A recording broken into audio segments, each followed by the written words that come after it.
تفضل. اوكي. خلي اشيل هذا من قدامي في حاجه زاهره. ايها الاخوه، حنبدا طبعا. ايتها السيدات وايها الساده المتابعين والحضور في غرفه الزوم، احييكم واحيي باسمكم وباسم الحوار لواعي مشترك الاستاذ المناضل ادريس همد، مسؤول العلاقات الخارجيه لجبهه التحرير الاريتريه، واشكره لقبول دعوتنا لهذه السمينار للتحدث حول تطورات القرن الافريقي وتاثيراته على اريتريا. زخبركمن تساتفتي كمون تخاتاتلتي مجمرتا كبس بلا سلام طيب صحكم كمون بسمكمن بسم زتين حبراو نقحات نكبور تقادالا إدريس همد حلافي وساق الدايزم دنا تقادلو حرارترا عدمنا أخبرو نايزلو مشيت سمينارنا الرأيات حقي بزعباه لوك نتات كرن أفريقان صلوؤو أب هاجرنان مجلسي كهبنا دلو بمخانو كبز بلي مسقانا نايب صحايو. سلازي كابز قصيلنا كبور قاشانا دحري مسنبسو من الليلاي نابتي حيزوو مسيح ذلو زعبا ويوين نابتي نايلو مشيت سمينارنا بقتنا كأتو يعدم. فالأستاذ المناضل إدريس همد بعد البطاقة الشخصية ممكن أن تدخل مباشرة حول موضوع هذه الأمسية، وهو رؤية جبهة التحرير الأريترية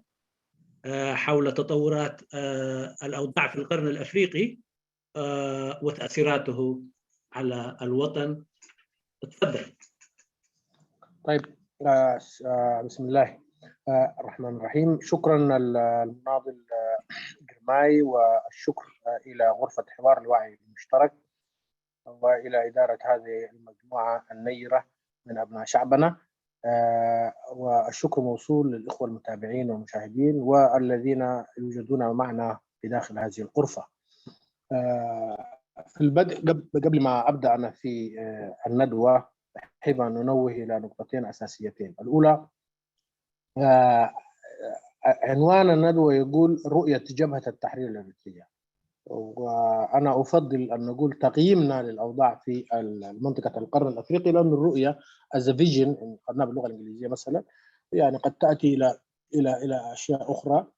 صحيح المقصود واضح أنه نحن كيف نرى الأحداث الموجودة في منطقة القرن الأفريقي، ولكن يعني نفضل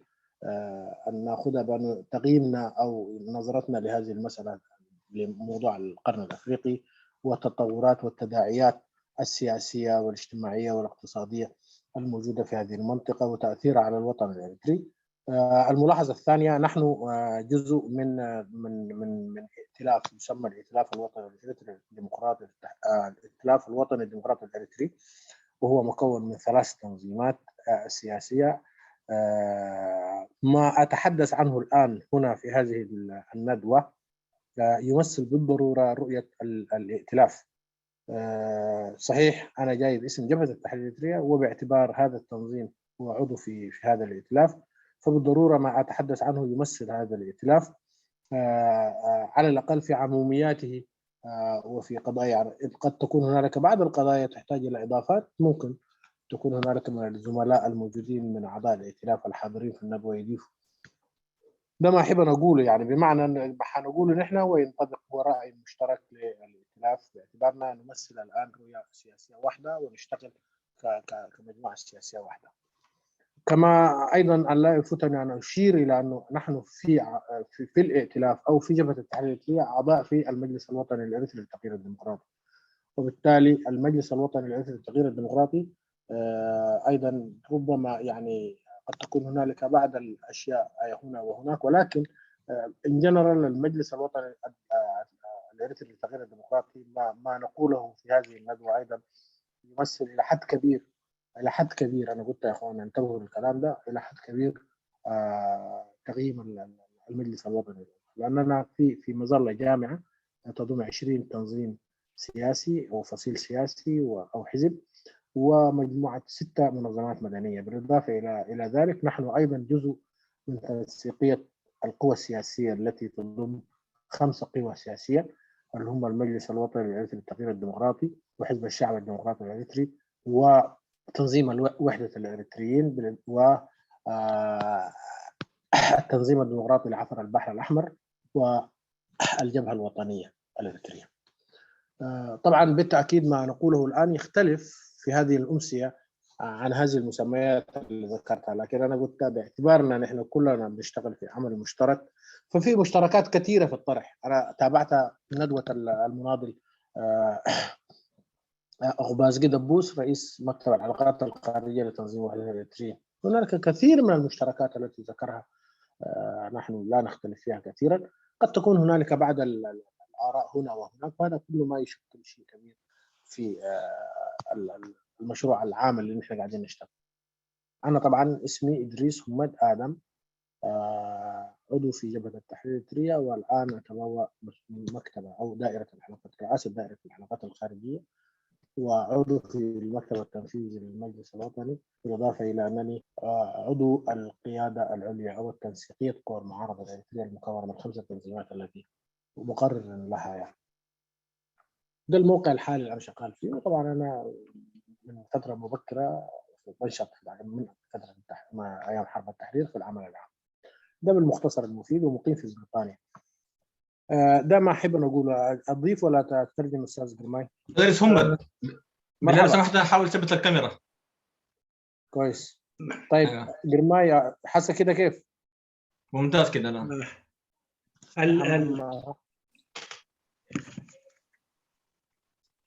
أستاذ جرماي،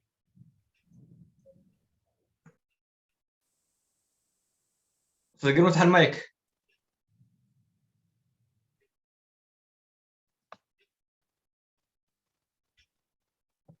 أستاذ جرماي تفضل. اوكي. اسم الائتلاف ايه هو؟ الكواليشن؟ اللي في انتيب بهالبتبرية. لا ايوه اسمه عاوز انا. اسمه الائتلاف الوطني الديمقراطي الإريتري، إريتراوي ديمقراسياوي لفنتي. إريتراوي ديمقراسياوي لفنتي. اوكي. بمجمرتا سلامتا نتخاتاتلتن كم اون نتساتفتي ابز غزا زلخومن كم اون بعبيون ني زته نحبراو نقحت كبز بلا سلامتا يبصحكم قصيله انا كلتن بخرجاقص فتو تقدماي اب كندي الرأيات تغادلو حرنت إسراء نبل الرأي كون سلازخل ميزاننا ابزي هلو كنتات اب قرن افريكان سلواتاتو اب محبراون بوليتيكاون طباون شنخات اب هاجرنا زبل خون فتو كالاي ان احنا مالت اكان إريتراوي ديمقراسياوي إريتراوي هاجراو ديمقراسياوي لفنت اكل سلازخوناون هاي قدن اتي ابزي زقربو نزي شنخزوين ميزانو زي وكل كون تخول اللو كم أون أبال ناي بايتو سلازخون ناوين أبال هجراو بايتو تي النغربو رئيتو ويد النغربو ميزان وين كابت ميزان تي زر حقائق كون بيعون زد تقاليد يخون كم أون أكال ناي بحبار السرح زلو دبات EPDP حدنت إريتراويان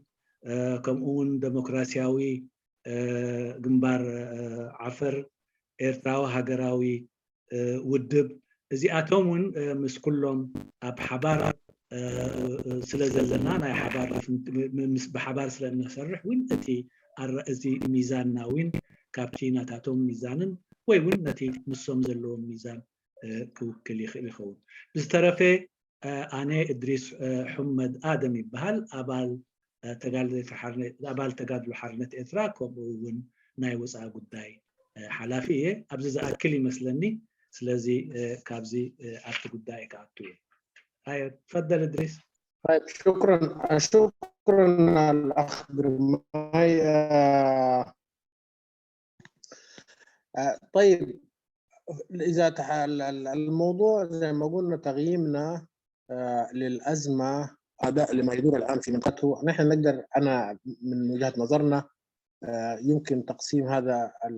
الموضوع أو هذه المحاضرة إلى 3 أقسام. القسم الأول، من هو القرن الأفريقي؟ المقصود بالقرن الأفريقي. طبعا كلكم تابعتم الندوة القيمة التي تحدث فيها المناضل عبازقي دبوس، ويمكن شرح تفصيلي حول من هو القرن الأفريقي. أنا شوية أحب أضيف نقطة مهمة جدا، أن القرن الأفريقي أولا يعني في تسمية جغرافية وفي تسمية سياسية. التسمية الجغرافية للقرن الأفريقي هم إريتريا وجيبوتي والصومال وإثيوبيا. إذا كان التسمية الجغرافية المسمى الجغرافي للمنطقة. المسمى السياسي يزيد وينقص، يعني بمعنى في الآونة الأخيرة في النظام القطب الواحد بالذات الآن بعد يعني الحرب الباردة وكذا، كان في طرح على أنه القرن الأفريقي يجب أن يشمل 10 دول، أو بالأحرى كانوا يقترحوا أنه يكون تقريبا جزء كبير من شرق أفريقيا، يبدأ من البحيرات بالتحديد من منطقة رواندا ويوغندا وتنزانيا وكينيا، بالإضافة إلى السودان وجنوب السودان طبعا أخيرا. كل هذه الدول زائد ال4 ولا ال5 اللي قبل ذكرناهم، كلهم ديل يعني كانوا موضوعين باعتبارهم من الناحية السياسية، لأنه البعد السياسي للمسمى أنه تكون هنالك يعني مجموعة زي جروب في منطقة شرق أفريقيا. هذا الجروب ممكن يسمى تحت القرن الأفريقي أو جروب شرق أفريقيا أو شمال وطبة، وبالتالي يعني يبقى سنحب بمجمريا لومي كنزاربلو زلنا بزح وين استزربلو قداي سلا زخونه ابو بزح زملو ነገር የብለኝ بفላይ ተሳሐለፈ ሰሚናር ተጋዳላይ عقباز قدبوس من قرن أفريقيا خنبر كلنا من مالتنا بزبل أسفيحو قريصو سلا زنبري ابو بزح زملو ነገራት የብለኝ ኮይኑ ግን قرن أفريقيا قرب كملو زدلي اب بخلت ملكع يزتمت جغرافيكاوي سيامين ወይ ከምኡውን ፖለቲካዊ ሸነኹን ጂኦግራፊካዊ ሸነኹን ዘጠቃለል ዓድታት ኩለን ሓደ ይኮናን። ኣብቲ ጂኦግራፊካዊ ሸነኻቱ ክመስል ከለና ቀርኒ ኣፍሪካ ኤርትራ፣ ጅቡቲ፣ ሶማል፣ ኢትዮጵያ ዘጠቃለለ እዩ። ኮይኑ ግን ኣብቲ ፖለቲካዊ ምክፍፋል ክንሪኦም ከለና ሓንሳቢ ውስኻተን ሃገራት ሓንሳቢ በዝሓ ብፍላይ ስጋብ 10 ሃገራት ይበጽሓ ኣብ ምስተን ጂኦግራፊካዊ ኣከፋፍላ ወይ ኣብ ማእቅላ ናይ ቀርኒ ኣፍሪካ ዝተጠቕሰ 4 ሃገራት ከም በዓል ኡጋንዳ፣ ታንዛንያ፣ ኬንያ፣ ደቡብ ሱዳን፣ ሩዋንዳ ወይ ዳርጋ ኩለን እተን ናይ ቀላያት ሃገራት ሓዊስካ ተላይ ሱዳን ስጋብ 10 ዝኾና ይበጽሓ። ስለዚ እዚ ክምልእ ይደሊ ኣብቲ ኣብ ርእስቲ ዝተባህለ መንየን ቀርኒ ኣፍሪቃን ዝብል እምበኣር ብጂኦግራፊካዊ ኣመቃቅለአን ክንሪኦም ከለና እተን ዝጠቐስክወን እየን። ከምኡ እውን በቲ ፖለቲካዊ ሸነኸን ክንሪኦም ከለና ግን እቲ ቁፅሪ ክብ ኢሉ ስጋብ 10 ይበፅሕ። ንሱ ከዓ ንሃገራት ቀላያት ዘጠቃለለ እዩ እንኮላይ ሱዳን። ايوه انا مسموع يا اخ جرماي؟ ايوه طيب شكرا. يعني ممكن اقفل الكاميرا واتكلم؟ طيب يمكن الكاميرا السبب. والله اوكي اذا كان هي الكاميرا واصل نشوف. طيب الان اذا يعني بالشيء اللي انا قلته، اذا كانت هذه هي المسميات للقرن الافريقي، الاشكاليات التي نتحدث عنها في القرن الافريقي مرتبطة بمدى فعالية هذه الدول وتأثيراتها على المحيط الإقليمي والدولي. بمعنى أن هذه الدول إذا سميناها إذا أخذناها بالتقسيم الجغرافي أو إذا أخذناها حتى بالتقسيم السياسي، نجد أن هذه الدول كلها بلا استثناء تعاني من أزمات، بالذات فيما يتعلق بالحكم الرشيد، تتعلق بالنظم الإدارة بشكلها الأوسع، تتعلق بالجانب الاقتصادي، تتعلق بالأمن، تتعلق بالاستقرار الاجتماعي، تتعلق بمفهوم الدولة الوطنية وقبول الآخر في إطار دولة موحدة تشمل الجميع. كل هذه الدول بدرجات متفاوتة تعاني من هذه الأزمات. طبعا هذه الأزمات التي تعاني منها هذه الدول بالتأكيد تنعكس بشكل مباشر على طبيعة التعامل مع أي خلاف أو أي أزمة تظهر في المنطقة، إذا كانت المنطقة اللي حوالينا، لأنه منطقة القرن الأفريقي متأثرة بشكل مباشر بالشرق الأوسط مثلا اللي هو بالجانب الشرقي من البحر الأحمر، متأثرة بأفريقيا جنوب الصحراء، متأثرة طبعا بالتأكيد بالوضع العالمي وما يحصل فيه من حالة تنافس وصراع. إذا كان الأمر كذلك، هذا القرن الأفريقي بالإضافة للأزمات السياسية والسياسة الاقتصادية والاجتماعية، هنالك مشكلة أخرى تضاف في مشاكله، وهو مسألة الممر المائي، وهو البحر الأحمر وأهميته الاستراتيجية في الاقتصاد العالمي وفي الأمن الإقليمي والدولي. وجود البحر الأحمر ووجود دول غير مستقرة اقتصاديا، غير مستقرة سياسيا، غير مستقرة حتى اجتماعيا، وجود انتم شايفين الحروب الداخلية، شايفين اللجوء المستمر، حالة المجاعات اللي بتنتشر بين وقت وآخر، حالة عدم القبول في إطار المكونات الاجتماعية المكونة لأي دولة أو في إطار القرن الأفريقي نفسه. لأنه القرن الأفريقي كان من المفترض أن يكون يعني منطقة إقليمية متكاملة اقتصاديا واجتماعيا، لأنه هذه الشعوب شعوب متداخلة من الناحية الأنثروبولوجي ومن ناحية المساحة الجغرافية اللي يعيشوا فيها، ومن حيث الظرف المعيشي نفسه، لأنه كل الاقتصاد يعتمد على أدوات بدائية في معظمها. على الرغم من ذلك نجد يعني دي مع الأزمة دي هنالك أزمة القرن، أزمة المياه أو أزمة الممر المائي، والذي أصبح في نقدر نقول يعني ما عايزين ندي كلمة غليظة ونقول أصبح نغمة، ولكن أصبح واحد من الهواجس التي تؤرق مضاجع هذه الدول، لأنها في خاتمة المطاف يمكن القول أن الممر بتاعت البحر الأحمر وما فيه الآن من صراع دولي وحالة وجود يعني أكثر من مراكز عسكرية ومعسكرات وغيره وغيره وغيره، هذه كلها بتأثر بشكل مباشر على القرار السياسي لهذه الدول، تؤثر على المدخول الاقتصادي، تؤثر على النمو السياسي وتطور العملية السياسية في هذه الدول. ده الشق الثاني. الشق الثالث والمهم هو برضو الأزمة التي تفجرت في الآونة الأخيرة في منطقة القرن الأفريقي، وكانت أهم أزمة هي يعني في ممكن نلخصها في نقطتين. النقطة الأولى هي إثيوبيا والحرب الداخلية الإثيوبية بين شمال القطر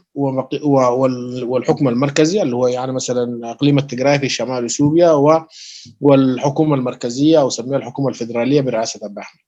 أنا ما أقدر أغوص في هذا الموضوع لسبب لأنه أصلا أوريدي الناس أشبعته نقاش، وحتى القوى السياسية الإريترية عندها فيه آراء جزء متباين وجزء متقارب، ولكن أنا دار أتحدث عنه من حيث التأثير المباشر، لأنه بعدين حنرجع بعد ما نحلل الكلام ده حنرجع الكلام ده كله تأثيره على إريتريا. الحرب الإريترية الإثيوبية الداخلية تفجرت وأوجدت يعني مناخات جديدة في الصراع، أوجدت يعني اصطفافات جديدة في إطار قوى المعارضة، أوجدت اصطفافات في الإقليم، أوجدت يعني حالة من عدم الاستقرار السياسي والاقتصادي والاجتماعي. إثيوبيا اللي كانت تنمو بشكل يعني أفضل حالة من غيرها وكان نموها كبير جدا اقتصاديا في الفترة بتاعت حكم تنظيم الجبهة الثورية الديمقراطية الشعبية لشعوب إثيوبيا واللي هي الإهودج أو سميها الإهودج، أيوة يسموها الإهودج، واللي كان يعني متنفذين فيها الجبهة الشعبية تحت تجراي. بغض النظر عن الهنات والأخطاء والأشياء التي حصلت في حكم 27 عام، إلا أن إثيوبيا كان وجدت حالة من الاستقرار النسبي انا لا يعني لما اتكلم استقرار نسبي، هذا الاستقرار النسبي يعني وان كان فيه الكثير من ينتقدوه والكثير من يروا انه يعني سياسه الحكم اللي كانت موجوده فيه اشكاليه، لكن اوجد حاله ما كانت موجوده في اثيوبيا على الاقل في الفتره اللي نحن نعرفها، يعني من فتره الامبراطور هايلي سلاسي لحد العقيد منغستو وغيره، الحروب والمجاعات والقضايا الكثيره اللي تعرفوها. لكن الآن تغير الوضع، ربما تغير الوضع لأنه حالة الائتلاف التي تم تغييرها إلى حزب الازدهار وحالة يعني الركون إلى حالة صراع داخلي في إطار هذه القوى اللي كانت تقود الدولة الإثيوبية في الفترة بتاعت 27 عام أوجدت حالة من الوعي السياسي والوعي بالحقوق الاجتماعية والسياسية وكذا والاقتصادية لهذه المكونات، لأن الفيدرالية اللي كانت مؤسسة هي كانت مبنية على الفيدرالية الإثنية، على الإثنية يعني بالقوميات زي ما يسموها. وبالتالي يعني هذه المجموعات العرقية أو القومية سميها يعني وجدت نوع من المتنفس خلى نوع الوعي شوية يعني يكون أكثر مما كان عليه. ضف إلى ذلك توسع التعليم، الحالات اللي حصلت دي كلها أوجدت مناخات للقوى الاجتماعية المكونة لإثيوبيا، وبالتالي الصراع ذاته الآن أخذ أشكال مختلفة. ده جانب. النقطة الثانية في الموضوع مرتبطة ب دي فرصة للترجمة. سوري معلش يا جرماي. اوكي.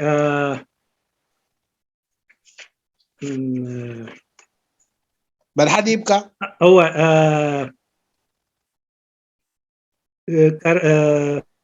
أبي كم زي جمر كمان يري أخوان أبا هو أمبار أبكرنا أفريقيا أنا بزح كزارة بايكونكم مخنياتو أبز بدايز بزح تزريب يو جن أبتي أنا قرب كتنكفود اللي يدلخو أبتي زمصو سلوا قال نجر كبليه مالت أبتي زمصو بوليتيكاون كتباون شنخاتو زفطرو صقم አሎ አብዘን ሀገራት እዚአተን ክርኢን ኮለና ንገዛርሱ ዘን ሀገራት እዚአተን አብርእስቲ ዘይ ጥጥሑን ዘይ ጥዑይን ምሕደራን ብልሹ ምሕደራን ከምኡውን ካልእ ናይ ውሽጢ ጎንፅታተንን ብዙሕ ዝሳቀያ ስለ ዝኾነ እቲ ዘሎ ስቅያት እዚ ኩሉህና እንሪኦን ኮይኑ ምስ ዝዊን አብርእስ ሎ ተወሰኾ ናይ ማያት ቀይሕ ባሕሪ ይመጽእ እዚ ናይ ማያት ቀይሕ ባሕሪ ንገዛርሱ ከም ሓደ ኣገዳሲ ናይ ንግዲ መራኸቢ ናይ ዓለም ከምኡውን ብዙሕ ናይ ዓለም ንግድታት ብኡ ዝመላለስ ስለ ዝኾነ ኣብዚ ቦታ ዝውን ምስሓሓብን ኣቕልቦ ናይ ሓያላትን ከምኡውን ናይ ካልኦት ሃረርታን ድሌትን ኣብዚ ቦታ ስለ ዘሎ ተወሳኺ ሽግር ይገብር ማለት ኣብዚ ከባቢ እዚ ከባቢ እዚ እምበር ብዝክኾኑ ከሎ እቲ ካልኣይ ሸነኹ እዚ ሽግራት እዚ ኣቦቱ ሃልዩ እቲ ድሕሪኡ ዘመፀ ሽግር ድማ እቲ ኣብ ውሽጢ ኢትዮጵያ ዝተፈጥረ ሽግር እዩ። ንሱ ከዓ ኣብ መንጎቲ ፌደራላዊ መንግስቲ ወይ ማእከላዊ መንግስትን ኣብ መንጎቲ ናይ ትግራይ መንግስትን ዝተራእየ ሽግር እዩ። ኤርትራ ማለት ኢትዮጵያ ኣብቲ ዝሓለፈ እዋናት በቲ ዝነበረ ብላዕለዋይ ኢድ ናይ ህዝባውያን ሓርነት ትግራይ ወይ ህወደግ ዝምራሕ ዝነበረ ተዛማዲ ምርግጋእ ተፈጢሩ ነይሩ ኣብዚ ቦታ እዚ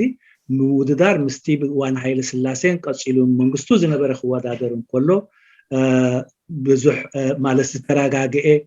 ብተዛማዲ ዝተረጋግአ ኩነታት ተፈጢሩ ክበሃል ይከኣል። ድሕር እዚ ተዛማዲ ኩነታት እዚ ንገዛርሱ ኣብቲ ሃገር ቁጠባውን ከምኡውን ናይ ትምህርቲ ምስፍፋሕን ቁጠባዊ ዕቤትን ኣብ ሓደ እዋን ኣረጋጊፁ ግን እንተኾነ ግን ድሕሪ ናይ ኣብይ ኣሕመድ ምምፃእ ግን እቲ ልፍንቲ ንገዛእሱ ስለ ዝተለወጠ እቲ ኩነታት ናብ ሽግር ተመሊሱ ማለት እዩ። እቲ ብዙሕ ናይ ማሕበራውን ቁጠባውን ፖለቲካውን ሽግራት ከዓ ኣኸቲሉ መፅኡ እቲ ዝተፈጥረ ሓድሽ ልፍንቲ ወይ اتزنبري الجسو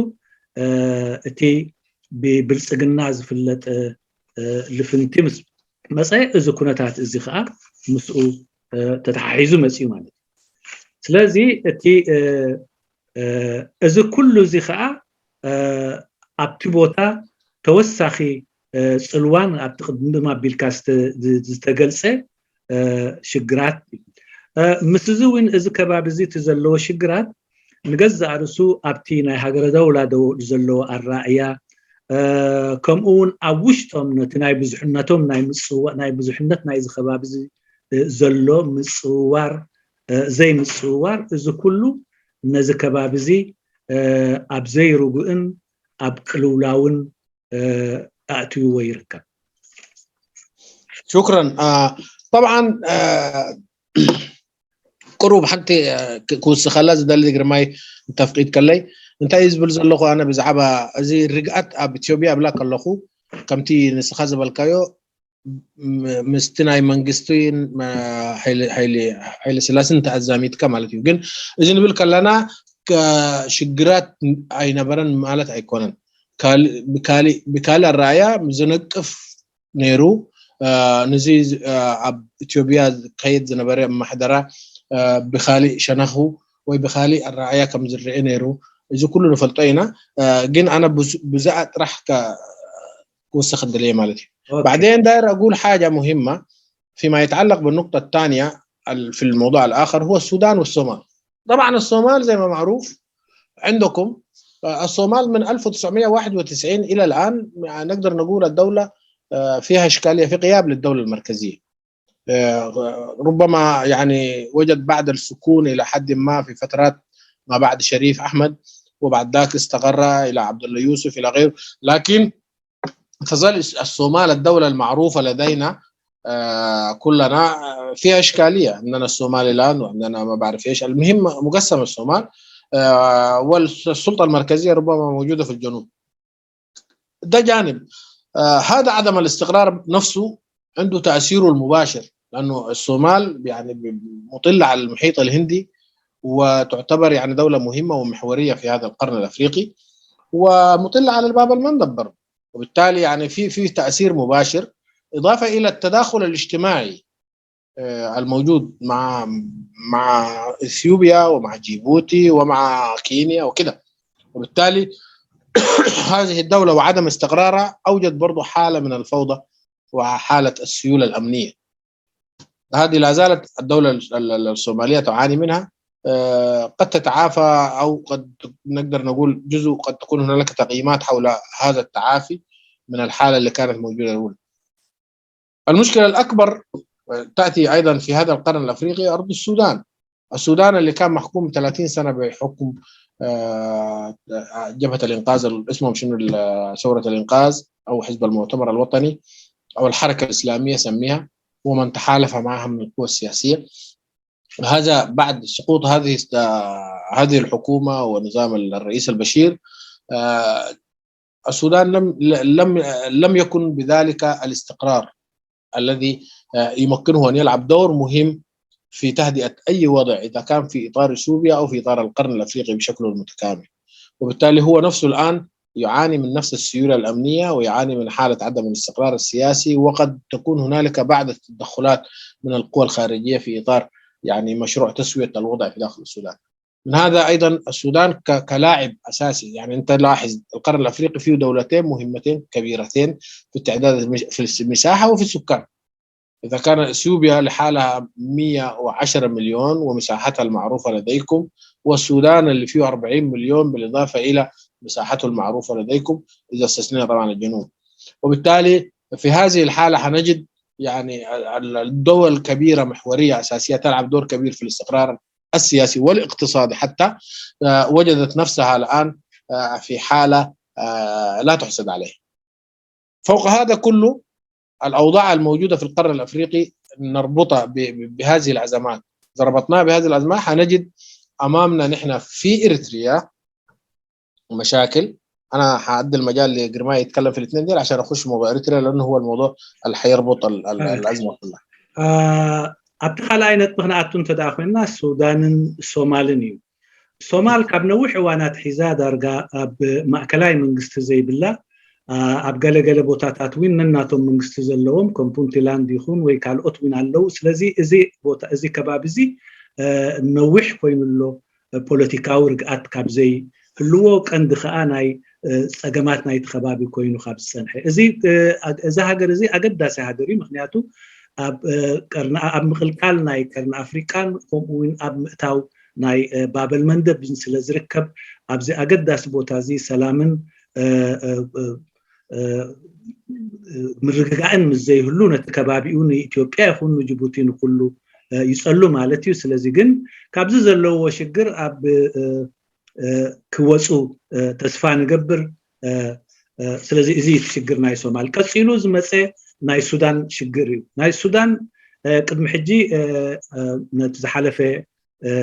20 ወይ 30 ዓመታት ብግንባር ሃገራዊ ብግንባር ብእስላማዊ ግንባር ወይ ግንባር ሃገራዊ ድሕነት ሱዳን እዩ ዝምራሕ ነይሩ ግን ድሕሪ ናይ በሺር ካብ ስልጣን ምእላይ እዚ ሃገር እዚ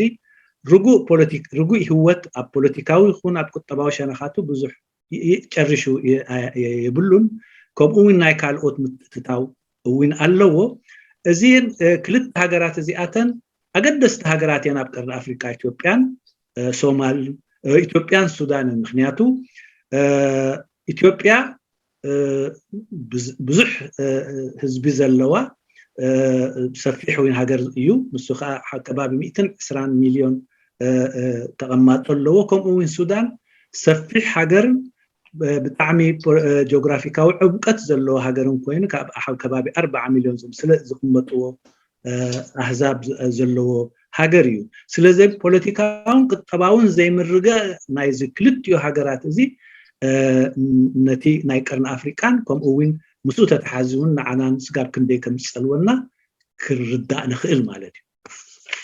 شكرا. طبعا الفقرة الأخيرة الثالثة اللي هي موضوع إريتريا طبعا تأثير الكلام ده كله إذا كان ده هو الواقع بتاعت القرن الأفريقي الأزمة اقتصادية وأزمة سياسية وأزمة أمنية وحالة عدم استقرار ده كله إذا كان ده هو القرن الأفريقي الدول المطلة للقرن الأفريقي طيب إريتريا نفسها تأثير الكلام ده كله عليها باعتبارها جزء من القرن الأفريقي وجزء مهم في القرن الأفريقي 100,000 كيلومتر على الشاطئ الغربي للبحر الأحمر وموقع استراتيجي بهذا الشكل طبعا ده تأثيره مباشر أولا إريتريا كدولة من 91 بعد التحرير بعد 24 مايو 1991 وأصبحت الدولة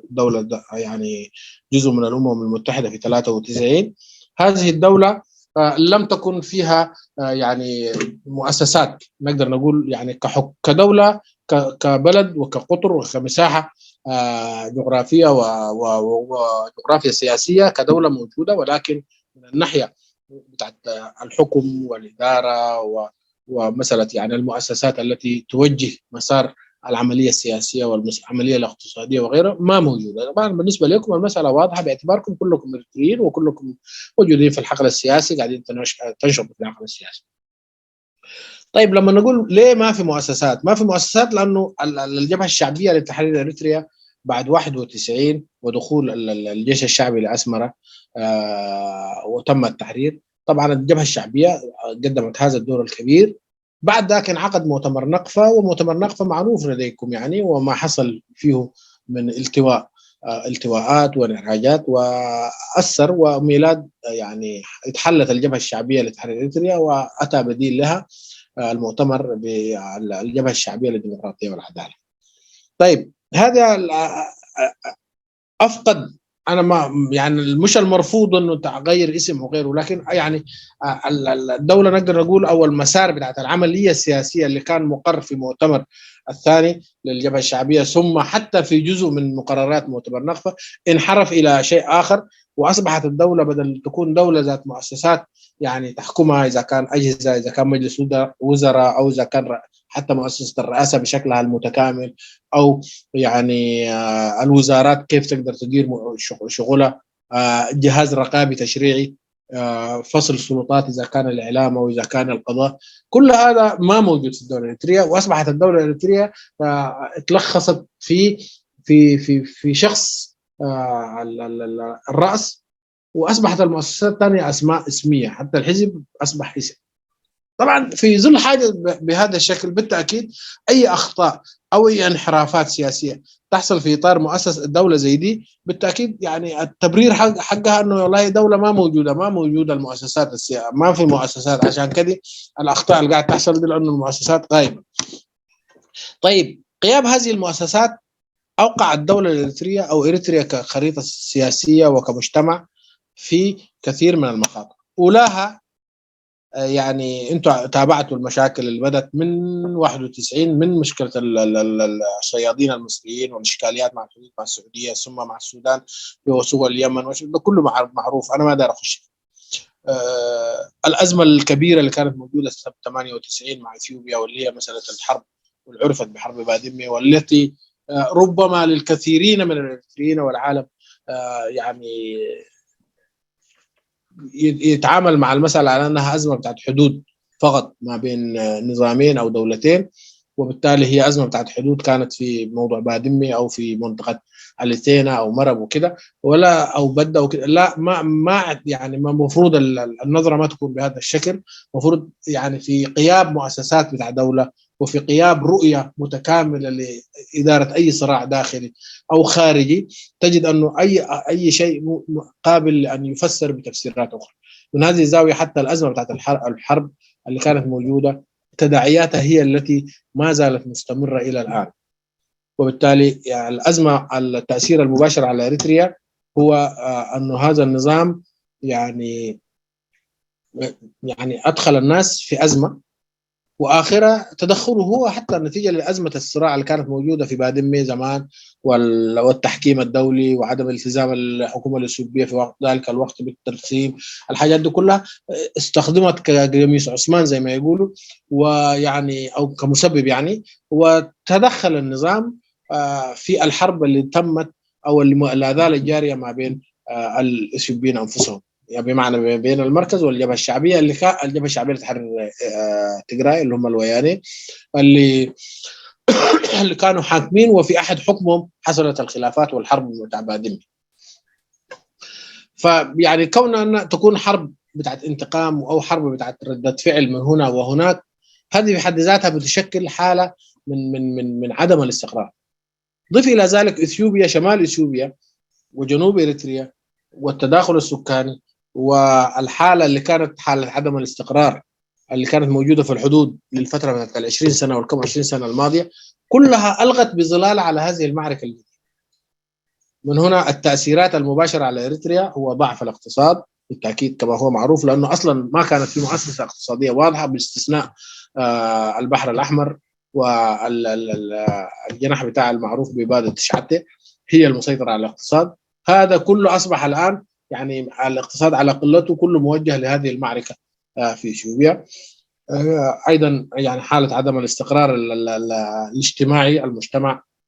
حاله الازمه الاقتصاديه المتفشيه، حاله الامراض، عدم اعلانه على انه هنالك في او مثلا عدم قبوله بمساله التلقيح ضد كورونا نفسه باعتبار الاعتبارات هو اعتبرها يعني ربما لاي اعتبارات اخرى، لكن يعني المتابع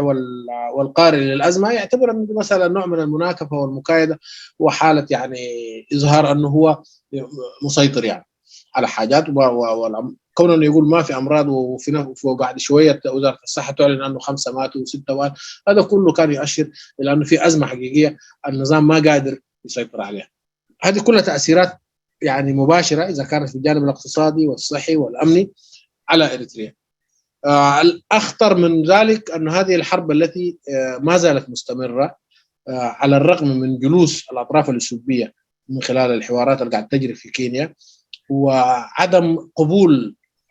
رأس النظام في أسمرة بمسألة الحل السياسي واستمرار المعارك وحد المعلومات اللي عندنا إلى الآن لحد أمس في المنطقة بتاعت الحدود، المنطقة بتاعت بادمي والمناطق المتاخمة للحمر، لا زالت هذه المعارك مستمرة. ده يعني أنه في متوقع يعني المزيد من اللجوء، متوقع المزيد من المعاناة الاقتصادية للمواطنين، متوقع يعني لا سمح الله ممكن تكون في هنالك يعني هجمات وتأثير على السيادة الوطنية. ده ما أحب أن أقوله في هذا الموضوع. أستاذ جرماية طولت عليك معلش. أوكي ቀፂላ ክንሪኦ ዘለና እምበር ጉዳይ ኤርትራ ኣብዚ ቦታ እዚ እውን ኣብ ኣገዳሲ ቦታ ትርከብ ኣብ ቀይሕ ባሕሪ ከባቢ 1000 ማይልስ ዝኸውን ስፍሓት ማለት ቁመት ዘለዎ ዶብ ኣለዋ ምስ ቀይሕ ባሕሪ ኤርትራ ከምቲ ኩላህና ንፈልጦ ኣብ 1991 ኩሉ እቲ ናይ ፀላኢ ኣብ ኤርትራ ዝነበረ ፀላሪት ኣብ 1993 ድማ ብሉዓውነታ ኣረጋጊፃ ኣካል ናይ ኣህጉራት ዓለም ኮይና ብሕቡራት መንግስታት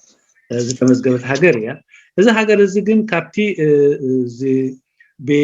ማለት ብዓለም ለኻዊ ዶባት ዝፍለጥ ሃገር ይኹን እምበር ከምኡውን ልኡላውነቱ ዝተፈልጠ ሃገር ይኹን እምበር ዝኾነ ይኹን ትካል ዘይብሉ ብትካላዊ ኣሰራርሓ ዘይፍለጥ ስለዝኾነ ናይ ብዙሕ ናይቲ ሃገር ፀገማት ኮይኑ ምህላው ብሩህ ይንዓኹም ነዚ ብዙሕ ክበሃል ዝብሎ ኣይህሉን ምክንያቱ እዚ ዝኾነሉ ምክንያት ከዓ ድሕሪ ጉባኤ ናቕፋ ህዝባዊ ህግደፍ ተፈጢሩ እቲ ህግደፍ እውን እንተኾነ ንገዛእ ርእሱ ዝርአ ኣካል ዘለዎ ወይ ትካል ዘለዎ ኣይኮነን ብጠቕላልኡ ኣብዚ እቲ ብኩራት ናይ ትካላዊ ኣሰራርሓ የርእየና ማለት እዩ ከምኡውን ህዝባዊ ግንባር ኣብቲ ካልኣይ ሃገራዊ ጉባኤኡ ዘፅደቆን ከምኡውን ብገለ ሸነኻት እውን ኣብ ጉባኤ ናቕፋ ዘፅደቆን ማለት ሃገር ከም ሃገር ክህልዋ ዝኽእል መቆምያታትን ትካላትን እዚ ጨሪሹ ካብቲ ዝተባህለ ኣልጊሱ ዳርጋ ሓደ ርእሲ ካልእ ከዓ ስማዊ ትካላት ናይ መንግስቲ ዘለዎ ሃገር እዩ ስለዚ እዚ ናይ ትካላት ሽግር ብዓቢኡ ሓደ ካብቲ ናይ ኤርትራ ሽግራት እዩ እዚ ትካላዊ ሽግራት እዚ ትካላዊ ኣሰራርሓ ብዘይምህላው ብናይ ሓደ ሰብ ውሳኔ ዝኸይድን ካልእ እቲ ስማዊ መንግስታዊ ኣካላት እንብሎምን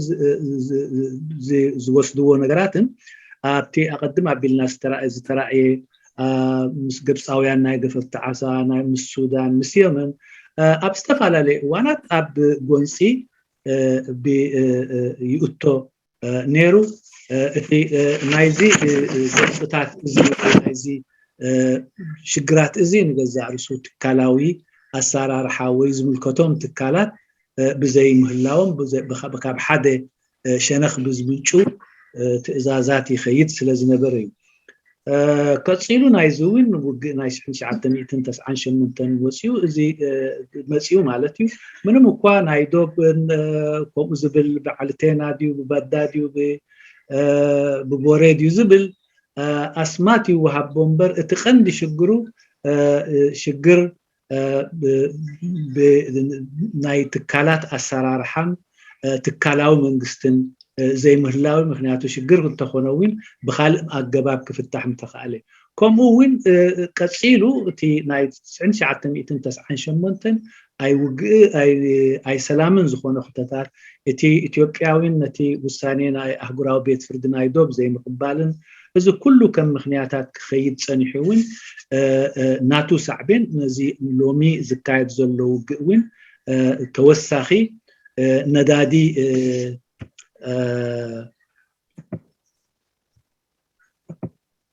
ተወሳኺ ነዳዲ ኮይንዎ ንረኽቦ እዚ ከዓ ነቲ ኣብቲ ሃገር ዘሎ ዘይምርግጋእን ነዚ ሎሚ ዝነብሮ ዘለና ኩነታትን ፈጢሩ ይርከብ ቁጠባ ብዛዕባ ቁጠባ ክዝረብ እንተደኣ ኮይኑ ኣብቲ ሃገር ዝኾነ ይኹን ዝካየድ ቁጠባ እንተደኣ ሃልዩ ብቀይሕ ባሕሪ ዝካየድ ቁጠባ እዩ እዚ ብቀይሕ ባሕሪ ሓደ ትካል ናይቲ መንግስቲ እዩ ዝብኡ ዝካየድ ቁጠባ ንገዛእ ርእሱ ነቲ ኩሉ ነቲ ዘካይዶ ውግእ ንዕኡ ምዋልን ንዕኡ ቀረብ ምሃብን እዩ ዝውዕል ማለት ካብዚ ቀፂሉ እውን ዋላ እቲ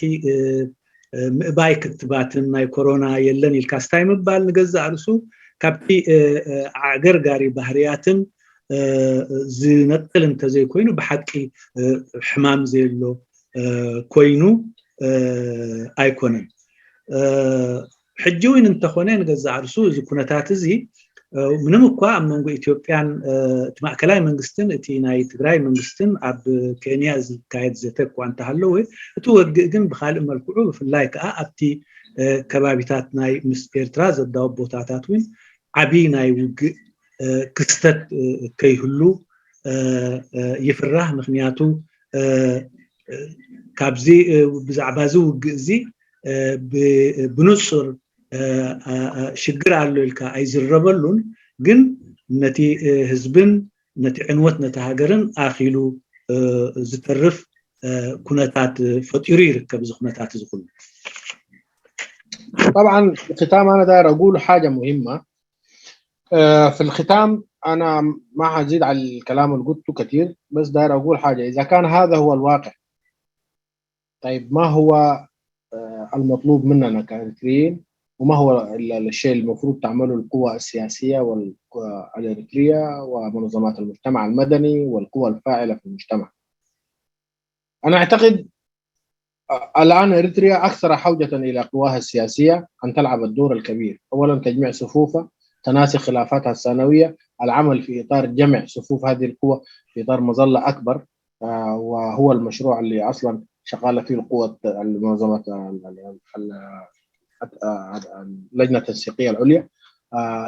تطوير هذا العمل والوصول إلى مظلة أجمع، والعمل بشكل يعني يوصلنا إلى تغيير يعني هذا النظام ده لازم يتغير بأي شكل من الأشكال. نحن طبعا بما يحافظ على سيادة الدولة وعلى القرار السياسي الإريتري وبما يضمن تغييرا حقيقيا يجعل من إريتريا دولة تحترم شعبها، ودولة يعني تتمثل فيها كل أشكال العدالة الاجتماعية والسياسية. ده مطلوب من كل القوى السياسية، يجب أن توعى لهذا الدور، وأنا أعتقد الكل الآن واعي. يجب أن نطبق، نكون عمليين. كيف نقدر نحن نصل إلى ترميم هذا الأخطاء والتعجيل بإسقاط النظام؟ وجود النظام كل يوم يقعد يأثر، وجوده يوم واحد عنده تأثير، وجوده شهر عنده تأثير أكبر، وكذا. وبالتالي يجب أن نسارع بأن يتم تغيير هذا النظام بشكل يعني سريع جدا جدا، عشان نقدر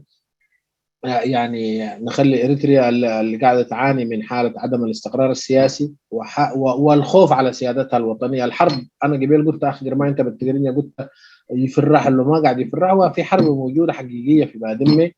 وفي منطقة الحمرة، وموجودة في منطقة يعني في مناطق العفر هناك. يعني كل المناطق دي موجود فيها حرب، والحرب الموجودة في الحدود معنا هنا في منطقة بادمة بالذات ومنطقة الحمرة وكده، والمناطق دي حرب كبيرة وخسائرك فاضحة. ولو تابعته في الإعلام يعني داخل المعارضة بما فيه إعلام على الجبهة مثلا ناس الوكالة وغيره، أو أدال، أو حتى في إعلام المعارضة الإثيوبية، وفي إعلام بعض القنوات الإقليمية، أن هنالك حرب طاحنة شديد جدا جدا، وهنالك في يعني كميات ضخمة جدا. إذا كان أمس أول أمس بس 114 شاب، كلهم شباب، 114 شاب دخلوا الشجرات، ولا زال الآن في قوة تم تجميعها وقاعد يتم تدريبها تدريب سريع عشان تخش المعركة دي لنفسهم. متوقع من خلال وجود لأنه في أزمة كبيرة، والناس متوقع أن الناس نتوقع أيضا نتيجة لحالة يعني الجفاف والخريف اللي كان ضعيف، برضو نتوقع حالة من اللجوء الإنساني مرتبط بالاقتصاد. كل ذلك عنده تأثير. طبعا البلد يعني تفرق شبابها، وكلكم تابعت يعني من 2012 لحد هسه حالة الشباب واللجوء، 2007 عفوا، حالة اللجوء والتشرد، وحالة الشباب اللي قاعد يمشي من سيناء لوين دي كلها طبعا يعني قاعد تفرق البلد من سكانها، يعني من الشباب الواعد واللي هو اللي حيبنيه. وبالتالي على القوى السياسية يجب أن تفهم يعني حقيقة أن الواقع الآن أصبح أكثر تخوفا. السيادة الوطنية في خطر، النظام في تحالفاته مع ميليشيات فانا وما بعرف إيش وغير والشوفينيين من النخب الأمحرة والحاجات دي كلها عندها تأثير مباشر على موضوع السيادة. كلنا قاعدين نتابع تصريحات يعني الكثير من القوى السياسية الإثيوبية، ومثلا التطلع على البحر. حتى رئيس وزراء إثيوبيا يعني في الفترة الأخيرة قال شنو أنتم سمعتوا يعني في البرلمان، قال نحن يعني طال الزمن أم قصر، فنحن يعني حيكون عندنا منفذ بحري. وين حيكون هذا المنفذ البحري وكيف حيكون المنفذ البحري. بلد معروف انه اثيوبيا ما عندها منفذ. كل الاشياء دي يعني اشياء يعني انا ما قاعد يعني اتكلم بمثلا يعني دعايه اعلاميه او زي ما تقول تخويف او مثلا تعبئه سياسيه لكادر. لا، انا كلكم كوادر وكلكم قيادات، واعتقد ما فيكم زول يعني ما عارف الشيء اللي حاصل. لكن هذه هي الازمه اللي احنا امامنا، والتاثير المباشر للازمه في القرن الافريقي والحرب التي اندلعت في القرن الافريقي في اثيوبيا، وحاله السيوله الامنيه في السودان، وحاله السيوله الامنيه في الصومال وغيرها من المناطق، كلها عندها تاثيرها المباشر الان. وانتم تعلموا انه في جيبوتي في ازمه كبيره، ازمه حكم نتيجه للمرض الرئيس الجيبوتي اسماعيل بيلي، والصراع الموجود ما بين القبيلتين العيسى والعفر المكونات الاجتماعيه الموجوده في جيبوتي. والنظام خاتي هناك يدعم في مجموعات اخرى ضد السلطه ضد العيسى ولا ما ادري ايش، وبالتالي هذا كله برضه عنده تاثير مباشر على سياده البلد. ومساله المنفذ والكلام اللي قاعد يقولوه لسبين ونخب الامهره وغيره ورئيس الوزراء، ده كله عنده تاثير المباشر. ضف الى ذلك تاثير اكبر في حاله عدم الاستقرار موجود، لان انتم لو تابعتوا قبل شهر الرئيسه اثيوبيا الفيدراليه سهل ورد يعني اعتمدت سفير مباشر، عملت بدل ما كان هنالك زي قنصل او يعني ممثليه، يعني اعترفت بجمهوريه ارض الصومال واعتمدت سفير، يعني عينت سفير هناك. معنى الكلام ده الصراع ماشي باتجاه اكثر توسع في منطقه ميناء بربره في غيره. وبالتالي نحن في اريتريا الازمه امامنا كبيره. ازمه اخرى موجوده عندنا،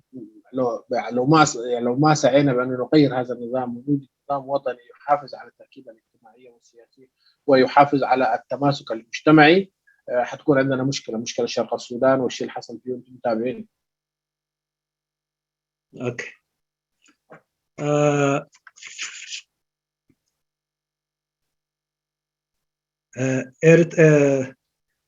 حاله مجموعات يعني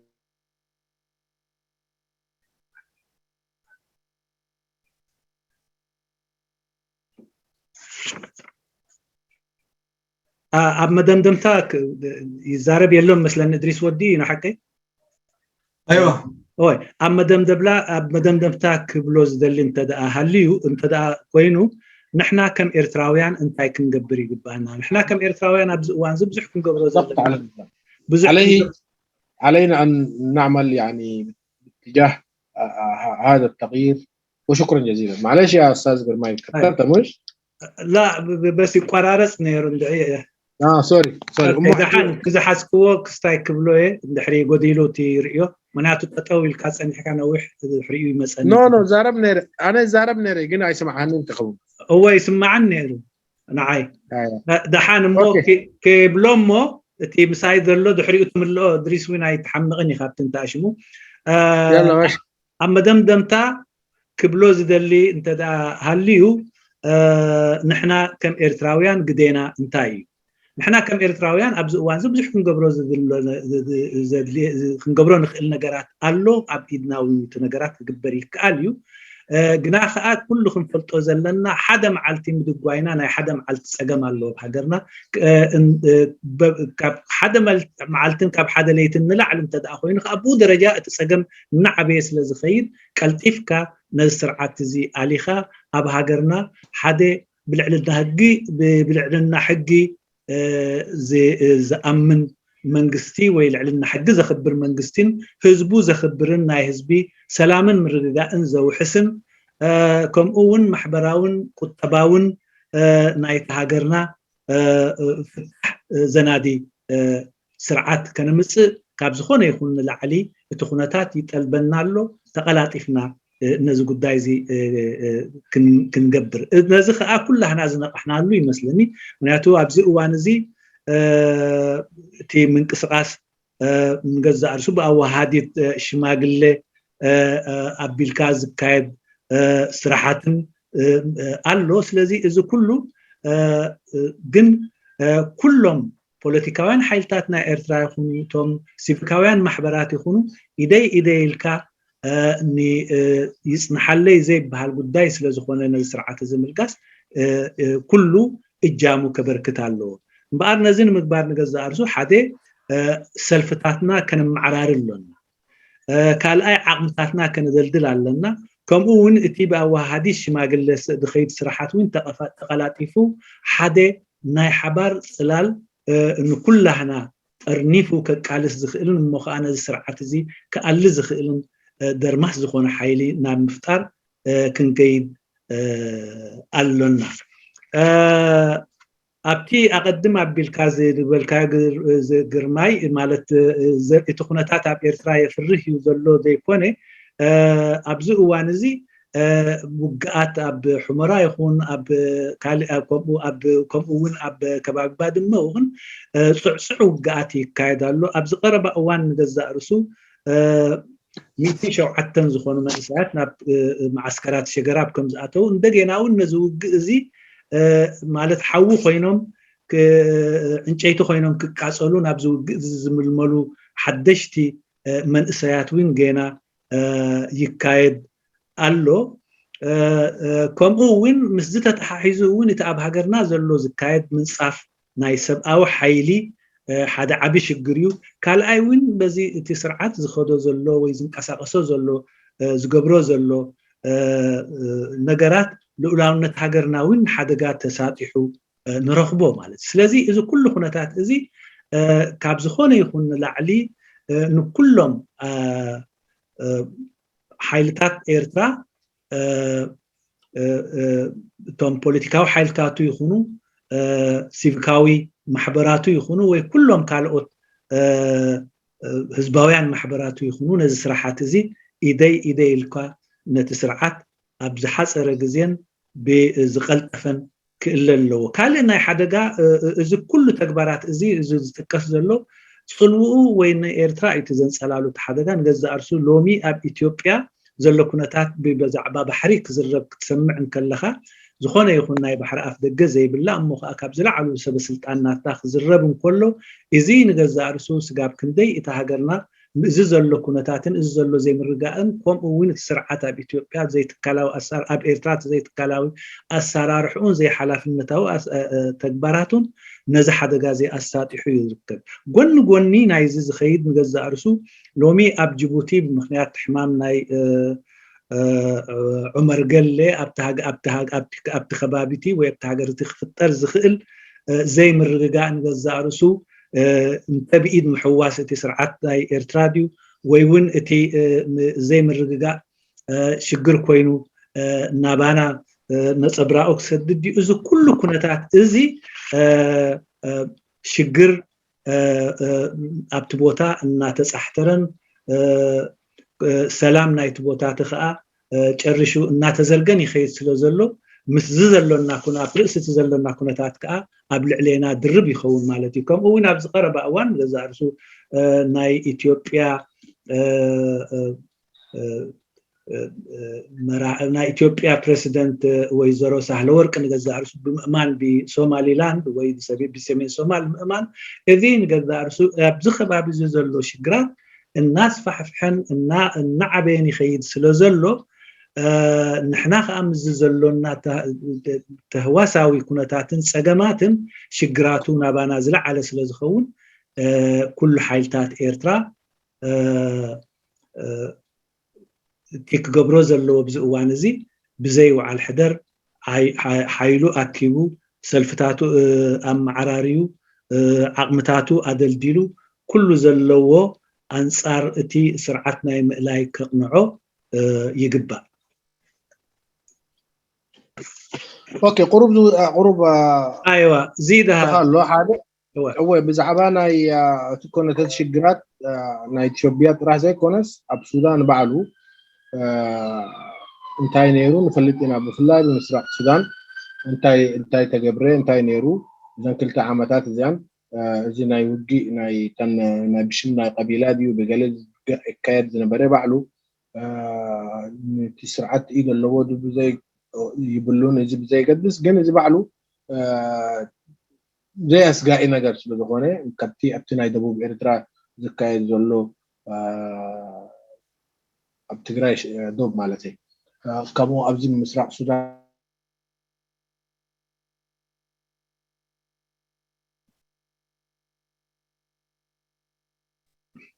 في مشكله في الشبكه. مشكله الشبكه مودة تازبلا مسكير على مثلا هو إذا أنا متراق متبلع عن توي وين بايت فيها هو ادريس همت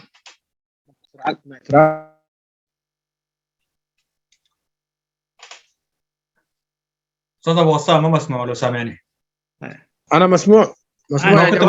ما كنت اسمع من الاول ابدا معلش. ادريس ابتانا في موضوع الشرق كله يتسمع قدامي تخمات عسيها كحجوين تعسيها كاب اب قداي مسراق اوكي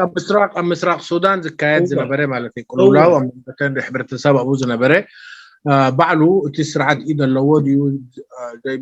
زي بلو زي قدس زي بعلو اسغاي نغري مخنياتو ابتدوبنا اثيوبيا ناي دبوبنا ارترا كايد دلو وجي مانغو تسرعتين مانغو تግራይ ابزي انت زحرب مسراق ناي سودان خمسي كايد خوينو زي بعلو عبي شجر ስለዝኾነ نعنا اسغاي مالتي حجي خات سرعت بعلو معسكرات ناي تقاومو خفيتو مالتي نزوم ابتي وعلى ناي جوبا زي نبرو زي فرمو مست منغستي خفيتو لهم الله ابتي تقانا يفعبد ديو ابتي ناي سواد تقا سواديو ابوتات ስለዘሎ እዚ بعلو ناي كالي شجر كم زبلنا كم زبرحنا مالتي اذا عايز استقبال شكرا هو ስለዚ ተርጉምዋ ይባዕሉ እታ ናይ ምስራቅ ሱዳን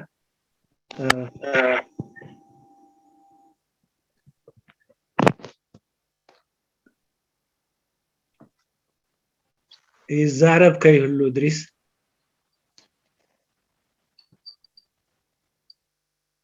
انا هرجع لكم دقائق ارجع لكم ها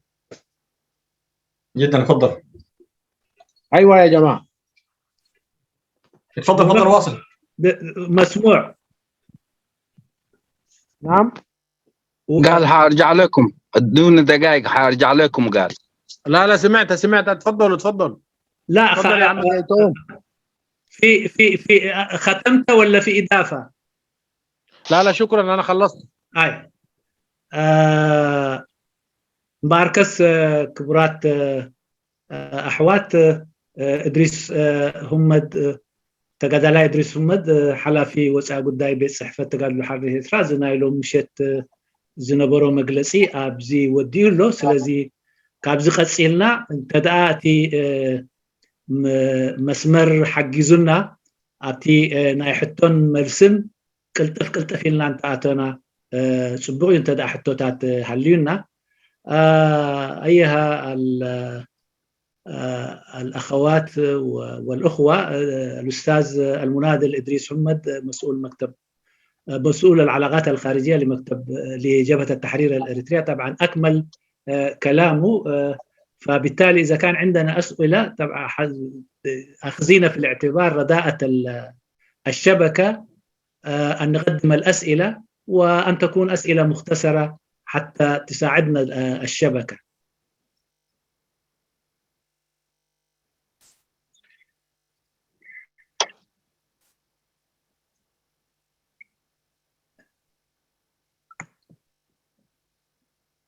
أستاذ جيتوم بركة تفضل. مساء الخير دحان دمسيكم كلكم. أولا إدريس حوي نويح غير خير أخوها ويكسمعكو خباخا تطافينا እንኳዕ دحان مساءك أن ጽቡቕ መግለጺ ነቲ ከባቢ ብዝርአ መስግን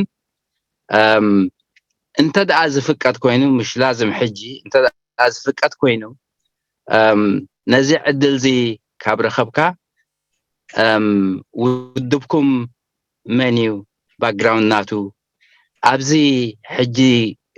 ዝግበር ምትእኽኻብከ እንታይ ተራኹም ከመይ ትርእይዎ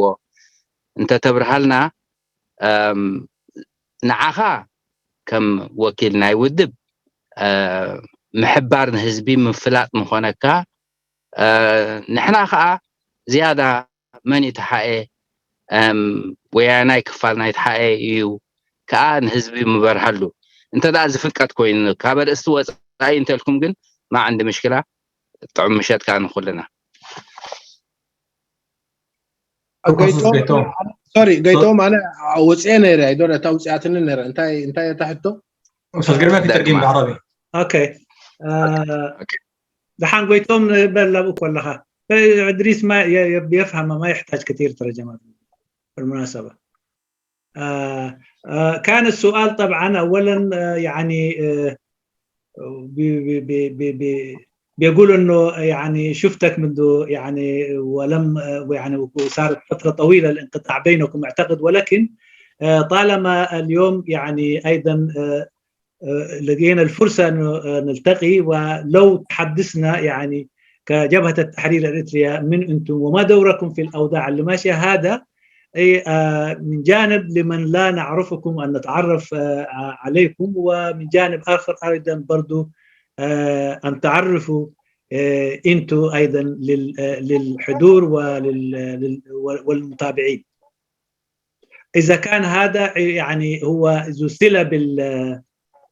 بالموضوع، واذا كان بترى انه لا عنده صله بالموضوع ممكن تجاوزه. شكرا.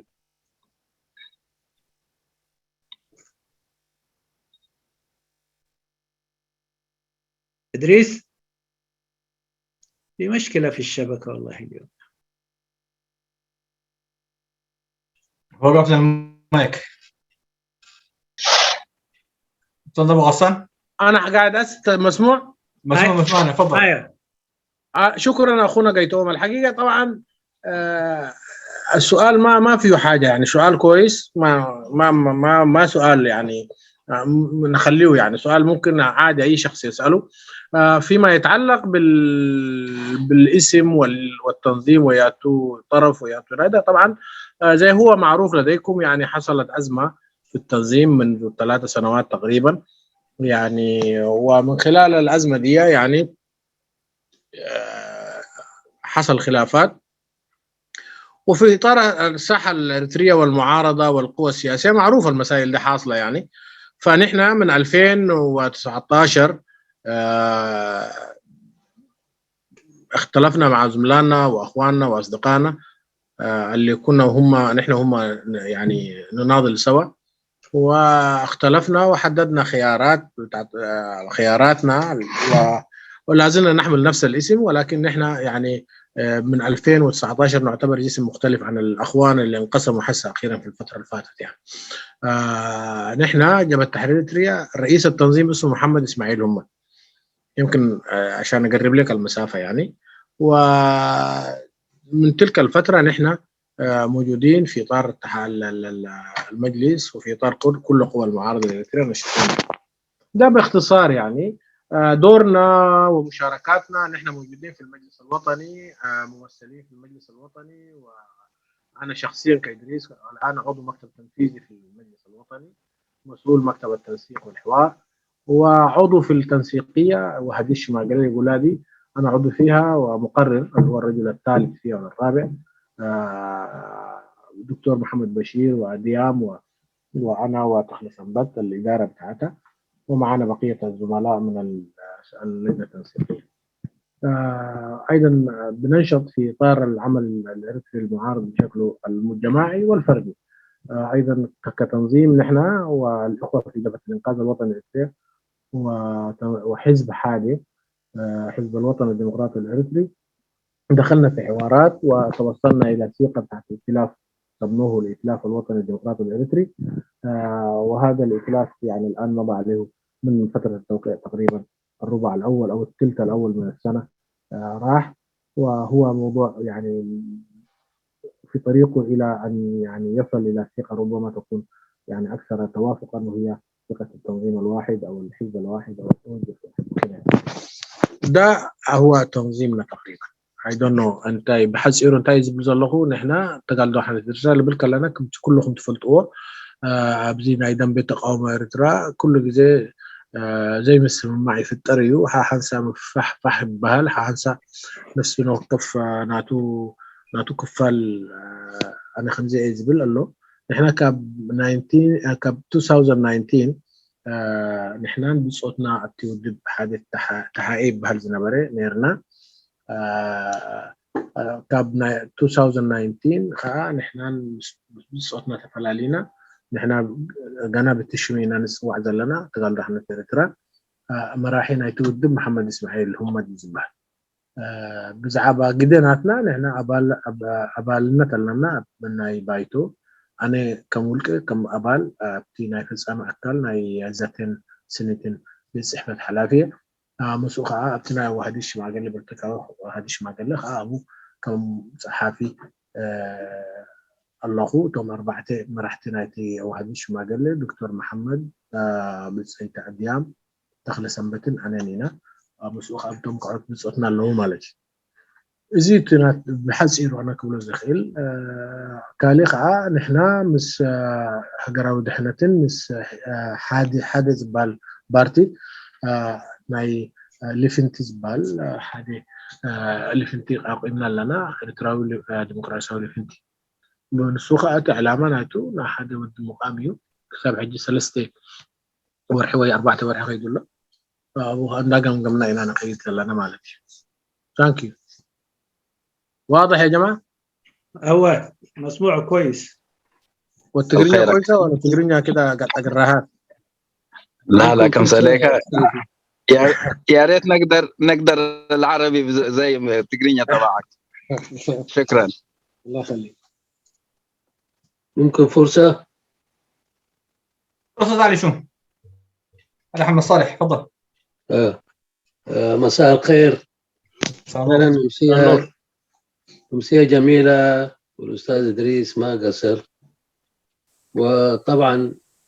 موقعنا الجغرافي كإريتريين مهم وحساس، ومن الطبيعي أنه نعرف ما يجري من حولنا. هذه مسألة طبيعية، لكن السؤال اللي قاعد يطرح نفسه أين نحن في غياب تام للقوى السياسية الإريترية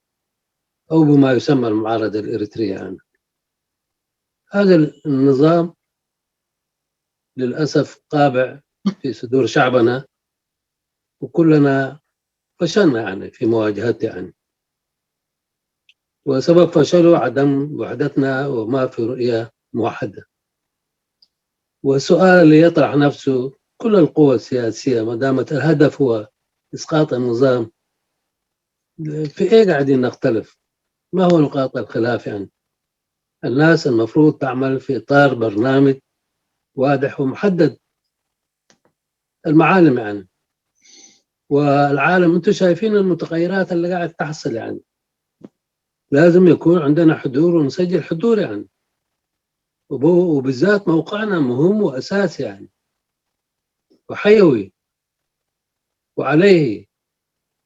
يعني صحيح في ناس نتكلم وننزل ونعمل، لكن أنا ما لاحظت أي خطوات عملية يعني حتى موقف سياسي ما في. هذا المجلس اللي يمثل 20 تنظيم أنا ما لمست منه أي دور، أي موقف لما قاعد يحصل من حولنا أنا. وأيضا ما زي ما ذكر الأخ إدريس ما قاعد يحصل شيء طبيعي وينعكس علينا يعني دول جوار يعني، وهذا الطاغية ورط الشعب الإريتري بقضية خاسرة ما عندنا في أي مصلحة يعني.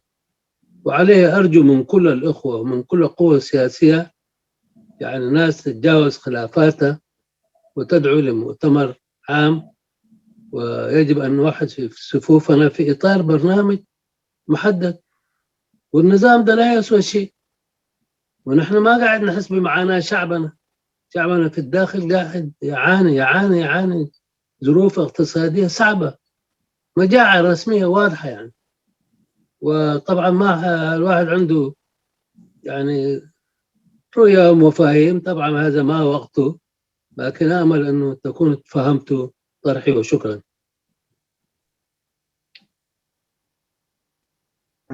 إن شاء الله واضح. شكرا لك صديق رمي. ناي تقادلاي صالح تزنبري نحنا جغرافيا علي محمد صالح علي محمد صالح تقادلاي علي محمد صالح شوم جغرافيا كمان أنا كلها هناك من فلتو تهواساوي ንሕና ግን እቲ ዘሎና ፀገም ሓደ ራእይ ኣብ ጉዳይ እቲ ስርዓትን ኣብቲ ክንገብሮ ዘለና ዘይምህላው እዚ ሓደ ዓብ ፀገምና ስለ ዝኾነ ከም ተቃውሞ እውን ስጋብ ሕጂ ፈሽልናሉ ዘለና ጉዳይ እዩ ንሕና እንተደኣ ኩሉ ዓላማና ስርዓት ንምእላይ እንተደኣ ኮይኑ እንታይ እዩ እቲ ዝፈላለየና ስለዚ ኣነ ክብሎ ዝደሊ ዋላ እውን እቲ 10 ዝኾና ውድባት ኣብ ሓደ ዘለዉ ንገዛርሱ ኣብቲ ኩሉ ኣብዚ ከባቢና ዘሎ ኩነታት ሓደ ዝተቀራረበ ወይ ሓደ ናይ ሓባር ራእይ የብሎምን ስለምንታይ ከምዚ ይኸውን ስለዚ ኣብዚ እዋን እዚ እምበኣር ሃገርና ማለት ኣብ ዓብይ ሽግርን ህዝብና እውን ኣብ ዓብይ ፀበባን ናይ ጥሜትን ናይ ሕማምን ኣደዳ ናይ ዝኩሉ ኮይኑ ስለ ዘሎ ሎሚ ንኩሉ ፍልልያትና ረሲዕና ንሓደ ጠቅላላ ጉባኤ ሰዊዕና ፍልልያትና ኣጻቢብና ናይ ሓባር ስጉምቲ ኣብ ልዕሊ ስርዓት ምንም ዓቅሚ የብሉን ንሕና ጥራይ እዚ እንተደኣ ጌርና ብዙሕ ፀገማት ክህልወና ከም ዘይክእል ንምእላዩ ስለዚ ደጊመ ደጋጊመ ነዚ ነገራት እዚ ክንገብር ይፅውዕ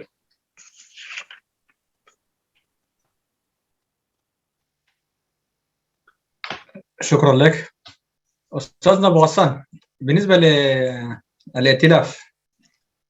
طبعا ساحتنا مرت بتجارب ائتلافية كثيرة وحصل فيها انتكاسات وكذا. بالنسبة للائتلاف الحاصل الآن يعني ما هي ضمانات الاستمرارية أو وصوله إلى مبتغاه؟ اوكي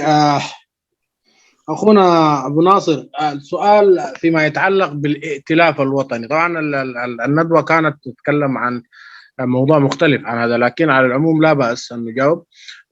الائتلاف الوطني الديمقراطي الهدف منه هو يعني تقويه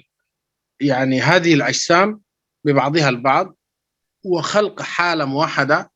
تشجع الاخرين المتقاربين في آرائهم وفي برامجهم أن يكونوا حالة واحدة يعني مثلا الائتلاف الثلاث تنظيمات دي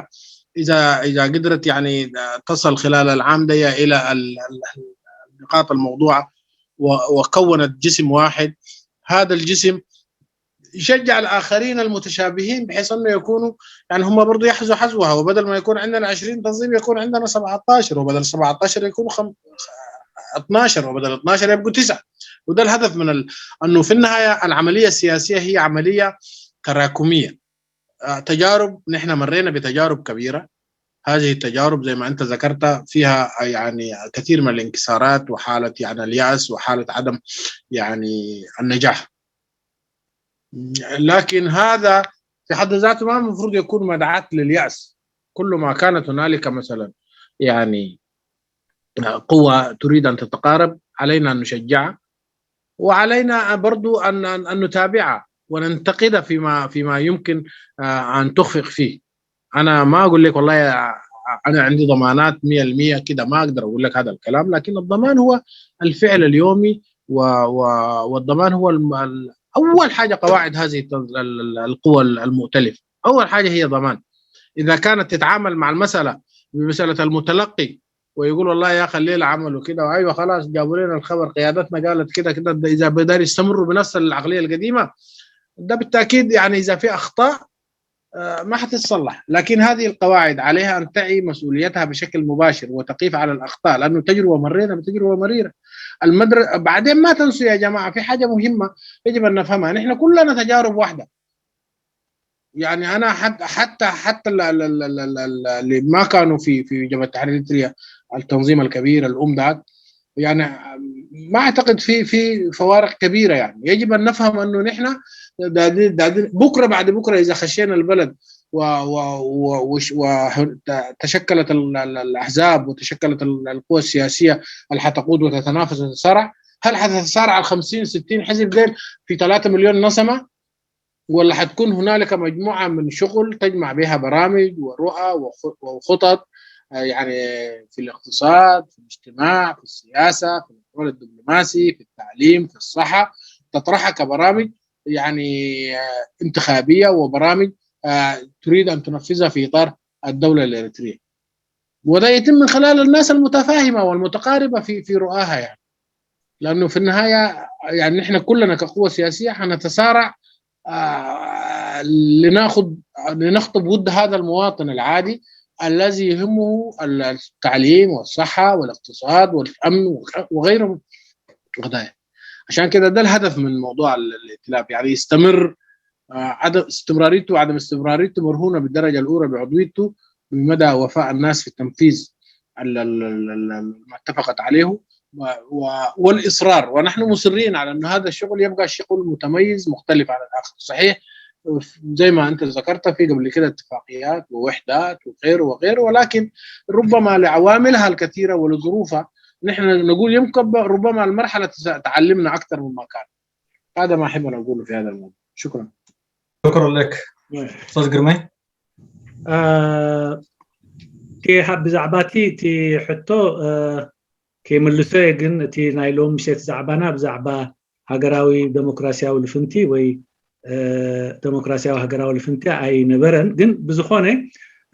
تي علامة نايزي لفنتزي قداماي نجر محيال نايتي كالاتو ومؤون حدنت ناي مفتارن تخونن كله بزي نريو نجزارسو ازي تبوق آيا كوينو دما نخالقوت دراخي موتور كوينو تماساسالي بوليتيكا ومدب يوزلو إذا أثر زي كسعبو متببعيو. نحنا فتينا وديقنا إنا قد حجين الزبل جن كل جزية تسفى زي مقراص كوي قرصنا كنقصلو علنا وحسنت دما وحسنت نجزارسو عبالات نايتوم نتلفن تزقومو بزلوهم بتناي نتمدبات زي مجزاء نتمدباتهم زي تسامع علوم مدبات النايم فسام راح يؤتي كون زخيل توحسنت كالي زي تمساسالي مدبيو وي بوليتيكا مدبيو زلو أكلات سلفتات ودبات ناب حدا ممسام نجزاء رسون إحنا ننوح ناي صباح عبيرترا إحنا متاو ناس تنتون إيو بنياتو نحنا بزي قصر زي بزل لنا قصرين ني 5 مليون وي قال مليون حزب إرترا أكل بزي كل بوليتيكا وحالتات أب إرترا كواسائيو مبال نجزاء رسو أسقامي سلزي تي بوليتيكاو كارتانا إرتراوين إنها تسابب خيدالو نزخان إحنا نسوعهم بفلاي تي تماساسالي مدبعيو زلو أبب بينو بطاطات كهلو يبلون بحالتينا نزيخ ندفع كله صراحة جن تسفى زتحوسك خونا اللوب تسفى بزي مقراسك كن بصحينا أبتي كن بصحو إن دلي زبل تمنيتن تسفان قالولنا نزيت عاتقنا خا نعون نسرحن نعون نتكبرن قدمنا نفسنا حدنت نفتر نستوم لهم قبل فنتاتينا دلنا خالقوت وين كم تنحنان أسرنا نخصعبوين باب نخفت وي أرأيا نخون إزيت راح يخبز زخيلات زي بتاعيزي. شكرا لك. بمسرتون أب حدا ود بزنبرنا حدا تمكر زلنا بزحكم من اللي تزلنا عينا بمسرته.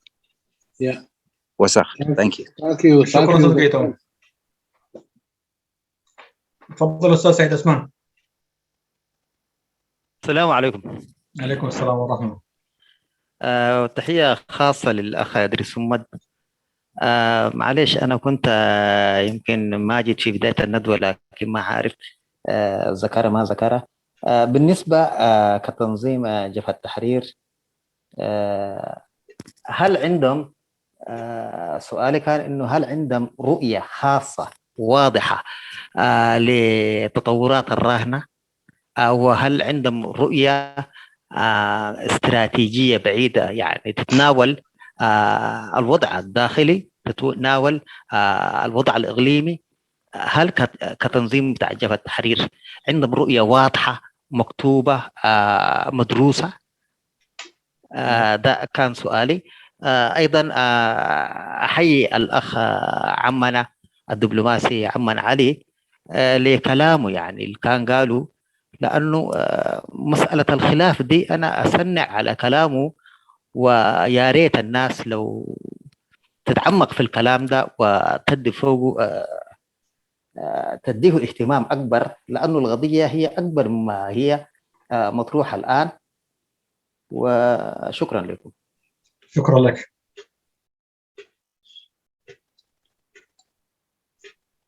تفضل استاذ ادريس. طيب شكرا الاخ سعيد. انا ما اعرف يعني الندوه كلها كانت حول الرؤيه اعتقد، ربما الاخ سعيد لانه كان جاء متاخر ربما ما تابع الكلام، لكن الموضوع كله كان حول هذا الموضوع. يعني رؤيتنا صحيح هي انا قلت الكلام ده، يعني الكلام اللي قاعد اقوله يمثل الائتلاف ويمثل الى حد كبير المجلس وحتى القوى بتاعت التنسيقيه، لكن كتنظيم بالتاكيد دي رؤيتنا، يعني لانه الشيء اللي قاعدين نطرحه حول الازمه وحول المشكله الموجوده في الاقليم وحول المشكله الموجوده في القرن الافريقي والازمه الاريتريه الداخليه، ده ما طرحناه الان في هذه الندوه. دي وجهه نظرنا. فيما يتعلق بقراءتنا، نحن عندنا يعني قراءه للمنطقه وقراءه لقوى المعارضه الاريتريه، وعندنا قراءه للواقع الداخلي الاريتري والتركيبه السياسيه للنظام في الداخل والازمه الموجوده في داخل النظام او الازمه اللي خلق النظام حقيقه مش في داخل النظام. وبالتالي نحن عندنا قراءه لهذا وقدمناها في تقرير متكامل سمي التقرير السياسي وتمت اجازته من المؤتمر العام. وبالتالي عندنا هذه القراءه موجوده وفي متناول يد الجميع، يعني ممكن الواحد يخش الويب سايت ويجد هذه القراءات بشكل متكامل. عندنا قراءه حول ازمه الصراع الموجود داخل يعني منظومه العمل السياسي الاريتري المتكامل كله سلطه ومعارضه، وعندنا له فهم انه يعني هنالك في غياب لرؤيه مشتركه، وفي غياب لمفهوم المسؤوليه الجماعيه، وفي غياب لمفهوم اخر هو مساله العداله الاجتماعيه او المساواه الاجتماعيه في اطار الدوله الاريتريه والمجتمع الاريتري. عندنا فهم هذا الشكل، عندنا مشكل، عندنا قراءه لمفهوم الارض، عندنا قراءه لموضوع الهويه والثقافه، عندنا حاجات متكامله كلها تم طرحها. يعني ده ما احب انا اقوله، ما اعرف اذا كان في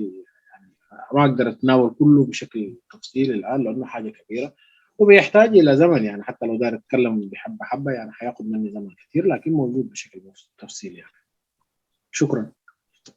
لك استاذ جرمي. እቲ ሕቶ ከም ተጋድሎ ሓርነት ኤርትራ ንጹር ራእይ ንዘሎ ኩነታት ኣለኩም ኖ ከምኡ ቀፂሉ እውን ከም ካልኣይ ሕቶ ምስኡ ተደራቢ ሕቶ ዝነበረ ነዚ ኣብዚ ከባቢና ዝካየድ ዘሎ ኩነታት ይኹን ከምኡ እውን ናብ ውሽጢ ናይ ሃገርናን ናይ መጻኢ ስትራቴጂካዊ መደባትኩም ስኑድ ኣሎ ዶ ዝብል ነይሩ። መልሲ ናይ ሓውና ተጋዳላይ እድሪስ ሁመድ ደንጉኢልካ መፂካ እንተዘይኮይነ ኣብዚ ክገልፆ ዝፀናሕኩ ብዛዕባ ናይዚ ከባቢና ኣብዚ ፅልዋታቱን ኣብ ሃገርናን ዘሎና ራእይ ከምኡ እውን ምስቶም ኩሎም ንሕና እንዛመዶም ኣካላት ምስኡ ዝተተሓሓዘ እዩ እውን እንከላይ እዚ ራእይና እዚ ናዕታቶም እውን ይውክል ኢለ ኣቅሪበዮ ነይረ። ስለዚ ኣብ ራእይ ኢና ክንዛረብ ኣምሲናስ ደንጉኢልካ ስለዝኣተኻ እንተ ናሕና ነቲ ስትራቴጂካዊ መደባትናን ኣጠማምታና ናይ መፃን ዝብልካ ንሕና ናትና ንባብ ኣሎና እዚ ንባባትና እዚ ኣብ ጉባኤና ተዘቲሉ ብጉባኤ ደረጃ ከዓ ፀዲቁ ኣብ ሰነዳት ጉባኤና ወይ ውፅኢት ሰነዳት ጉባኤትና ኣሎ ክረክቦ ክርከብ ይከኣል እዩ። ንባብና ንከባቢና እውን ማለት ንባብና ነቲ ስርዓት ንባብና ነቲ ዘሎና ሽግራት እዚ ኩሉ ዘጠቃለለ እዩ። ከምኡ እውን ንሕና ኣብ ራእይና ሎሚ ክንርኢ ከለና ንገዛእ ርሱ ኣብዚ ደንበ ጠቐሙ ዘለና ንባብ ንገዛእ ርሱ ብኩራት ናይ ሓባር ራእይ ከም ዘሎ ንርኢ፣ ብኩራት ናይ ሓባር መሪሕነት ከም ዘለና ንርኢ፣ ከምኡ እውን ባህላዊ ፀገማት እውን ብሰፊሑ ኣብቲ ኩነታት ናይ ሃገርና ኣብዚ ኩሉ ዘሎ ብኩራትን ሕፅረታትን ፀገማትን ብኩሉ ዝዘተየን ነዚ ኩሉ ዝረአየን ዝጠመተን ናይ ቀረባን ናይ ርሑቅን ስትራቴጂካዊ ኣጠማምታና ብጉባኤና ብሰነዳቱን ዝፀደቀ ሰነዳት ኣሎ ኣብኡ ክርከብ ይከኣል እዩ። ኣብዚ ሕጂ ተዛሪበ ዘርዚረ ክውድኦ ስለዘይኮንኩ ኣብቲ ሰነዳትና ተመሊስካ ምርኣይ ይቀልል። ويب سايت كألنا ويب استاذ ادريس همد. نعم بالنسبة لسيناريو التغيير في إريتريا، شنو غير التنظيم في المسألة دي؟ شو توقعاتكم للتغيير؟ السيناريو ممكن يكون يعني هل الانقلاب من الداخل، حركة شعبية، انتفاضة شعبية، عمل عسكري من الخارج؟ هو طبعا هو مش المسألة مش توقعات، هي المسألة طبعا فيما يتعلق بالتغيير سيناريوهات التغيير. نحن أولا كمعارضة بشكل عام نحن كمعارضة بنرى أنه هذا النظام يجب تغييره. يتغير كيف؟ نحن بنرى وسائل التغيير المتعارف عليها كلها مقبولة عندنا، ولكن بما لا يخدش بالسيادة الوطنية الإريترية. بمعنى لا يعني القتال أو قتال النظام باعتباره يعني أولا غير شرعي، من الناحية الثانية أذاق الشعب الويلات، انحرف من المسيرة الوطنية اللي نحن بنؤمن بها، وبنرى أنه المشروع الوطني الإريتري المتكامل المتمثل في تحرير الأرض والإنسان هذا ما اكتمل، لأنه تحرير الأرض تم والإنسان من القيود الاجتماعية ومن القيود السياسية ومن حالة الكبت السياسي، بالعكس المجتمع قاعد يعاني. إذا التغيير من حيث المبدأ ده هو الهدف منه. يتم التغيير، توقعاتنا له احنا والله ما حنقدر نقول والله نتنبأ بأنه التغيير مثلا حي جنرال يخطف السلطة أو يجي، لكن نعتقد أنه النظام الآن يمر بمرحلة يعني فعلا صحيح لسه أنه النظام ضعيف والنظام منتهي مش بهذا الفهم، ولكن نعتقد أن النظام الآن دخل نفسه في مرحلة جديدة، بالذات في مرحلة الصراع الإقليمي والدولي الحاصل. وجود أصبح جزء من طرف المعادلة بتاعت الصراع الدولي، وبالتالي التعجيل بسقوطه ربما لا يكون بعيد، ولكن الأدوات تختلف في القالب، أدوات داخلية. القوى المعارضة نفسها يتم دعمها ويتبناها، وتكون هناك مشاريع سياسية للتغيير سياسي سلس. نحن نتوقع أن النظام لا يقبل هذا التغيير السلس، ولكن يعني كل الاحتمالات واردة في المرحلة الراهنة، لكن سبيسيفيكلي يعني حاجة محددة عشان نقول والله يا جنرال حينط أو فلان، هذه كنت تكون مبنية على معلومات أمنية، وحتى لو عندنا جزء من المعلومات ما أعتقد الوقت مناسب عشان نطرح يعني والله فعلا التغيير حيتم بهذا الاتجاه. الشيء الوحيد اللي نحن لازلنا يعني كأويرنس للناس، نقول أويرنس لكل القوى الوطنية، أنه أي تغيير يأتي بشكل يعني فيه نقص من السيادة الوطنية وفيه مشكلة كبيرة بالنسبة للشعب الإريتري، وحتى القوى المعارضة والقوى السياسية الإريترية المفروض تكون يعني واضعة ألف حساب لهذا الموضوع. هذا ما أحب أن أقول. أنا بشكل مختصر المسألة تناولت عليك عشان تكون مسألة واحدة. أيقر ما يحبي زلكم ناي لوتي تعينتي انتاي يمثل بالنيرو نحنا زي تعينت زي كهلو يو إلكا مزراب وين حدا كوشتي حدا حيلي وي حدا وتهدراو مراح مسيو زخ قبريو زبل داي نجر فلوت نجرات ولاو ينقلقل زلنا حبريتات بزعبا وشتن تهلو انفلطو بچبط مز مسل جن يلون جن كلها انا انفلطو اذا سرعه زي مالت صقمنا حزب ኤርትራ صلانا حزب ኤርትራ ስለዝኾነ እዚ ስርዓት እዚ ከምኡውን ዘይሕጋዊ ምክንያቱ ኩሉ እቲ ኣብ ልዕሊ ኤርትራ ዝፍጽሞ ፀገማት ዘይሕጋዊ ስለዝገብሮ ከልግስ ኣለዎ ዝብል ኣለና ከምኡውን ኩሉ እቲ ፍሉጥ ነዚ ስርዓት እዚ ንምልጋስ ንጥቀመሉ ኣገባባት ክንጥቀም ይከኣል ሓንቲ زي نقبلان عم متكتأتو زخونة يكون سرعات زي نملوات إلكا زوسد أجباب نتي لولاونتنا بهجرنا حدا جاز الساطح خون يبلون إنا نبل سلازي تي لو تي كل جزية بسرعات أبز وانزوين انتخوني أبتي أبتناي كبابي وناي زوباون أهجراون شجرات أبتزلو كالستات وين تخستاي أتيو سلاز ركب سلازين جزء عرسون السو أب سجمن أب شجرن أتيو سلازلو نحنا أتكويرنا أن نتمتوجن زخوانة يكون ኣብ ልዕሊ እዚ ነዚ ስርዓት እዚ ንምልጋስ ዝካየድ ኩሉ ግዜ ኣተኲርና እንጥምቶ ናጽነት ሃገርን ልኡላውነት ሃገርን ንሓደጋ ዘሳጥሕ ክኸውን የብሉን ኣብ ትሕቲኡ ግን ኩሉ ኣገባባት ክውሰድ ይከኣል። شكرا لك استاذ صقل ملكين. شكرا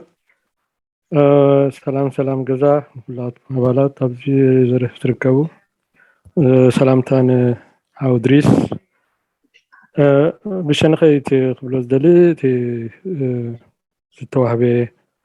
ميزان بتعمتنكو لبام كويني سمعني هناي تقال حرني تيتراناي قدم أتصحف خوينو يبهالا خويني سمعني بتعمتنكو غن لبونا زحزن كويني سمعني نهار زي بلو سمعت زي بلو بزخد نقو يفتو قال اي سوري دمت له مسلني قال اي تي عبيتي نتبتاز تقسنا له اساتن كي تقسكون كحسب كحل فايدلن تي لؤلاውነት ሃገር ኣብ ገምገም ከም ዘሎ ዝመስል ኣጠቃቅሳ ተቂሱ እዚኣ ዓባይ ኣናዓይ መንቀሊና ልኡላውነት ሃገር ኣብ ሓደጋ ኣሎ እንተዘይበልና ኣይ ኣብ ፍትሓትና እውን ክንጋገ ንኽእል ኢና ዝብል እምነት ስለ ዘለኒ ማለት እዩ። ከምኡ እውን እቲ ብሓባር ኮይንና ሓደ ዝመርሓና ጽላል ክንገብር ዝብሉን ኣብ ነጥቢ ጠቂሱሎ ማለት እዩ። ሕጂ ትሕቶ እንታይ እዩ ብሓደ ሸነኽ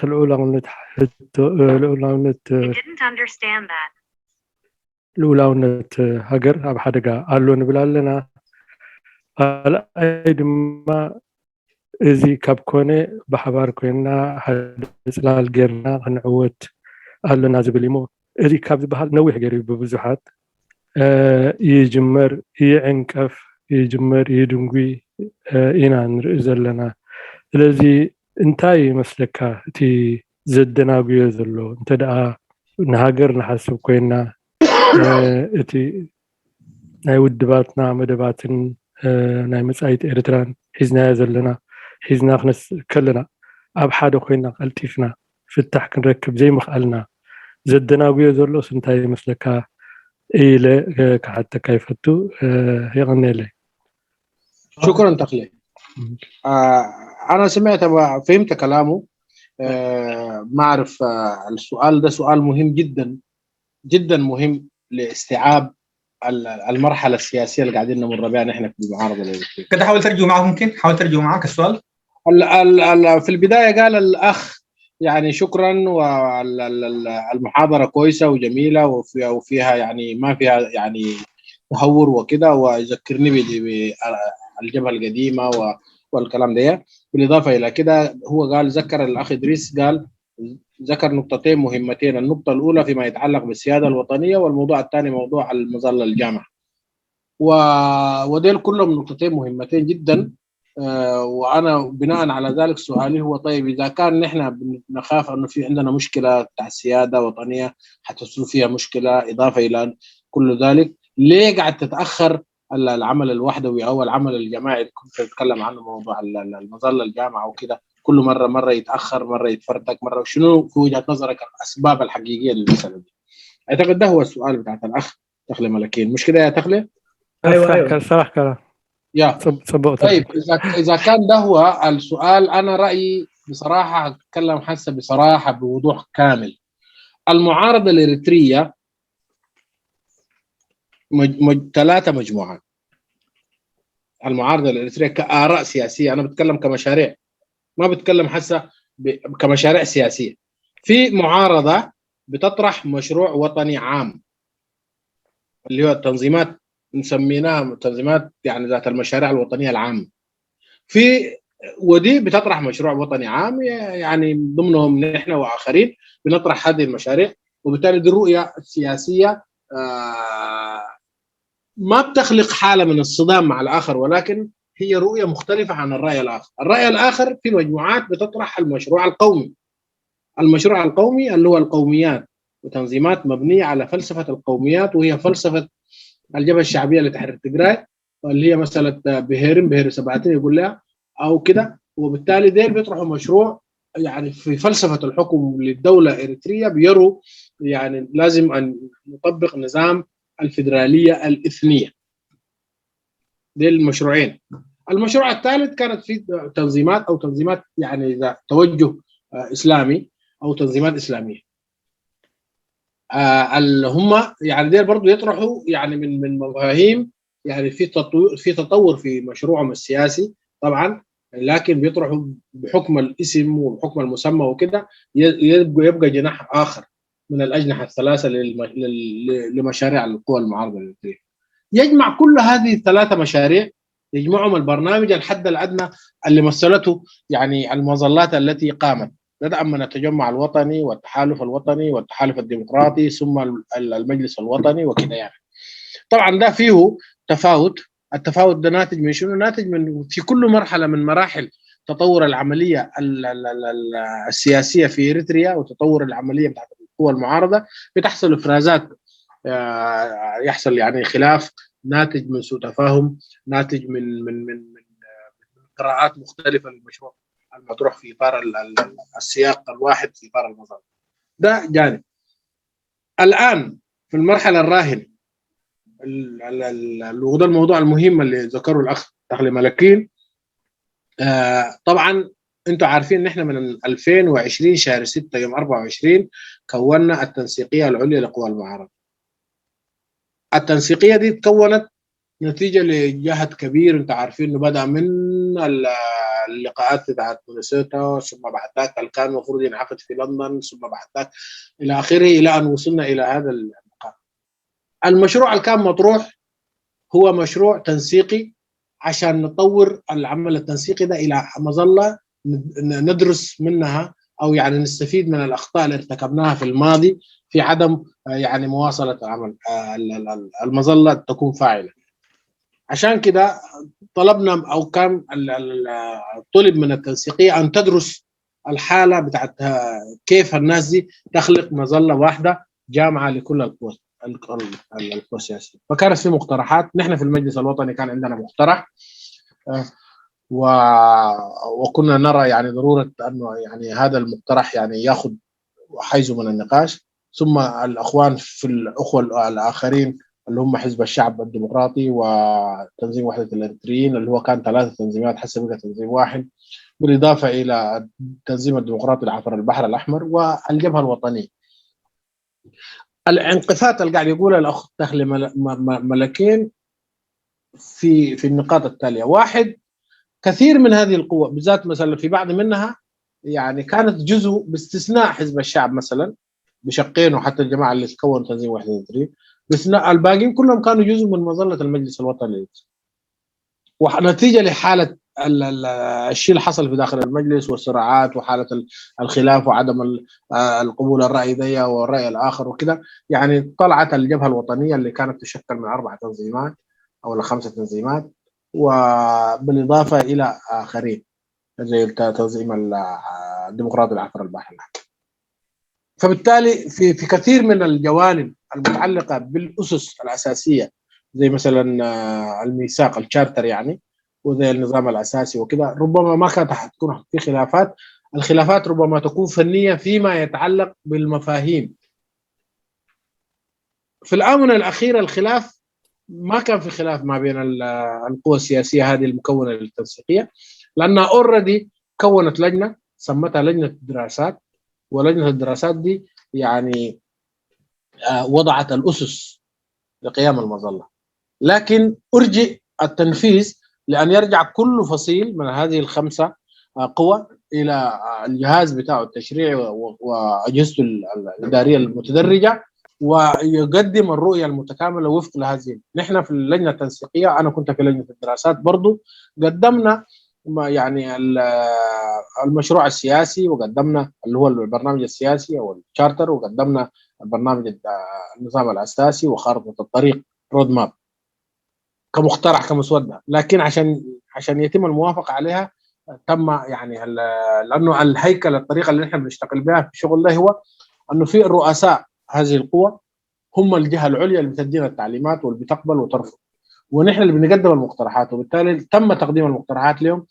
وهم درسوا هذه الحاله. ويعني انا اديكم مثال على ذلك، ان احنا في المجلس الوطني رئيس المجلس الوطني اللي هو رئيس المكتب التنفيذي جاب المقترحات وقدمها في اجتماع القياده المركزيه، والقياده المركزيه وافقت على قيام المظله وفق اسس محدده 1 2 3 4، وقدمت هذه المقترحات الى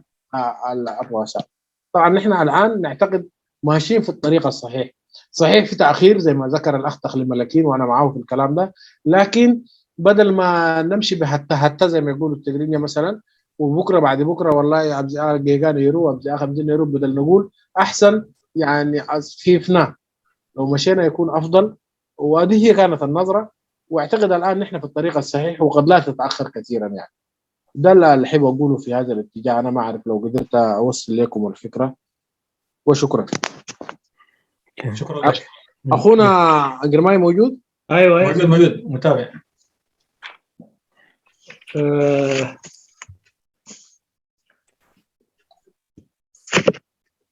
اتي حتو ناي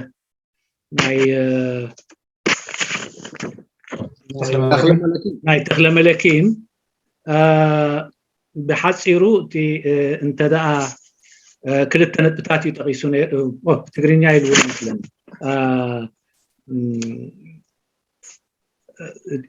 طبعا السؤال تابع اللي سألوا الأخ تخلى ملكين قال طبعا إذا كان أولا أنه جيد نحن متفقين أنه على السيادة الوطنية قرماحوي ملسوي بعلو ترجمة صالة عربي ملس ترجمة ملس ترجموي بعلو السؤال ترجموي أوكي تقاتي حتى أقداسي وتقاوموا كم بوليتيكاوي تقاوموا بثلاثة ملكع سلوزنبرو ويا وداد باس لنور حدا حفشاوي هاجراوي مدب زلبو ودبالو زي بزح سجم زلو أيقونن مسكلو إنكرادا دا إخل اتي خالا أوين اتخال أيتي بهراوي مدب زنبرو زيد ما أب إتنيكاوي فدرالاوي سرعات أب إرتران متكالية أم من نتيناي إثيوبيا زمثل مدبات يوتي أبتي الجباب نايت فدراليزم زريو أتي سالساي دماتي إسلاماو حجيجن إذن جزارسو أبتي زنبرو الرأيان تقول زنبرو بوليتيكاون بزح النام عبلا زي خد سمن تزي كوينو بزح معبلناتات لو تاتنار إيو بتستحت مدب عيون مسرح زي تفتنا يكون لكعي تفتينيو بمحزن تقبلنا نابكيدان نابايتو بس إحنا بزخونة جن إذا كله أي تعوتن حجيجن دحري عسرة نجزع رسو تخونتات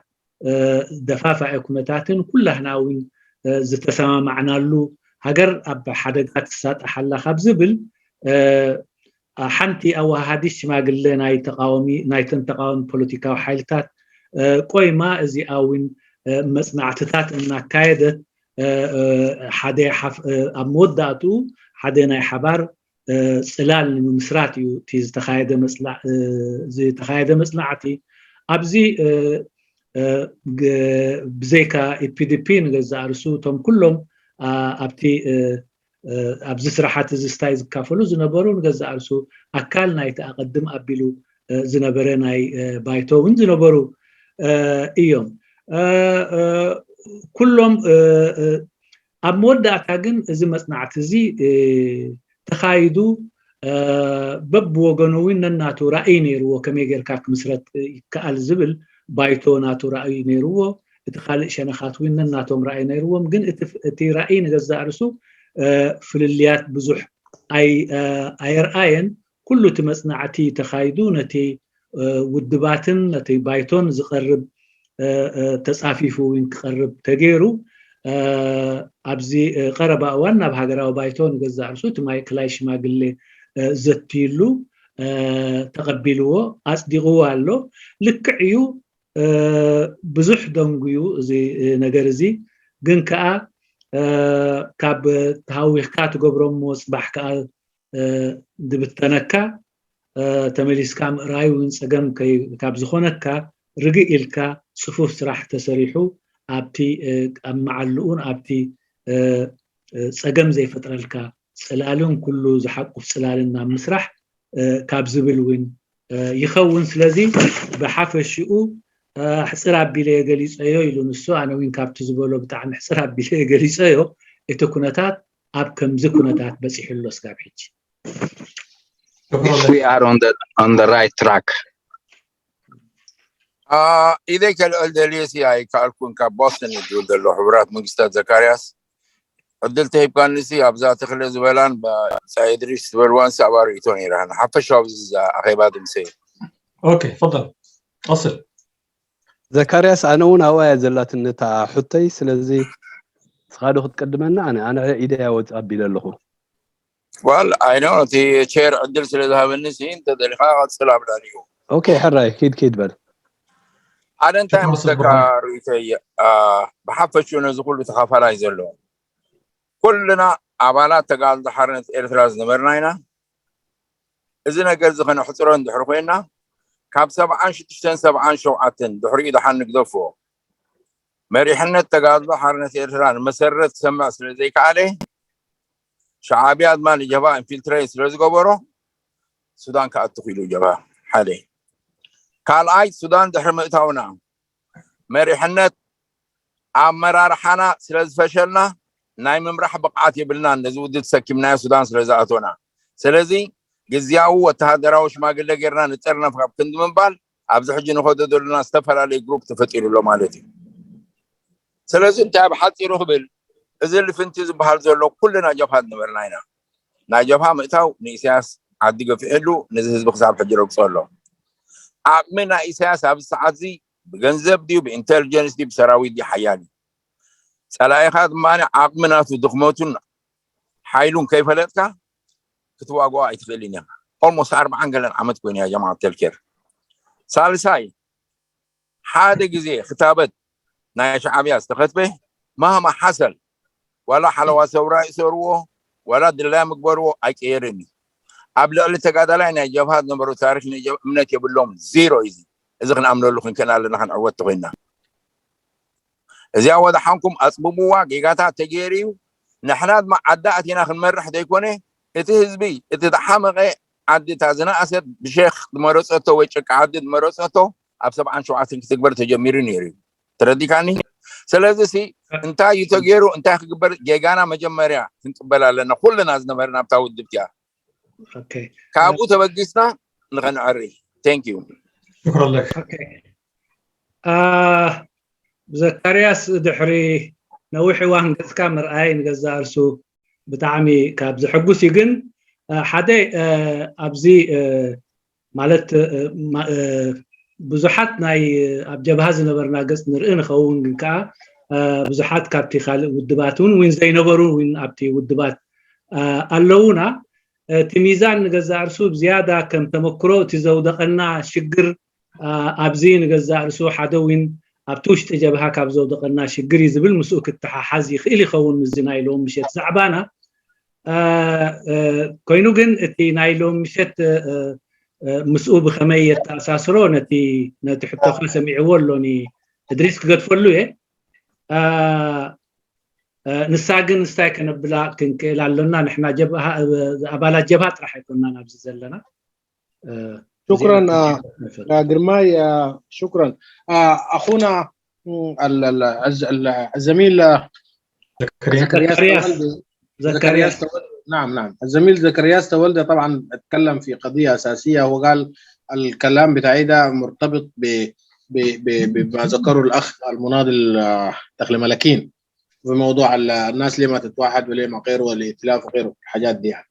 وقاعد يقول نحن مشكلتنا في كلنا جبهة التجربة التاريخية بتاعنا وبالتالي يعني من 76 ل 77 بعد ذاك يعني ما قدرت قيادة الجبهة تقود هذا التنظيم وحصل ما حصل يعني ده مختصر كلامه ولأننا ما قدرنا الآن يعني يجب أن نقيم هذه هي المشكلة حقنا لو قدرنا نطلع من الأزمة دي نحن نقدر نحل الإشكالية سياس يعني لأنه نحن ما قدرنا ولأنه الجبهة طلعت من المسرح ده السبب اللي خلاه يصل للمرحله مو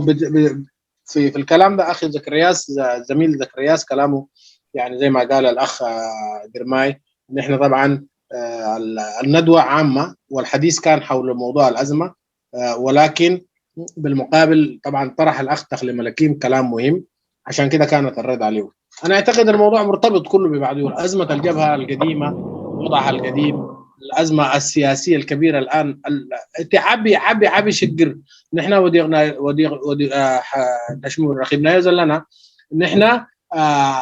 في الفترات اللي فاتت كلها خلال ال 30 ولا 40 سنه التقييم للازمه بتاعنا كان متفاوت. اتقام بزعبتي شقر بجبهه ودغه انتايو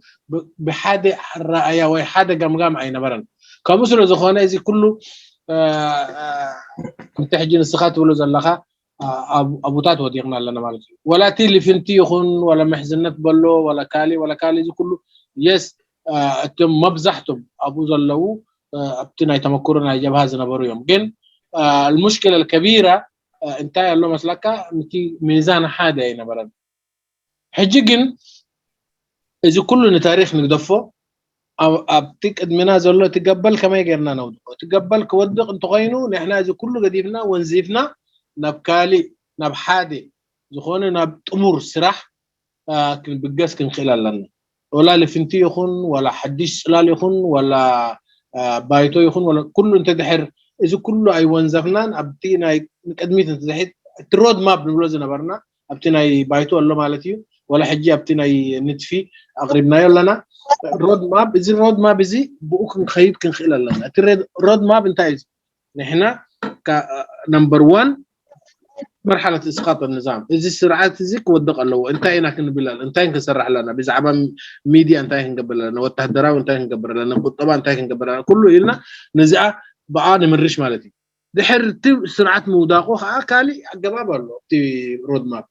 حجي إذا آية قندي نعبان تحت سمامعنا I think we don't have any problem. وكمان عشان أبشركم هذه الرود ماب دي اللجنة التنسيقية المسودة تنتفي أغربنايو I think أقام اللواي مثلا نقول كما يجينا أب محلنا وعلو نسيتي شقرك يا جماعة أنا الكلام حق نص تقريني نص عربي ما أعرف لخبط. لا خلاص وصل الكلام ما في مشكلة. لخبطناه معلش. لا جميل جدا ذاته بقت عربي جوبا ايوه بس من هنا ومن هنا برهانه كيدانه سلام كم يمسيكم مرحبا يغني لنا ادريس انا ونك سعبك صنيحه بطعمي قداسن مدرخاون زخونه السمرتات كتبنا صنيحكا يغني لنا انا ابزن كلتين زكرياسن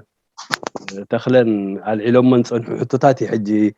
እንደገና خملسكا مخنياتو بحفشيو تتنكفو ስለዘለኻቲ تشجر ناي تي تقاومو ناي سرعت زي مو نسرعت زي كسعرو مسعاري حجي زقدسنعي كنسعرو علنا حجي اوش 30 عمت زي كنسعرو ايكالنا 30 عمت زي بوليتيكا ودباتنا بوليتيكا منقسقاساتنا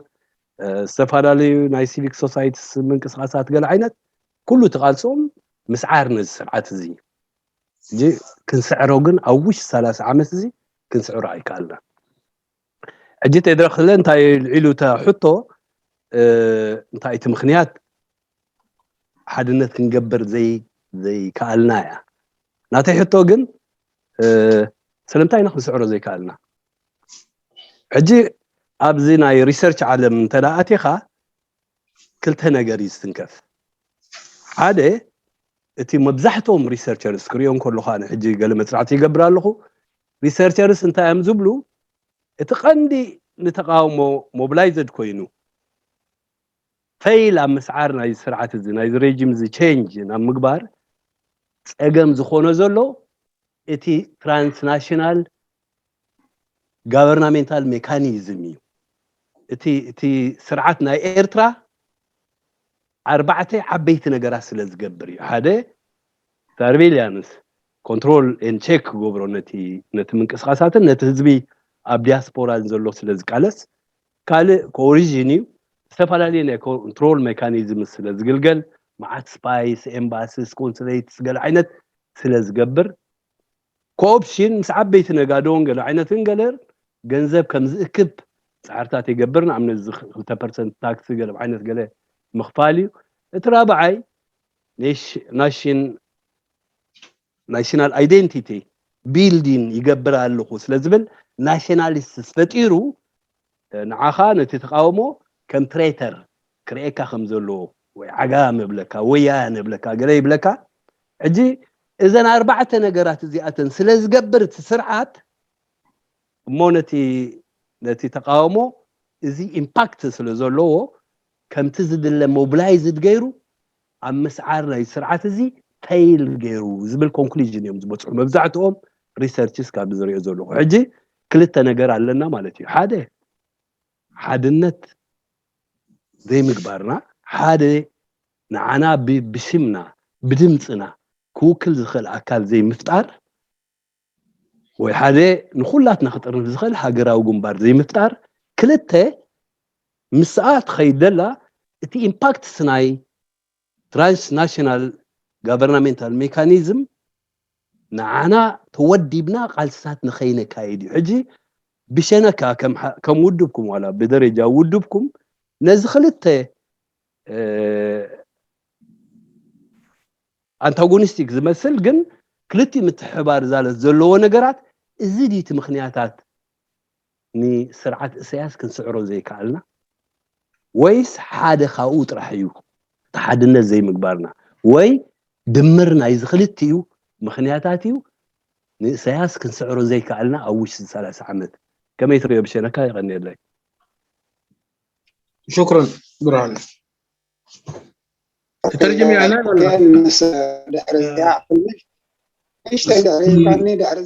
حنسب قبري حنسب تبكى دحريو قبري حنسب نزي ترجم ماموت ملس برهانه تا قال ايتي حتى قال ايتي حتى حنتي حدنت زي من رقاص نايتي دم بتقاومه تا قال ايتي شجر كنتا هاي حسكوها تخليت انت رئي مثلك قرماي ممزحتو ريسيرشز كتنبوبون كلها بزحات ريسيرشرز يوم زعبا يرتلا صحيفهم معات ريسيرش يزولو حجي هو بفلاي كاب كلتيشحن حادن كساب حجي كلتيشحن عسران استفل الريسيرشرز عبيت ريسيرشرز بزعبا يرتلا صحفات يصحفوا له حجي الصحفات عم انت يدهم مثلك تتقاوموا تايل غيرو تتقاوموا تي بوزيشن جروب اب دياسبورا زلو كعوت هاي كالن كله ترانزيشنال بوليتيكال موفمنت نستطيع بكال له تحطو تاناي حجي تحطو انتايو تحطو دفاعا هو كلتياتن دين حنت قباتن دين ويس نايك ويكا خلتيو بحاده ولون تي ريسيرشرز غوبرو زلو تي ستيت استفالي ميكانيزم كنترول مغبار نتي اب دياسبورا زلو بوبوليشن يقبر سلازلو ازي نتودبات موبلايز نخيكون حيلو نخيحيلن حسياتات يقبروا له زبل كونكلوجنز يبصحوا له هو تي بشنخ ادريس كما يريو قندي تحدنا زي مقبارنا بزمصي ناي حاده مرحنت كنزارب زي مخالنا مونز طرنيفنا بحاده خوينا حاده سمور زخونه هاجراوي طرناف حلينا كنقال زي مخالنا دينا دين سعرو زلنا ويس ترانزيشنال ميكانيزم نايت غفرنمنت تسقمول زلون لبعلو ناتو امباكتس علو ايو وي كلتيو دمرنا يزيو اي نايت بالبشنكا اوكي تردي ادريس طبعا انت فهمت السؤال بتاعته المهم انا ايوه انا عندي فهمته ايوه طيب طيب انا اخش اجاوب ولا لا ترجم قرماي للحضور طيب هلا هو سؤال طبعا اول يشكر انه السؤال هو سؤال يعني مرحلي وانا يعني ادم يعني سؤالي يرتبط بسؤالين سؤال زكرياس وتخلى ملكين لماذا يعني تعذر الانتصار او التغلب على النظام الموجود في اريتريا يعني من قبل المعارضه اللي موجوده في دول المهجر او في الخارج في خلال 30 سنه لن نتمكن من التغلب على هذا النظام ما هو السبب حسب ما يروه الباحثين حول والدارسين والمتابعين للقضية الأريترية يروا فيها أنه في 4 مشكلة. أولا النظام يقوم بمراقبة الأريتريين في المهجر مراقبة دقيقة ولصيقة، والثاني هو في عمل استخباراتي، والثالث هو جمع المال، والرابع هو أنه يدعي أنه هو موجود في حالة بناء الهوية الإريترية، والمعارضة في الخارج تقوم بعمل يعني يتهمها بالخيانة باعتبارها تعرقل بناء الهوية الإريترية. والأخير، فأنت هل ترى أنه المشكلة عدم تقلبنا على النظام هل هي ناتجة عن هذه النقاط اللي ذكرتها، ولا عن عدم تحقيق وحدة المقاومة الإريترية في الخارج، ثم بناء مذلة واحدة أو جسم واحد يتحدث باسمهم ويتحرك باسمهم، أم يعني جمع الاثنين؟ لو أخذنا ال4 نقاط كمشكلة والمشكلة الوحدة كمشكلة، يعني أي منهم هو المشكلة؟ شكرا الأخ برهي. الحقيقة شوف، أنا أعتقد الأخ برهي في نقاشه أو في طرحه للموضوع كان فيه يعني أكثر وضوح، فيه لما تقول يعني شرح أوفى. أنا أعتقد المشكلة، أنا ممكن أقول الاثنين مشكلة، الاثنين الحقيقة الاثنين كلهم يسببوا مشكلة حقيقية، لكن يجب أن نفهم حاجة مهمة في المشروع الثاني رقم 2 اللي ذكره، اللي هو موضوع النقاط ال4، مسألة يعني الهيمنة، مسألة يعني خلق آليات بتاعت عمل تخنق عمل المعارضة في الخارج من خلال التجميع وكده. الموضوع الأهم، وده موضوع بالمناسبة بيحتاج مننا إلى وقفة وتأمل كبير، موضوع الهوية، وده يكون يعني نيشن بيلدينج اللي بيقولوا، أو زي ما تقول يعني داري يكون هوية جامعة للمجتمع الإريتري. على أي طريقة هيكون هذه الهوية؟ هي المسألة اللي خالقة، حتى هي ربما تكون فيها تباينات حتى في إطار هو المعارضة الإريترية. الهوية الجامعة هي شنو؟ وهل الهوية الجامعة هي الإريترية المعتمدة على الثوابت اللي اعتبرناها ثوابت وبدينا النضال بها، أم هي حالة زي ما ذكر يعني مثلا هو داير يعمل يبني هوية جامعة من خلال يعني زي ما يسموه حزب شابليكا، زي ما يقول، أو يعني جمعت الناس كلها دخلتهم في بعض، أو زي ما يقول نظرية فوكوياما مثلا فك تركيب المجتمع، يعني يكون في تحديث لآليات لتركيب المجتمع وخلق يعني مجتمع من خلال هوية محددة هو رسمها في مخيلته، هي في الحقيقة ما موجودة في أرض الواقع. كل هذه طبعا عندها كثير من المسببات اللي المفروض نقيف عندها. يعني أنا أديك مثال، هل نحن كلنا كإريتريين بشكل عام، أنا قد يكون في من يتفق أو يختلف، لكن هل نحن كلنا يعني نؤمن بالقوميات، بمفهوم القوميات، وهل في قوميات في إريتريا، وما هو مفهوم القوميات، وما هو الشرح، وما هي النظرة الحقيقة يعني نظرتنا لها لمفهوم القوميات؟ هل يعني في حاجة اسمها قومية للتجرينيا، قومية تجري، قومية شنو؟ القوميات المسميات اللي انت حكينا. هل نحن في جبهة التحرير الإريتريا، والناس اللي في خلفيتهم جبهة التحرير الإريتريا من المؤتمر الوطني العام الثاني عندهم رأي في تقييم المجتمع وتطور آليات المجتمع، ولو تذكروا حصلت إشكاليات كثيرة ونقاش حول هذا الموضوع، وفي النهاية وصلوا إلى مفهوم يعني linguistic جروب، مجموعات لغوية وليست قوميات. مثلا لواحدة من الخلافات المعارضة الإريترية، أنا أعتقد الآن يعني لكثير من العوامل كثيرة، لعوامل التجميع، العوامل كثيرة، القضايا دي كلها تنظيفها زي ما يقول، لكن بتحتاج إلى قراءات وتحتاج إلى يعني الوصول فيها إلى مفاهيم مشتركة. ده جانب. أنا إذن مع رأي الأخ برهاني في أنه المشكلة مش مشكلة بس توحيد المعارضة كمظلة، لكن الآليات اللي قاعد يستخدمها النظام أو الأدوات اللي قاعد يستخدمها النظام برضو عندها تأثير ولعبة. إذن أنا مع الاثنين مع بعض عندهم تأثيرهم المباشر. وشكرا. أنا معلش كترت الكلام، لكن يعني ما مسموع كنت يا شباب؟ لا مسموع كنت، تفضل. مسموعك انت. برهانه نشكرون جليسو مالت بجلسة أسني ونتحطوا أغميتوا أنا جن زبل ክልቲኣቶም እቶም ዝተቐስካዮም ኣርባዕተ ነጥቢ በቲ ሓደ ወገን ከምኡ እቲ ጉዳይ ናይ ሓድነት ዝበልካዮ እዚኣቶም ክልቲኣቶም እዮም እቲ ሽግር ክብላይ ብፍላይ ኣብተን ኣርባዕተ ነጥብታት ንገዛእ ርእሱ ድሕሪት ምልሲስና ኣብ ጉዳይ ህንፀት ህዝቢ ኔሽን ቢልዲንግ ኣብ ዝብል እንተደኣ ክንርኢ ኮይና ኔሽን ቢልዲንግ ክብል እንከሎ ንገዛእ ርእሱ እንታይ ማለት እዩ እዚ ጉዳይ እዚ ብፅሞና ክንጥምቶ ዘለና ጉዳይ ክንከታተሎ ዘለና ጉዳይ ኣብ ኤርትራ ኣብቲ ኣብ ኤርትራ ዘሎ ኣብ ኤርትራዊ ባይታ ተመስሪቱ ዝገብሮ ዘሎ ወይስ ኣብቲ ኣብ ሓንጎሉ ዘሎ ህንፀት ሃገር ካብቲ ማለት ንሱ ዝጠምቶን ንሱ ብዝሪኦን ንሱ ብዝህንድሶን ኣገባብ እዩ ክሃንፆ ዝደሊ ዘሎ ንገዛእ ርእሱ ኣዛራበይ ኣዛራቢ ማለት ኣዛራቢ ጉዳይን ሓደገኛ ጉዳይን እዩ ኩላትና ኣብዚ ጉዳይ እዚ ንገዛእ ርእሱ ጉዳይ ብሄራት ሎሚ ክንዛረብ እንከለና ኣብ ኤርትራ ብሓቂ ብሄራት ኣለዋ ድም ብሄር ዝብል ሓቂ እዩ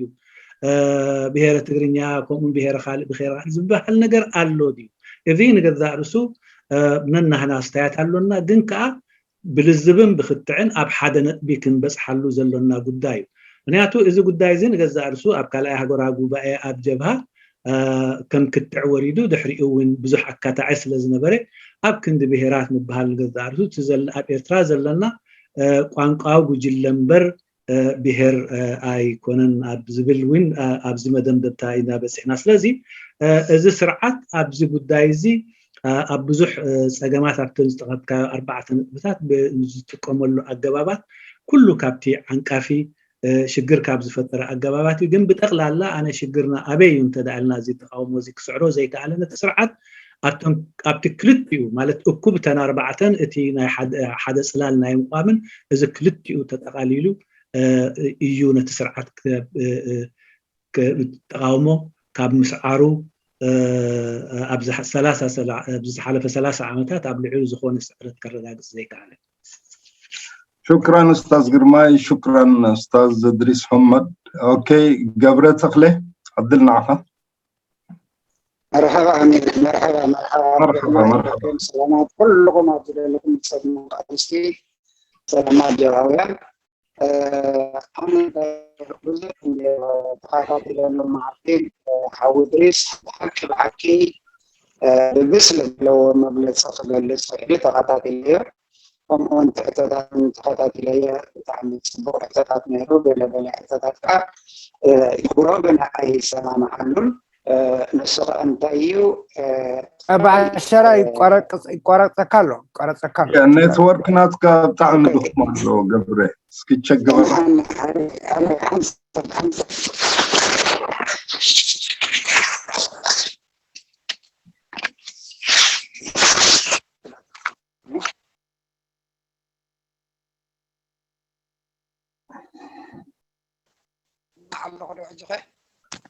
يا ابو 10 اقفل الكاميرا عشان نشتغل لك كويس انت كاميرا اسعوها تعطي نتورك بكسر حلقه يعني ما نشوفه ما خلاص ما شفت انت اسكي فيديو في كافتنا اسمع على غد حجي كسل اوكي قرم كل خطاتنا إلى حاول درس بتعمي صبغ مغلطي بسل خنا مغلطي كهبو علو حتات وين صبغ حتات قريبو قال حتات قال دي سما محل الله يخبروا جن كم تخبروا كم رئيت تخبروا جن أي سما محلون نسوا أنتيو حدا أنا قبل زدل نحنا ጉዳይ ተቃውሞ ደንበ ኣብ ዝኸብ ዝበፅሕና የደለና ንኽንበፅሕ ስለምንታይና ነስርዓት ምኽኣል ስናየደልና ስለምንታን ተፈናጨልና ንኸይድ ዘለና ዝብል መርሆ እንተዳሪእና ንባዕልኽና ናይ ባዕልና ጠንቅጣ እዩ ንሱ ከዓ እቲ ዴሞክራሲያዊ ጥርናፈ ምክልነት ድበሃል ብምንም ተኣምራት ንግዝሉ ኣየለና ኣብ ውድባት ኣብ ጉባኤ ይፈናጨሉ ኣብ ሰልፊ ኣብ ጉባኤ ይፈናጨሉ እንደገና ኸኣኒ እዞም ውድባት እዚኣቶም እዞም ሰልፍታት እዚኣቶም እንዳልና ነንሕድሕድና ክንቅንፅል ጥራይ ነቲ ዝፈጠረ ፅላል ከዓ ፅላል ከለካ እዚ ፅላል ዝስቂሉ እንዳልካ ካልእ ፅላል ምስራሕ ተሰሪሑ ከዓ ኣብ ዝብፃሕ ተትበፅሕ ፅቡቅ ነይሩ ምስኡ ምኸድና ነርና እውን ሓቆም መልና ግን كل نقبر لنا نحن أكايدنا أفراسنا كسي بحق الصحافني مصنعن بالزاربن أيسعنا تماخيلو زخيد ندمص تماخيلو زخيد ناس إنا دلنا ناي بحقي دحر أيسرحنين دحريلكا بدقهم كتحمن دحرهم كا من يخعريه بو بزمخنا زخا حدا سفيح تقاوم دنب بحدا غوننا دخيد كنقبر أيكالنا سلمنتاي حميتن تتصاررتن طرح سلازخنا اب حدا تترني قبر سمعنا اللغة تنايري تعدل صنحنا خنهبينا حجي افتنا يحطون ملسن سلازلنا تحطوتات كاني كحطت زدلين تشود الرأي حطو حطت وتملسون تواهبوه مالتيو تريتو دحيرة خبك كيف تنايريتو متجمرنا حجي قلنا تنايريتو حبريتا بقى خطقال لا قلنا حنت حبريتا رأي لكم دتبل دمص الزربا رأي نايتي ودب تقال حارنا تيترا اب ادال 61 بكل انقاطات تصحفه ودباو بروجرام له رأي نايتي ودباو له كتم بتقولوا ادال 61 الكم اتبو قال امينه حزني رئيتي وداخن اما چرشتا رئيتي معلوه صحيح بالله اوكي تنايريتو جيزي سلازي جمرنا هنا قلنا مدمدم تكبر الله اوكي عطلك بكاي ثانك يو سلازي انتايو نحاد قالسي ابوشتو اتي خاد اخاد نغدلتات اندا ارمكا ندي دقف اندا دقفكا كتعبت حدا سفيح تقاوم دبنبر ازي سرحني اندالكا تطنتين كيا انداخدكا بتعمي صقم كويننا الله ابو دبات انت مصينا ودباتاتنا اطارانا فامني انا داي مرحكو اندالكا ما اب مفنيچال يمص እዚ ከምዚ ዳ ምስሊ ኣካይዳ ብጣዕሚ ዝይድ ሃስየና ደሎ ደፅንዕን ድፅሕፍን ድዛረብን ኣይተሳእንን እሱ ይኮነን ክዕውት ድዕውት ናይ ግብሪ ስራሕ ሒን ጠፊእና ደሎ እሞ ስለዚ ኣብዚኣ ኩላሃና ሕጂ እውን እንተኾነ እዛና ኣብዚኣ ደለና ሳብ ሓንቲ ድፈላለየና ብልኒ اب حاد صلال نبرنا اب عباي تدال حرنت ارد نبرنا هنا كلها انقرا فلينا كان بينا نقلسلنا سلذي حجو نسر عز قبل ترى اخونا اتمت كلكم تناي قدم نسي نسر عز خلقسو تغاد لحرنت ارترا ولا بتحدهلو ولا بتحدهلو وسي تغاد لحرنت ارترا علنا مسخم ندالنا نسو اتنا قدفنا يوم جزءهم هنا فريشنا دلنا كلنا كابا يجمعهم ስለዚህ ነቲ ገዝኦም እንደገና ንዕርዮ እንደገና ንህነፆ ንፈርና በግደፍ እሳያታ ሓንቲ መፍትሕ ኮይና ትረአ እንደላነ يغنيلنا حاو قبرين اوكي دارغا ريتو ينيرو حطو يكونن غطيله جن استاذ صلاح علي احمد يتكعفى بالكانيركا لا خلاص انا بعدين حاعلق بعدين في الاراء اوكي استاذ برهي دانيال يا هلا شكرا امينو حياك انا بنجياتي قلت كتع عبتي شجرات ناي تقاومون ناي بوليتيكا ودباتن سلازدها مودس سلازبلني مساون حاو تخلى ملكين زحاتتا حتون حاو برهانه كدانه كلتا عبيت كادرات زغربو خلت حتوتات ابو تمركيسك حتت مغنياتو حاونا ادريس الى نيرو اتي بوليتيكا ودبات اب سلست مقيلو نيرو اتي زبزح حيلي تنازيم وطن عام زلو بوليتيكا الرأيا ايو انا ابل اذا حيلزي انتاي تصقمو خي بحبار كسرح زي ما قالوا اسكتي مشروع القوم زلو نقدفو اتي اسلاميه توجه زلو نقدفو ازي تطرحات وطن عام زلو ودبات مو بزح بمخانو ودبكم نبنا تقيسكان يركا ازي ودبات ازي بحسب ابتا حطونا يتخلى ملكين انا زم الله زلو ازي ودبات ازي نسلاس عامتهم بين يخسر تانيحو واي بحسب كسرح زي مخالو انتاي اتخالي قديفكات خالي ممكن ممتاقص بغس سلازي نازي حتى تتملس الله يتصبو نيرو مغنياتو اب منتاي تمركيسة زي حتى تزلقو ابزي دنب فتحي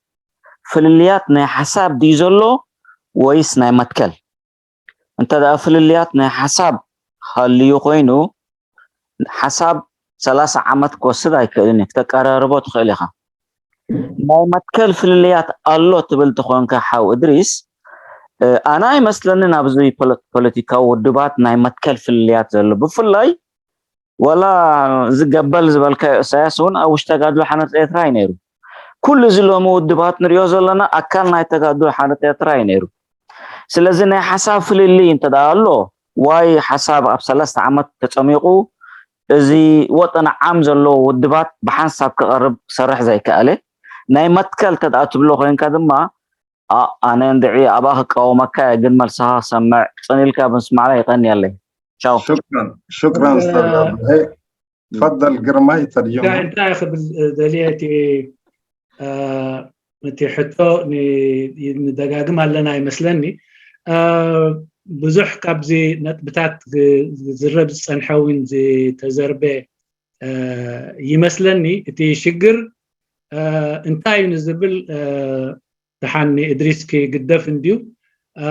جن بزح غزي كاب بزحات كاب استفعلوا سبات كنسمع انت دا زي دلينا شجرنا زي مسمرينا كم تقاوموا بزح تزرزيري مثلني سلازي ادريس نعخا كي هبكاتا مرسي هل هو اختلاف مبادئ او اختلاف راي ما بين التنظيمات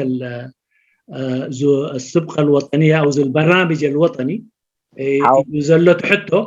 قال ايتي حنتي توجيه نزغزا او غرماي هو عربي اي تحزل انا ابتا سلست سلازقفلنا تقوم حيلي ودحن كمل سلكايا برهت اقام يلو نسو تري سميعو كالو انا كنت استايكبلو دلي زلغتي توجيه ناتي لكعيو ابزي غزازي لومين احنا صقمنا يتقال حرنا تراي كنا نزارب زلنا جبهات راح ينازل كا معليش انا بقاطعك هو تكلم تقريني انت تتكلم لين عربي من اللي هو قاعد يوجه ان شاء الله حيترجم لا هذا انا ما سأل السؤال انا طرحته السؤال بتاعت ابره هو هل هذه التنظيمات القوميه والتنظيمات يعني وذات توجه ديني هذه عرفنا قال لكن التنظيمات اللي عندها برامج وطنيه وبرامجها متقاربه ايش هي المشكله التي لا تتوحد هذه التنظيمات؟ هل عندها اختلاف مبادئ ام اختلاف رؤيه؟ ده هو السؤال بتاعته. ولكن انا توجيهي هو نحن طبعا في شباب لا بجبهه زي نبرو وابتقاد لحرنة زي نبرو ولا بار زي نبرو وفي ايضا تمكر ويدحربايت جنبار زخون بزغزازي وجبهه زخون سلازي كل حبيرو ابزغزاي كاتع سلازلو اتي شجر ناي جبهات راح غيرنا وبسم جبهات راح مزراب تخكل كوينو يرئنن سلازي زي دقاقي مناكم ومبال صبوغ ايكونن مو نحنا انتاي لنا بزي كبلوين سلازي خولو زي اقرب تنققي لنا تحزنا زحاشيو بزترف ادريس ناباخانا تملسي كويس. والله شوف انا السؤال كويس يعني، بس في حاجه مهمه لازم ننتبه لها. طبعا في العمل السياسي ليس كل شيء يعني يمشي كده زي ما تقول يعني على البياض كده حاجه واضحه كده. العمل السياسي صحيح هو مجموعه برامج ورؤى واهداف تطرح للعامه، والعامه على حسب القناعات وعلى حسب ما تراه صحيح they can follow يعني. لكن الأهم من ده كله في العملية السياسية الإريترية نحن مرينا بتجربة مريرة، تجربة الخلافات الإريترية. هذه التجربة ألقت بظلالة على مجمل العمل بتاعنا. كيف يعني؟ بمعنى نحن في مرحلة الثورة الإريترية كانت هنالك خلافات، وهذه الخلافات يعني وصلت مرحلة إلى حد الاقتتال زي ما أنتم عارفين يعني. وبالتالي يعني هذه الخلافات نفسها كانت طاغية في طريقة التعامل مع القضايا الكبيرة الحسة تكلمنا عنها. تنظيمات ذات الطابع الوطني ما كانت موجودة مع بعض، حتى الجبهة قبل ما تدخل ما كانت يعني، أو غيرها، أو حتى الجبهة الشعبية أو غير يعني، كتنظيمات كانت كقوة سياسية كانت شغالة مع بعض. لكن هذه القوى السياسية مرت هي نفسها تجارب تمثلت في المرارات اللي كانت موجودة فيما بينها. من هذه الزاوية نقدر نقول أنه يعني التنظيمات دي ليه ما توحدت؟ لما نجي نقول حنرجع إلى مشروع آخر، هو مشروع أنه هل يعني كانت بتحمل رؤية مشتركة واحدة؟ هل كانت يعني لما اختلفت ولا كانت الخلافات خلافات شخصية، يعني بمعنى كرحنتيتات زي ما يقولوا بالتقنية بتاعت أفراد؟ هي دي كانت يعني كلها أسئلة بتخليك أنت يعني عشان تصل للنتيجة لحقيقة الأزمة أو حقيقة المشكلة يجب أن تطرق كل الأبواب، ويجب أن تطرح كل المسببات وتحدد يعني المعالات حقها. صحيح التنظيمات دي اللي نحن هسه كنا نتكلم عنها صحيح مرت يعني المفروض كان يعني ما أعتقد زي ما أنت ذكرت أخ بسايب أخ برهاني، ما أعتقد أن هي كانت يعني في موانع حقيقية. لكن خلال الفترة بتاعت 30 سنة أو 40 سنة اللي اختلفت فيها نفس وقف والدبنات تمكروا أتريو أجيت تمكروا بعلو يعني يخلق حالة من المفاهيم. يعني أصبحت هذه التنظيمات يعني ما في خلاف بتاعت مبادئ زي ما أنت ذكرت، أنا معاك، ما في خلاف بتاع مبادئ عامة، كلنا بنناضل من أجل مشروع وطني، كلنا نناضل من أجل أن يكون هناك عدالة في البلد، كلنا نناضل من أجل إريتريا الوحدة المحافظة على سيادتها الوطنية. لكن خلال تجارب الخلافات السياسية اللي حصلت ما بين هذه القوى السياسية يعني أوجد كل تنظيم تجربة خاصة به وفهم لإدارة الصراع وإدارة العمل السياسي في داخل المؤسسة الواحدة. دي واحدة من القضايا الكبيرة أنا أعتقد نحن مفروض ننتبه لها ونفهم حقيقتها. أنا أعتقد ما عندي أكثر من هذا في الموضوع ده، لكن أعتقد مطلوب مننا يعني نقرأ الأزمة، هل هي أزمة حقيقة أزمة مفاهيم زي ما أنت ذكرت أو مفاهيم ومبادئ، أم أزمة بتاعت يعني وجود يعني حالة من الخلاف المستديم والمستحكم في إطار المعارضة الإريترية. إذا أنا يعني إذا كان داير أقول حاجة في هذا الموضوع أقدر أقول أنه نحن خلال التنظيمات الإريترية، مش بس التنظيمات ذات المشاريع الوطنية، حتى التنظيمات الإسلامية والقومية وغير، كلها تنظيمات يعني اعتقد اتبنت التجارب بتاعها بشكل حقيقي على الأزمة القائمة في قراءتنا للمشهد السياسي الإريتري. يعني لما نقول تنظيمات إسلامية، شنو الدوافع الحقيقية اللي كانت وراء هذه المسألة؟ نقيف عندها، مش بس عشان هي تنظيمات إسلامية نحن مثلا يعني نقول والله هذه التنظيمات الإسلامية وبالتالي دي الحاجة تانية ونحن حاجة. لا، نحن برضو المفروض نقيف على المسببات الحقيقية عشان نقدر نعالج الأزمة من جذورها، لأنه الأزمة لو ما تعالجت من جذورها هنصل إلى لا عودة، يعني إلى مثلا مكانك روح زي ما يقول. ودي مسألة يعني بتحتاج إلى وقفة من الجميع. ده ما أحب أن أقوله وشكرا. ما أعرف إذا قدرت تستوعب كلام، فهمت كلامي ولا أنا طلعت برا الموضوع ولا؟ لا. ألو؟ أيوة إدريس. أيوة أنا فهمتني؟ لا فهمتك، أنا فهمتك بس تي حقدو أقداسيو جن أبوليتيكا خا بزح سجمات على كله سعدا كوينو كترخبو وكله سلوت كوينو كركب أي كألني أبوليتيكاوي صراحتنا نحنا ببزح شجرينا حليفنا أزيز حلفنا شجرات وين ناتو مرتم ناتو ستاين سلوزلو كل جزء أبتي مفلاينات والواء اللو بجزء رسو أبتز حلفه أب وان برتاو قالسنا أبو حد حد حلفنا بناين حد حدنا مترامن حلفنا سلازخونا إذا كله سلوا أبتي لومي إنه نبروز لنا نجارات اللو ካልእ ንገዛእ ርሱ እዚ እቲ ናይ ኣብቲ እዋን ብሓባር ዝነበርናሉ ኣብ ዘይተደልየ ምትህርራማትን ዝኣተናሉ ዘምፅኦ ፀገማት ዝምረት እዚ ስጋብ ሎሚ ካብ ኣእምሮ ኩሉ ዝተፈላለዩ ሸነኻ ዝተሓከ ይኮኑን ናይ ርእይቶ ድዩ ወይስ ናይ መትከል ዝበልካዮ ብንጹሩ ናይ ርእይቶን ናይ መትከልን ኣይኮነን ግን እዚ ዝፈጠሮ እዚ ዝክሮ ፀናሕኩ ዝፈጠሮ ፀገማት ኣሎ ስለዚ እዚ ፀገማትና እምበኣር ንሕና ብትክክል ንኩሉ ኣፍ ደገታት ኳሕኩሕና ወይ ኩሉ ኣፍ ደገታት ከፊልና ኩሉ ማህደራት ናይ ፀገማትና ከፊልና ክንርእዮን ፈሊጥና ከዓ እቲ ፍታሕ ከነቐምጠሉ ንኽእል ካልእ ፀገም ዝፈጥር ወይ ዓጋቲ ዝገብሮ ከዓኒ ንብዙሕ ዓመታት ዋላን 30 ዓመታት እውን ተፈላሊና ስለ ዝኸድና ዝተፈለየ ናይ ቃልሲ ተመክሮ ጥረፊና ተፈለየ ተረድኦ ነቲ ኤርትራዊ ኩነታት ኣጥሪና ንባብና ነቲ ኣብ ኤርትራ ዘሎ ሽግር ካብቲ ሓደ ናብቲ ሓደ ዝፈላለ ኮይኑ ንግርጭታት ከመይ ጌርና ነመሓድሮም ነናህና ተመክሮታት ኣጥሪና ስለዚ እዚኣቶም እውን ሓደ ካብቲ ሎሚ ንዑ ብሓባር ንስራሕ ኢልካ ምፅኢልካ ትሕውስ ኣቢልካ ብሓባር ንኸይትሰርሕ ካብቶም ዝዓግቱኻ ነገራት እዮም እቲ ናይ ርድኢትን ናይ መትከልን ድዩ ዝበልካዮ ግን ኣነ ኣይኮነን ምክንያት ነው ኩላህና ነዚ ኣብ ኤርትራ ዘሎ ስርዓት እቲ ፀገም ኮይኑ ዘሎ ስርዓት ንምእላይ እዩ ኩሉ ስራሕትና ስለዚ ኣብዚ ንፈላለየሉ ነገራት የሎን ጥራሕ እቲ ተፈላለዩና ነዊሕ ብምፅናሕና ዘጥረናዮ ናይ ሓሳብን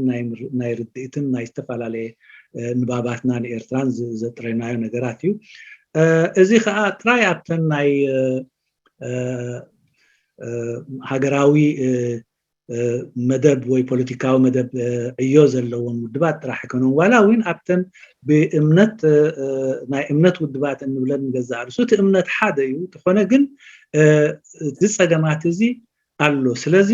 እቲ ፀገም ናይ ራእያን ናይ መትከልን ዘይኮነ ጌና ካልእ ስለ ዝኾነ እቲ ነገራት ኣብ ውሽጡ ኣቲና ነዚ ፀገማት እዚ ኣለሊና ነቲ ሽግር ካብ ስሩ ክንፈትሕ ክንበቅዕ ኣሎና ስለዚ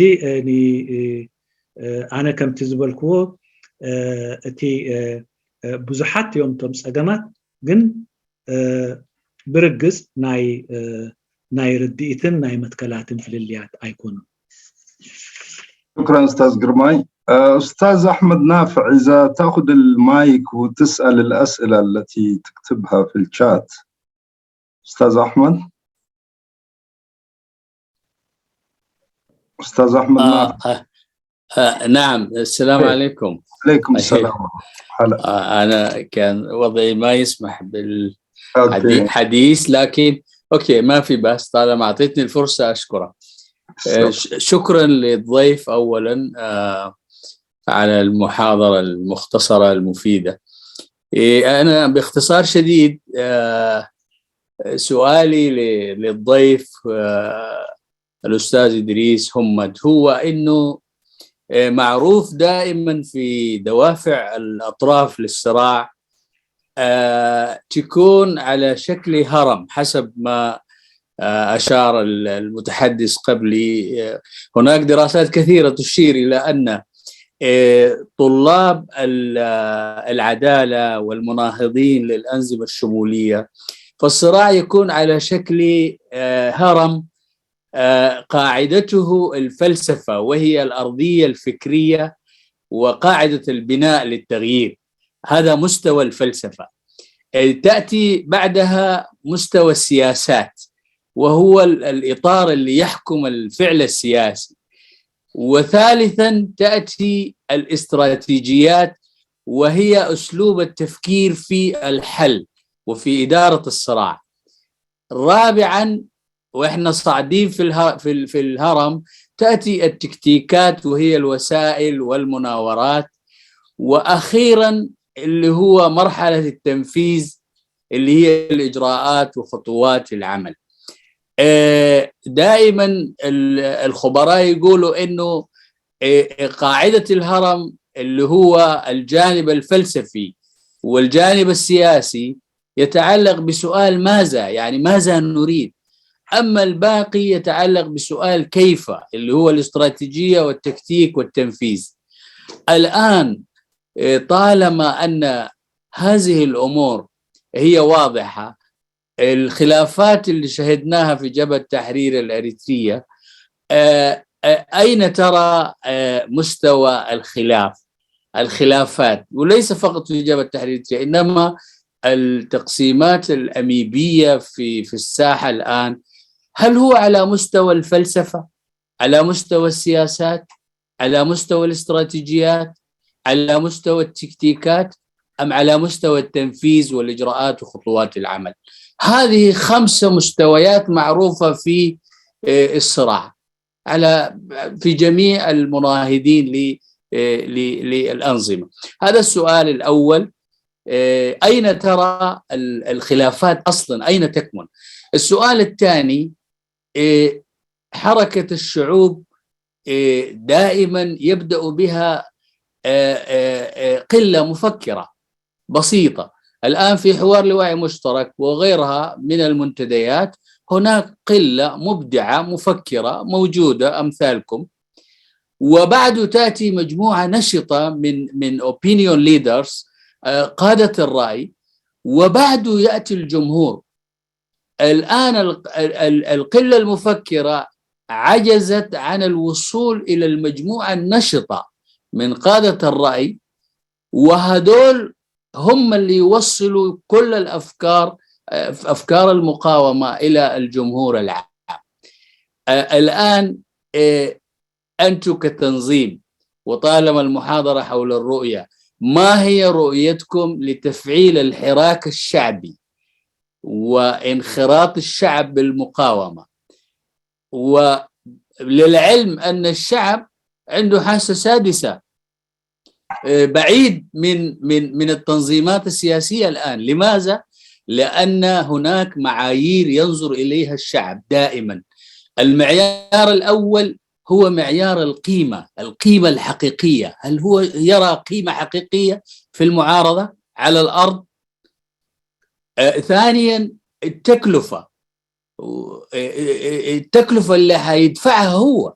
يفكر دائما، فبالتالي يجلس في الملاجئ في أوروبا في أي مكان، خلاص يعني ليش يعني، فينظر للتكلفة. هل التكلفة تستحق؟ وهل فعلا اللي يقودوا هذا العمل السياسي هل عندهم قيمة حقيقية فعلا للتغيير؟ آخر حاجة في مثلث الحاسة السادسة وهي الإمكانية. هل في إمكانية التغيير؟ هل في شيء على الأرض واقع يرونه؟ فالحاسة السادسة هذه هي اللي جعلت الجمهور يبتعد تماما.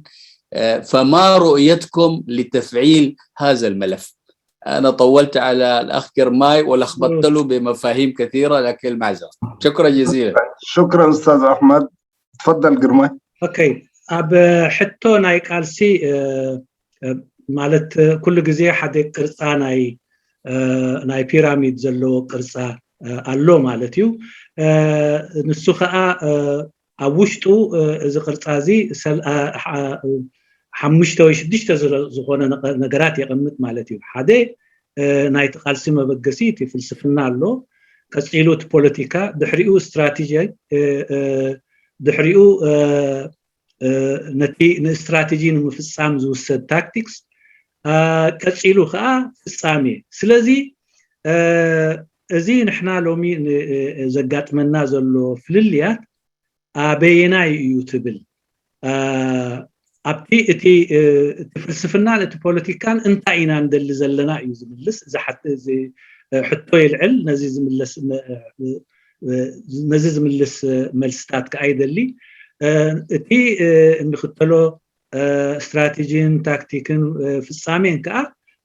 بحرتي تندليو مملاس نعوز زي أبقبري زي تكبري. سلازي نحنا كابزي أبينا إيناتي زلنا في الليات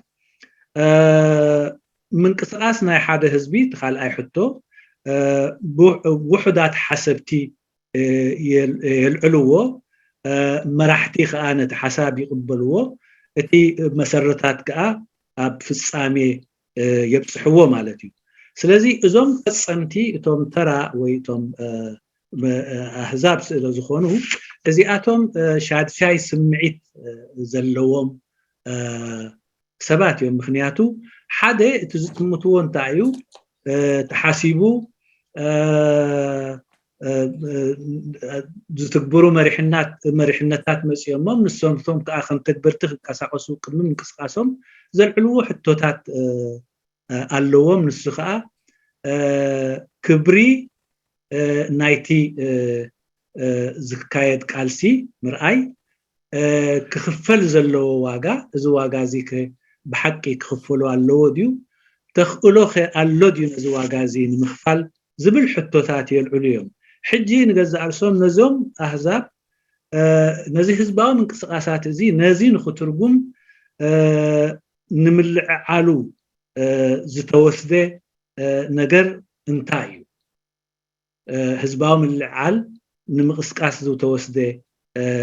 ስጉምትታት ብወገንኩም እንታይ ይመስል? تفضل استاذ دريس. طيب شكرا الاخ نافع. الحقيقه طبعا الحديث حول مفهوم العمل الجماعي ومفهوم الثوره والتغيير والفلسفه والنظره العامه قد لا نختلف كثيرا فيما ذهب اليه الاخ المتحدث، ولكن يجب ان نفهم حقيقه في تصوري انا يجب ان نضع في الاعتبار الاتي. واحد، في حركة الشعوب إذا تكلمنا بعلم الاجتماع بالطريقة اللي ذكرها الأخ الآن وفي علم الاجتماع، حركة الشعوب حركة مستمرة ودائمة، وما حركة يعني ممكن تحكم عليها بنظرة واحدة وحتى ما ذكرت أن الشعوب حاذقة أو ذكية أو عندها حساسات يعني قد يكون هذا الكلام يعني على علاته كل ما مش هو، لكن يعني فيه الكثير من الجوانب اللي ممكن نتوقف عندها. يعني قول واحد، حركة الشعوب حركة متجددة، يعني كل مرحلة عندها ناسها وكل مرحلة عندها طريقة تفكيرها وكل مرحلة عندها رجالاتها زي ما يقولوا بالدارجة. يعني بمعنى الثورة الإريترية لما تفجرت في منطقة وفي الريف، ما تفجرت في المدن، تفجرت في الريف، على الرغم من أنه المدن كان أكثر وعيا وأكثر حذاقة وفهما لقضايا السياسة وكان يمارس السياسة منذ الأربعينيات، ولكن تفجرت الثورة في المدن في الريف. صحيح هنالك جهات يعني سميها نخب، سميها مستنيرة، سميها أكثر وعيا، ربما هي كان لها التأثير في أنها تدفع بالحركة بتاعت الموبيلايزيشن اللي أنت قاعد تقول في حركة الجماهير عشان تلتف مع هذه الثورة. تلك المرحلة كان عندها ظروفها وكان في يعني عوامل كثيرة ساعدت في أن الثورة تنمو وتكبر، على الرغم من أدوات الفعل كانت أقل، وبالرغم من أن أدوات الفعل نفسها كان عندها تأثيراتها على الحركة الاجتماعية وعلى التطور الاجتماعي. بعد التحرير أو ما نقول نسميه في الآن الألفية الثانية ولا غيره، يعني الحركة الجماهيرية اختلفت والوعي الجماهيري اختلف ومستوى العطاء اختلف ومستوى فهم الحراك نفسه اختلف. كيف اختلف؟ اختلف لأنه زادت حركة الوعي، واحد، مستوى التعليم، مستوى المعيشة، يعني طريقة التفكير اختلفت. المقاتل اللي طلع في الستينات والسبعينات عشان يقاتل واللي جاء من جامعة أسمرة واللي جاء من جامعة أديس واللي جاء في الستينات وفي السبعينات ودخل الميدان وقاتل وكده، كان أمامه رؤية محددة، فيجن محدد، هو أنه في استعمار في البلد ولازم يطلع. ولكن مستوى يعني طريقة التفكير ومستوى الرفاهية ومستوى المعيشة ومستوى ما كان موجود بهذا الفهم الحالي. الآن تغيرت مفاهيم الناس ويجب أن تكون أدوات الخطاب السياسي لهذه القوى مختلفة. عشان تكون هذه الأدوات مختلفة عليك أن تطرح يعني رؤى أو مفاهيم تجعل من هذا الشخص الموجود في أوروبا، لأن المعارضة نتكلم عن المعارضة والتفاف الناس حوله، هذا المواطن الموجود في أوروبا وطريقة معيشته تغيرت، اللي كان موجود في وكدبة ولا كان موجود في هيكوتا ولا كان موجود في سلادعرو، الليلة هو موجود في لندن وفي فرانكفورت وفي واشنطن دي سي وكده، ده حيفكر يعني بطريقه بتاعت معيشه مختلفه وبطريقه بتاعت مصلحه مختلفه. يجب انت ان تخاطب هذه المصالح، يجب ان تخاطب هذه المصالح. ده جانب. حتى الموجود كلاجئ وموجود في السودان ولا في جيبوتي ولا في غيره، أو في اثيوبيا ولا غيره، هذا اللاجئ نفسه هل هو نفس اللاجئ او نفس المواطن الاريتري اللي كان موجود في القرى في عد ابراهيم ولا في منصوره ولا في مايميني ولا وين؟ هو نفس المواطن، ما تغيرت يعني احتياجاته، ما تغيرت يعني رغباته، كل الاشياء دي يجب ان توضع في الاعتبار عشان انت يعني تخاطب يعني عقله ووجدانه ورغبته في التغيير. نحن في المعارضه الاريتريه وفي جبهه التحرير الاريتريه اذا قلنا، ولا في المعارضه بشكلها العام، يعني نقدر نقول الخطاب بتاعنا الان مقتصر بس في انه نحن كيف يعني نخلق وجود لهذه المعارضه بشكل اقوى عشان تخاطب هذه المصالح. هذه المصالح الان المعارضه ما تقدر تلبيها. انا ما اقدر البي للمواطن الموجود في المهجر ايا كان في هذا، ما اقدر البي له الطموح بتاعه. الثوره الاريتريه لما كانت موجوده كانت تلبي جزء من هذه المطالب، منح دراسيه، ما بعرف اوراق عمل، جوازات، طبعا الحاجات دي انت عارفينها. الان هذه المساله المعارضه دي ما تقدر عليها نتيجه لعدم وجود النصير. رؤيتنا نحن في جبهه التحرير الاريتريه قاعدين نرى انه نحن يجب ان نتحرك باتجاه مغاير، يجب ان نخاطب هذه القضايا. عشان نخاطب هذه القضايا يجب ان نوجد ولو يسير من هذه الرقابات، لانه الليله يعني لو ما وجدت هذا انا اعتقد انت بتحتاج يعني الى وقت عشان تفعل هذا الشغل. ده يتم من خلال شنو؟ من خلال خطاب جماعي. هذا الخطاب الجماعي يأسس الى بطرحك اللي هو المواطن العادي البسيط عشان يمشي لقدام ويتفاعل معك ويضحي معك، لانه التضحية مطلوب من الجميع. هذا ما احب ان نقول. شكرا. عفوا استاذي، السؤال الاول لم يتطرق اليه الاستاذ. في اي مرحله من المراحل هو طبيعه الانقسامات الاميبيه اللي قاعد تحدث هذه، على مستوى الفلسفه، ما السياسه، ما الاستراتيجيه، الانقسامات اللي قاعد تحدث في تنظيمات الاريتريه الان بشكل اميبي، آسف للتعبير. هل لا يوجد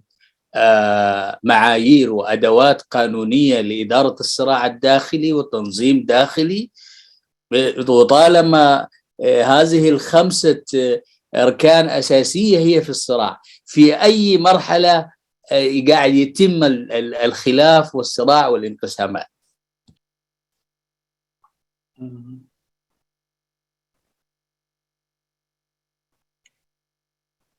استاذ ادريس.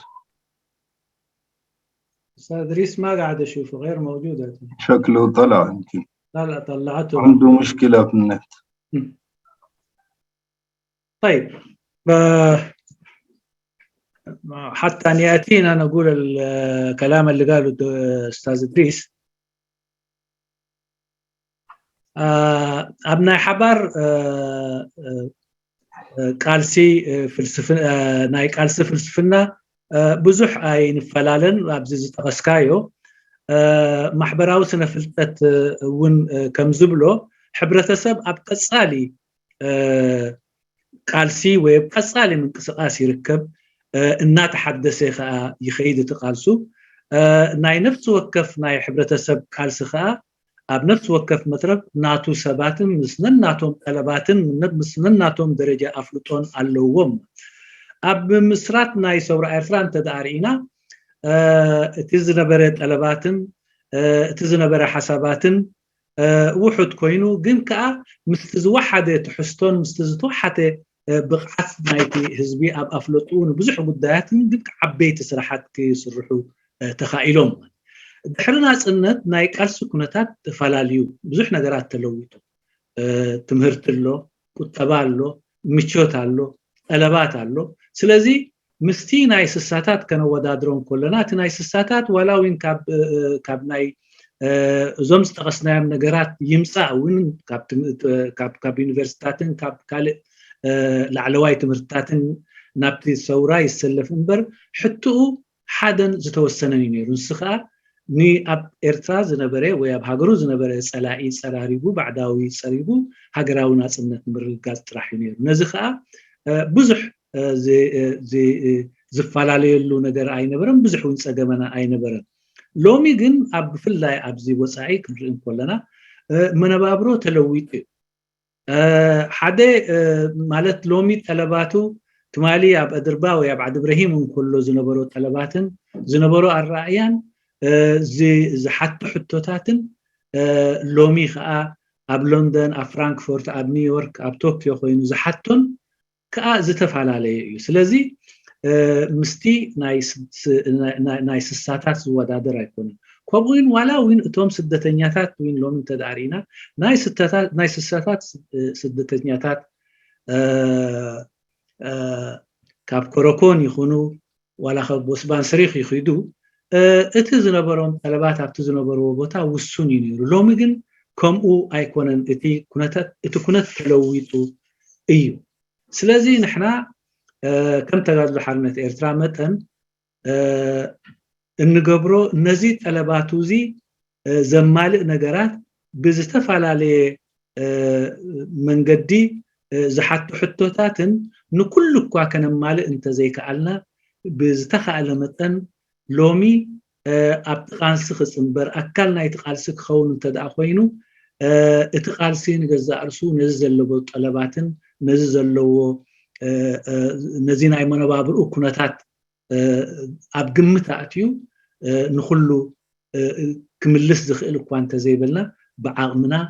ገለ ክንምልስ አሎና ኢልና نرئي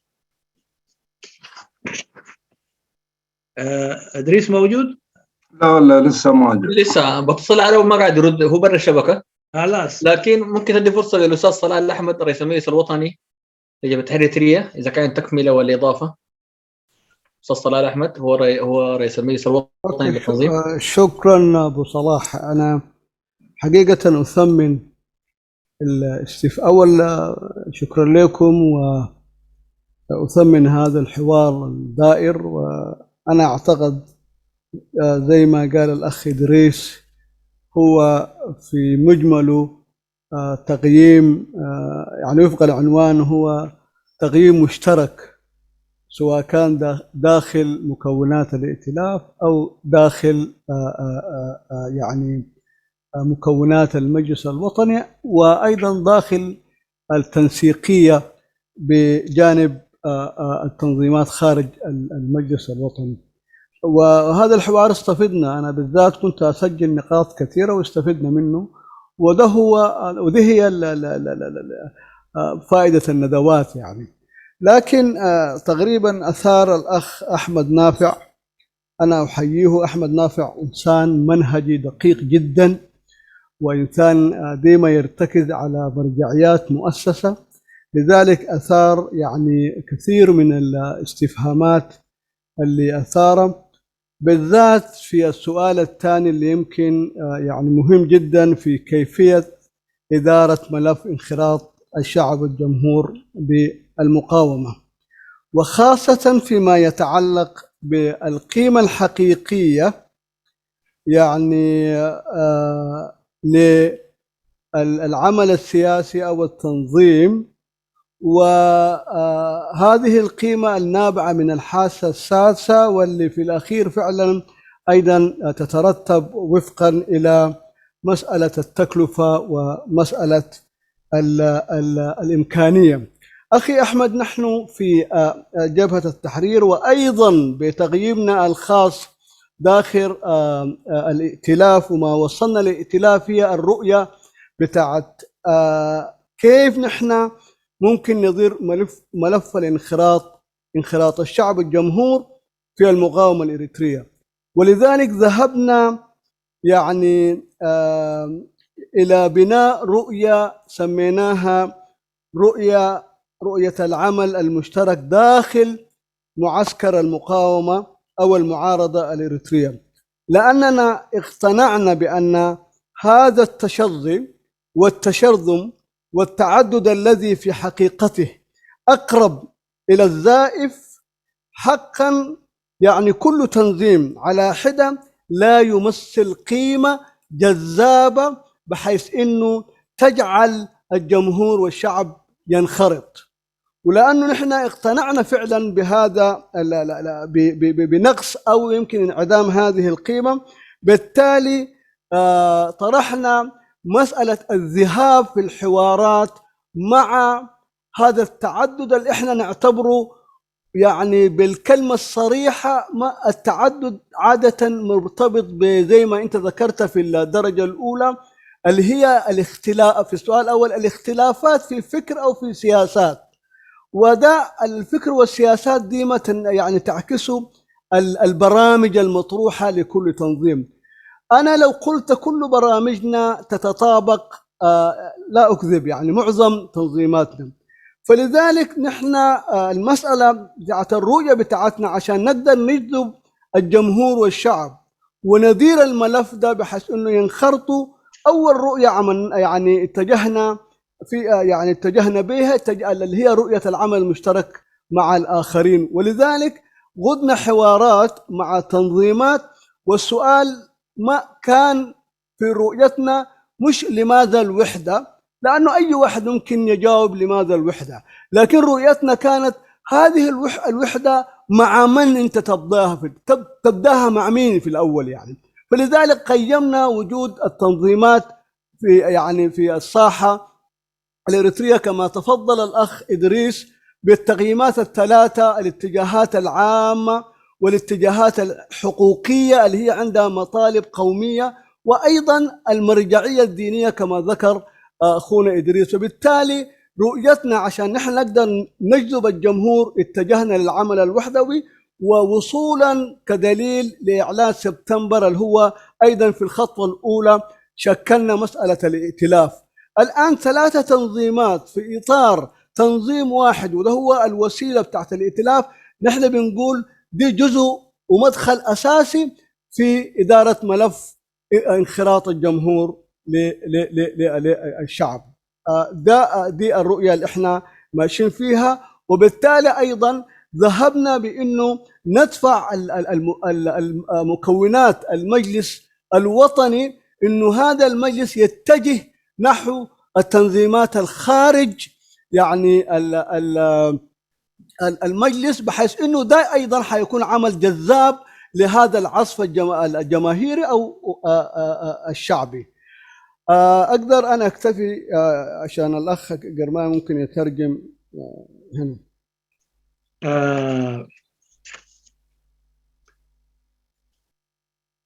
طبعا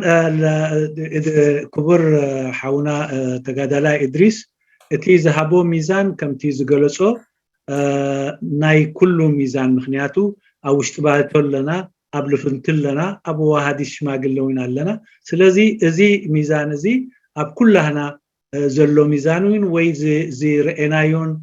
زي بس احنايون يو. سلازي بخم أكر اللوتي ميزان أبتي نايتهم بفلاي ناي هزبي إتن 3 أقداسين بتاعت زرئيان زبالكايو. قداي نجر كبري نايتي زحتت زلو نجرات، كالاي تي كفلو زلو واغا، سالساي تخلو ناي مخفال مهلاون زي مهلاون زبل. ازي كابتي نعوري إنا كابتي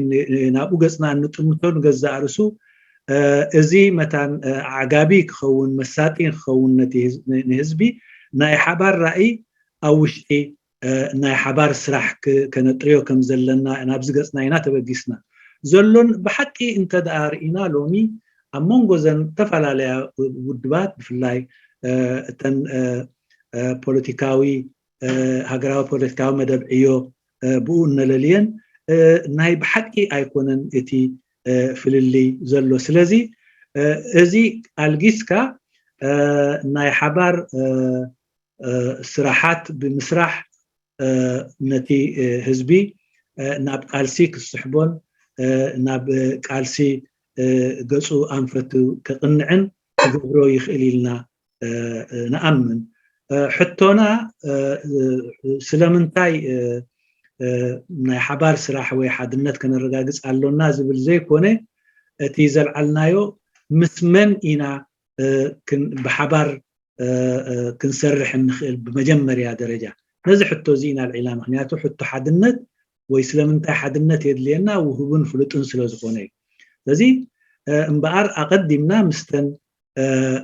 ዝመሳሰላና ውድባትን ብናይ ብትሕዝቶና ብመስመራትና ንቀራረብ ምስአን ኢና ጀሚርና ማለት እዩ ልፍንቲ ሰለስተ ውድባት ከዓ ማለት መስሪትና ማለት እዩ እዚ ከይዱ ከዓ ናብ ሓድነት ዝምዕብልን ሓደ ውድብ ናብ ዝመፃሉ ነገራት ከዓ እቲ ጉዕዞ ኣብ መንገዱ ኣሎ ማለት እዩ እዚ ንገዛእ ርእሱ ንብል ንሕና ብወገንና ብሚዛንና ኣገዳሲ መእተዊ ናብ ህዝቢ ከመይ ገይሮም ናብ ቃልሲ ከም ዝፅንበሮም ኣካል ናይቲ ቃልሲ ኮይኖም ከምቲ ኣቀድም ኣቢሉ ዝተፀበ ክብሩ ክረኣዮም ዋጋውን ክኽፈሎ ከም ዘለዎ ከም ዝስምዖምን ተኽእሎ ናይቲ ዋጋ ከም ዘለዎምን ዘርእዮም ንገዛእ ርእሱ ከም ኣገዳሲት መእተዊት ብልፍንቲ ጀሚርና ናብ ሓድነት ገፅና ምኻድ እዩ ኢልና ንኣምን በዚ ከዓ ንንቀሳቀስ شكرا استاذ ግርማይ اوكي استاذ ادريس كساب زمصنا دحان استاذ صلاح علي احمد الله مسانا حطون ترى لكم نسون كملس خيلي مالتي بتوساق دما نحجي اتنا يريتو مهاب عدل كنجمرينا نناي سلسته دا عدل كليو ريتو زلو كومنت قبل زل انتلو يدو حفك بالخيلي مالتي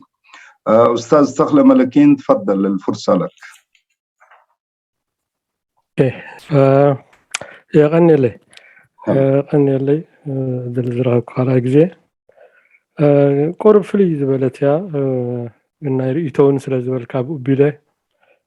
رئيتون تكون لي حتون يا مودعتا مالتي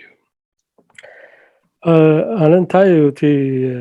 نتي كنا كايدوس أنا حنا نكايدو زلنا قالشي كنا خلوه من تاي بس هي ما كم تسفاد أورسيو እግዚአብሔር ዳን ኢሳያስ ባዕሉ ይሰዶም በርካባናስ ተስፋይለን ዝብል ዳርጋው በጽ ዘለኹ ብል ማለት እዩ ስለምታይ ብዙሕ ኢና ንዛረብ ተዛሪብና ዓመታት ተዛሪብና ዘይተንተናዮ ነገር የለን ዘይተንከፍናዮ ነገር የለን አይንዕወትን ተመሊስና እንነትሕድና ንስኻባ ንሕና ባውስታይ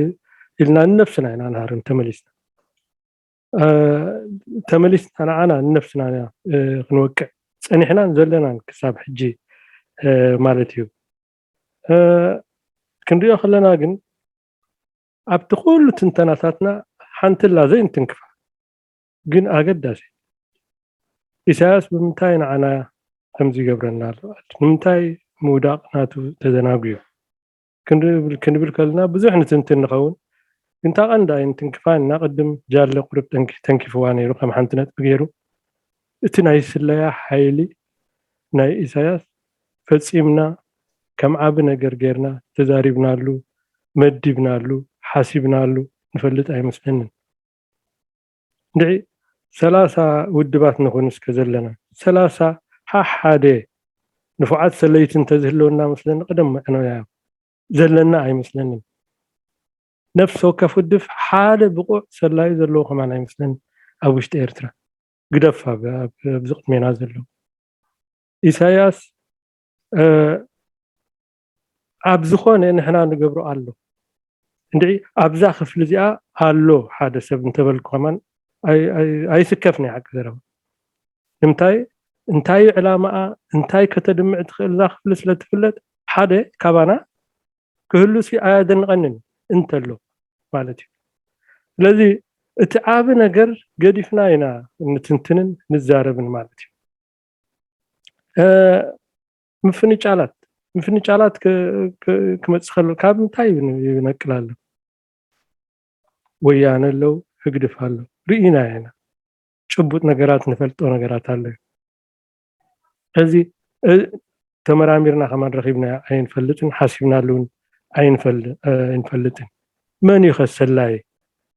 ሰላይ እዚ በፅርግያ ከይዱ ፅን ዝብል እዚ ጀሮ ጠብ ብሎ ማሕሩ እሱ ይኮነን እሱ ኣድልዮን እዩ ከማን በዚ ኩላና ፈሽ ስለንብል ድላይና ስለነውፅኦ ብዙሕ ፀገም ዘለዎ ይኮነን ሰላይ ክህሉ እንተኮይኑ ናይ ኢሳያስ ኣብ ላዕሊ እዩ ኣብ ላዕሊ ኣብቲ ውድባት ኣብ ላዕሊ ይኽእል ዝኽእል እቲ ዕላምኡ ድማ እታ ንኢሳያስ ከተውርድ ትኽእል መንገዲ ንኸይትተሓዝ ዝከላኸል ጥራሕ ይክኸውን ዝኽእል ተለልዮ ኣይተለልዮና ከማይን ከማኸኒ ማለት እዩ ስለዚ እቲ ዓቢ ነገር ገዲፍና ኢና ነፍስና ንድክም ዘለና ኮይኑ ይስማዓኒ ማለት እዩ ስለዚ እንታይ ንምባል እዩ ኣብ መወዳእታ እቲ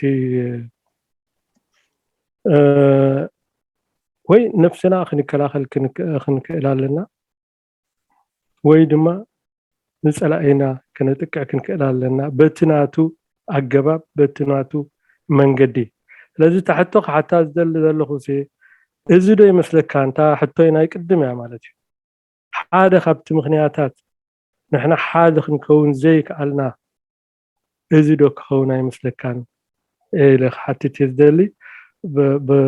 ከም ትቅድም ዝበልክዎ ጃለ ከም ካብተን 4 ተሓንቲ ኢሉ ጠቂስዋ ኣለዎ ኣገዳሲት እያ ንዓይ ኣገዳሲት ጥራሕ ዘይኮነት እታ ዓባይ ዕንቅፋት ዘላትና ነንድሕና ተዋቕሰና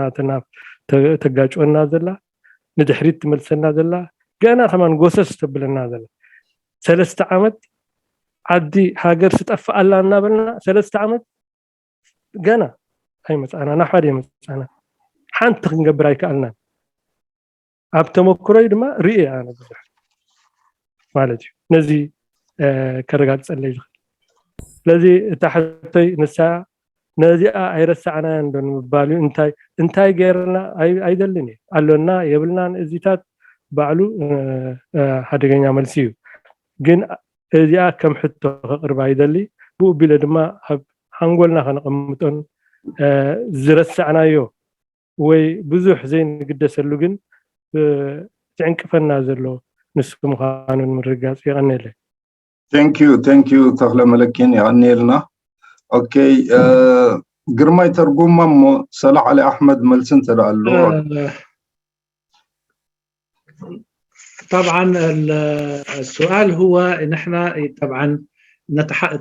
تكلمنا الكثير وقلنا الكثير حول مسألة إزالة النظام ولكن لم نصل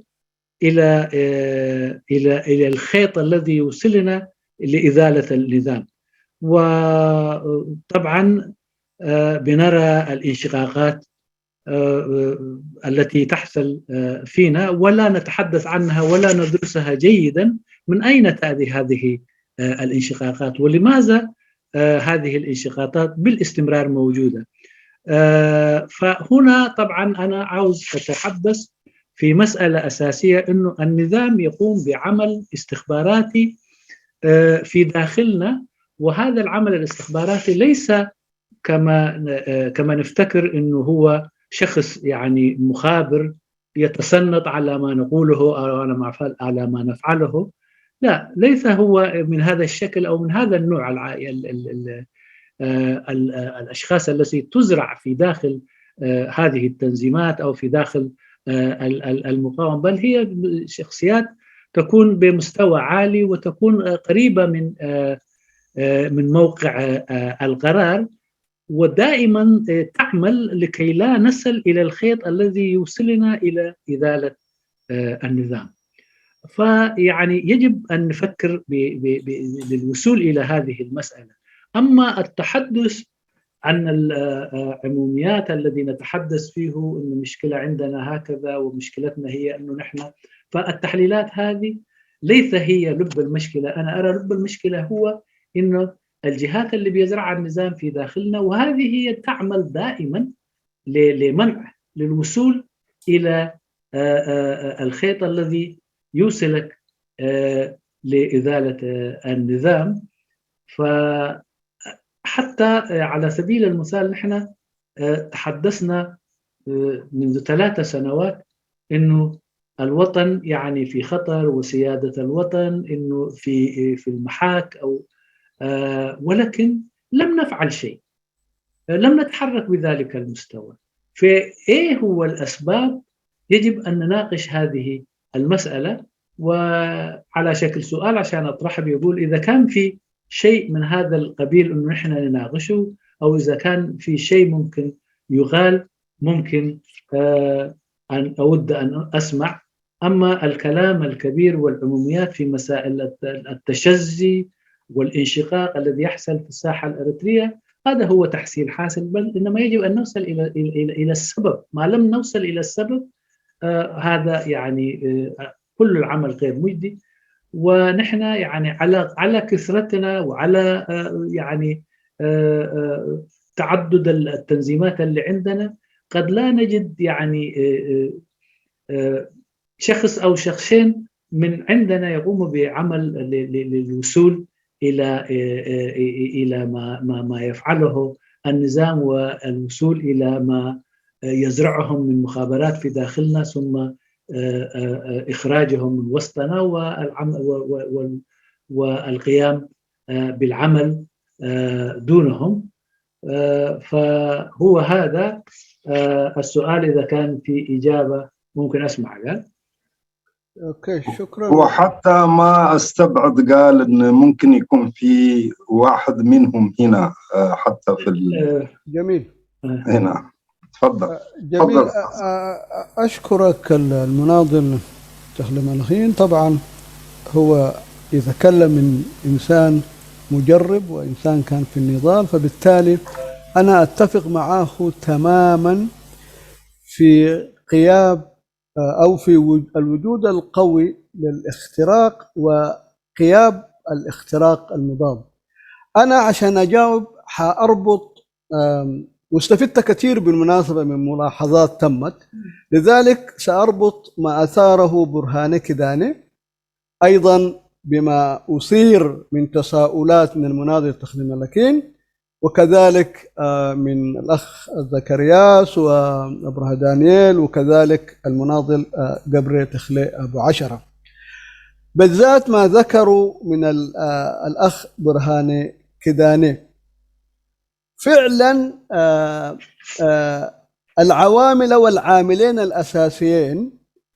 أول العامل الأول عدم الوحدة، هذا لا شك حيؤدي إلى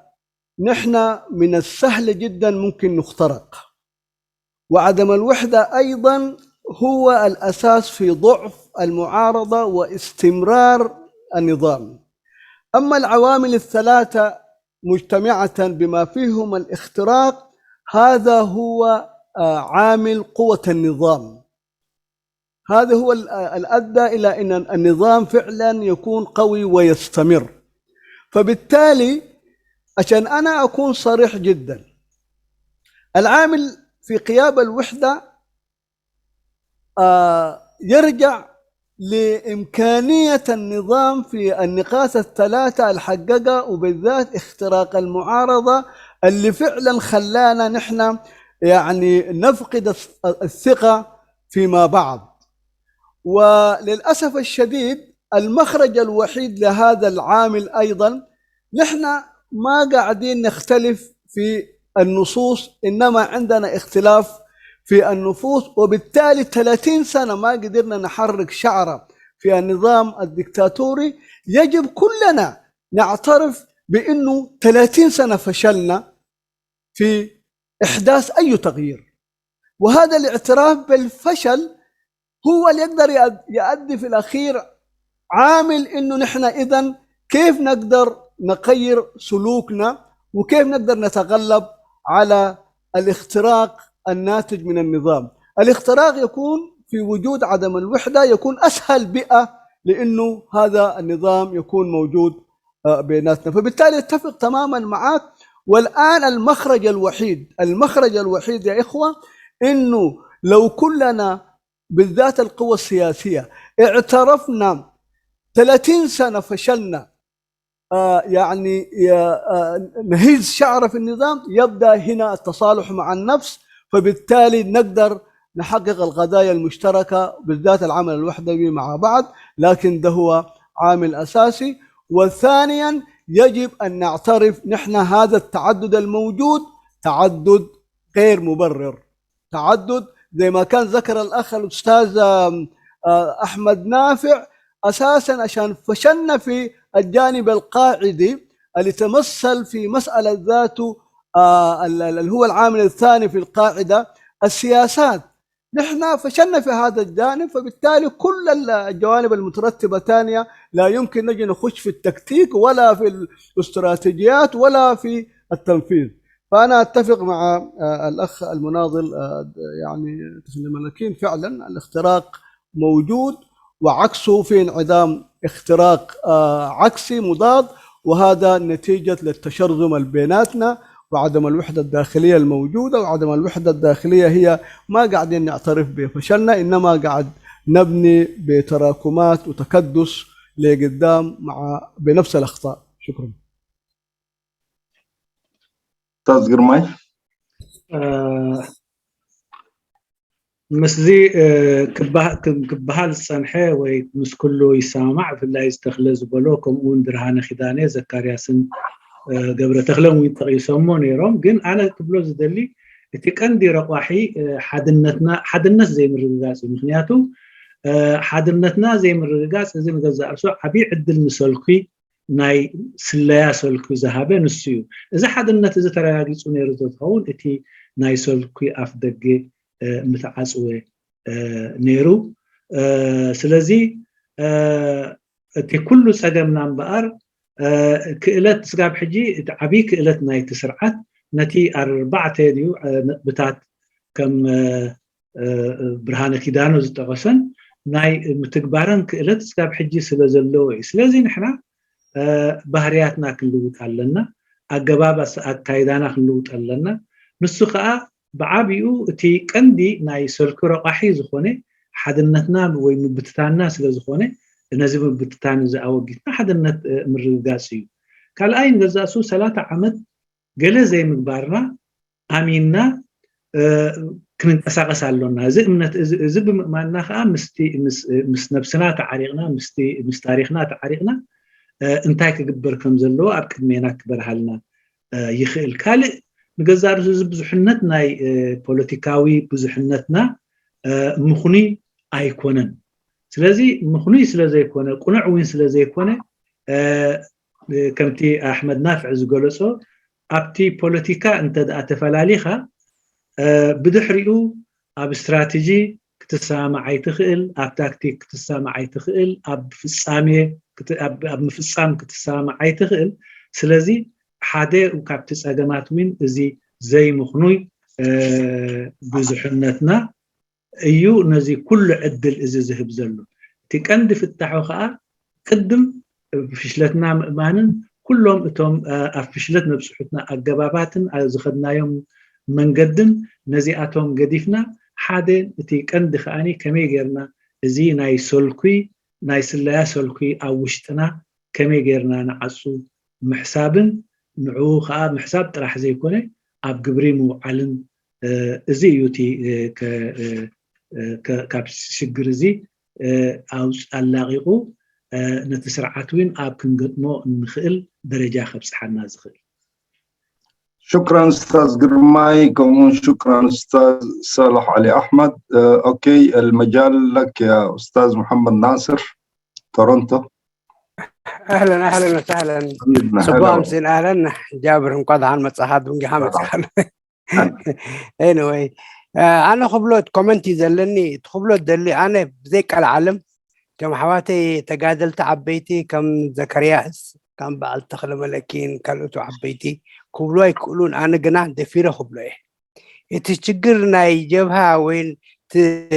مجمري ابز غزازي كله خنو بريز قبانا جبها شعبيه خنو لا يقبانا من يدخل انا هيسمع معنا لازم نجلس خنا القصين كنا زي سرعه الرجال زلو هذا قناع ابتنا جبها خمس ابتي تشجرنا جبها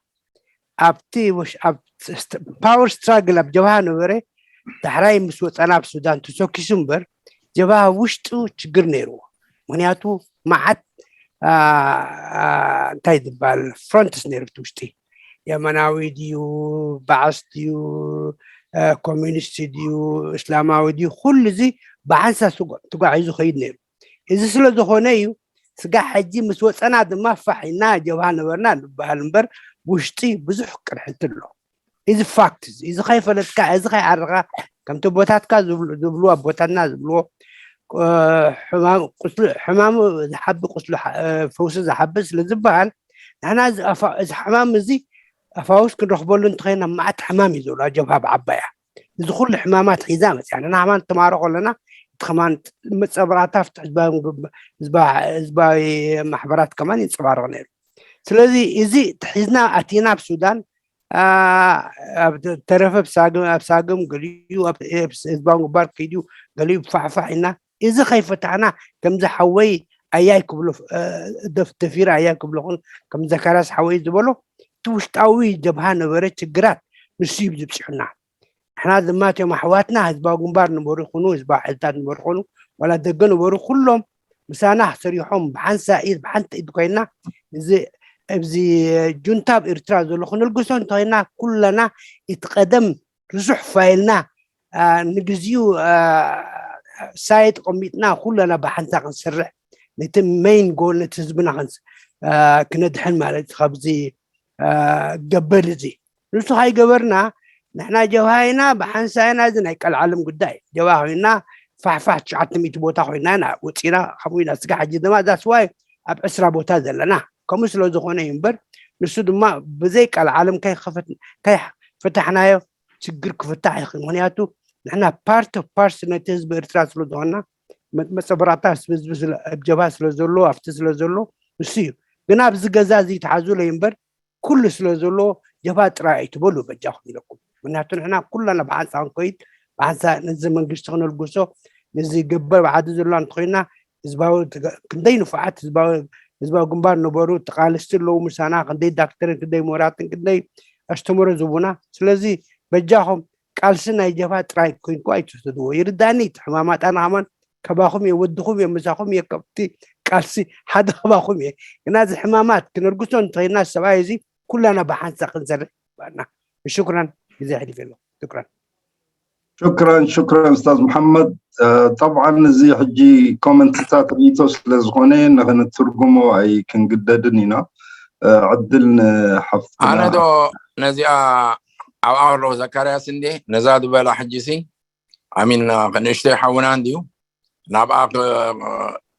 كم حبريتان او خلو خدر يتود ما قلستي جابها مبال نقال تاشو مساق دي كونسي عدلتي باني اوكي زكرياس عدلنا استاذ اخيار كبامود حريق بكاير اوكي شكرا امين بس يعني انا لو وجهتكم معليش يعني كل ما ركزنا في مساله تقييمنا للتطورات يعني العنوان بتاع الندوه يعني يكون هو الأول يعني نركز في إنه نحن رأينا كان شنو خلاصتنا من الرأي في التطورات في القرن الأفريقي خلاصته شنو هذا هو اللي يهمنا لأنه قاعدين شوية ندخل في مسائل جانبية من العنوان وكان أظن الأخ قرماي وجه الكلام ده من قبل يعني. شكرا أستاذ صلاح. يا لك نحنا خبتي عندما بقى سيار استناي لو مشت سمينار كاو درجة النار حقنا نخيد لنايبل بزيادة تي نزاربلون ويكانتي جمجم نهبلو أبتي زتباهلي بزعباتي عن سلالي دلخمتات أبهاجرنا يكون أبكبابينا أبو استمر كوسنت قني زحاشيو ناونا تكوريد بالدلو. شكرا أستاذ صلاح. أوكي أستاذ أخيار الفرصة لك.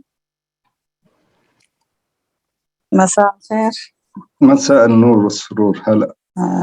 تحياتي لكم جميعا أستاذ أمين وكل المشاهدين والمداخلين. أنا جيت متأخرة لكن برضو يعني سمعت من خلال المداخلات للأخوة يعني أنا ممكن يعني الأول تحياتي لكم جميعا. أبدأ من المداخلة على المنادل مع تحياتي له بتخلى ملاكين. يعني هو كلام صحيح يعني وفعلا يعني لأن كما ذكر يعني إنه بعدين حتى يعني نحن ليش بس نقول مخترقين، ولكن القراءة الغير سليمة للمعارضة الأريترية هي ذاتها ما يحتاج السياسي يخترقنا يعني، لأن الإنسان لما ما تكون قراءته سليمة ورؤيته واضحة لطبيعة الصراع الموجود مع هذه العصابة بالتأكيد يكون ضلينا الطريق يعني، وبالتالي لا يمكن أن الواحد أن تكون نتائجه صحيحة. لأن حتى مع عملية الوحدة يعني نحن نقول من انفجار الكفاح المسلح نتكلم عن الوحدة، وماذا كانت نتائج الوحدة يعني. ما كمان الموضوع في الكلام في الوحدة يجب أن يرتبط تاريخيا مع النضالات اللي مضت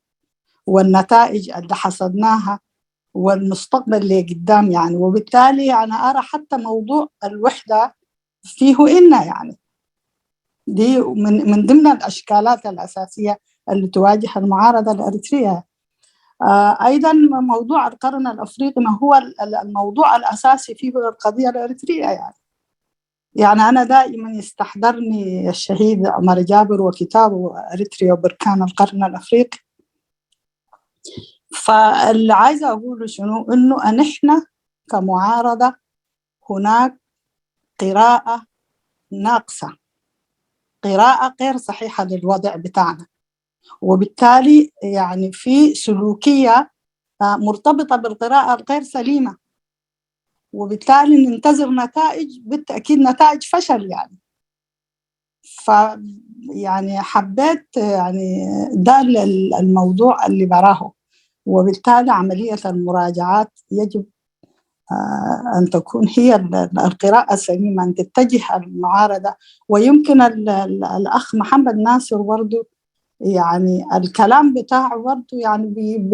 يعني بينطلق من قراءة غير سليمة يعني، لأن الجبهة لم تكن هناك الأمراض اللي ديك مش أمراض، ديك أفكار، الأفكار مش مرض يعني. إذا ذكر الإسلاميين، إذا ذكر البعثيين، إذا ذكر الشيوعيين، فهذه أفكار المفروض تكون في سلوكيات كويسة يعني، ولكن كان في مخطط لضرب الثورة الأريترية. إحنا ننسى وبالتالي نشوه النضالات بتاع المناضلين. الناس لم تتعارض نتيجة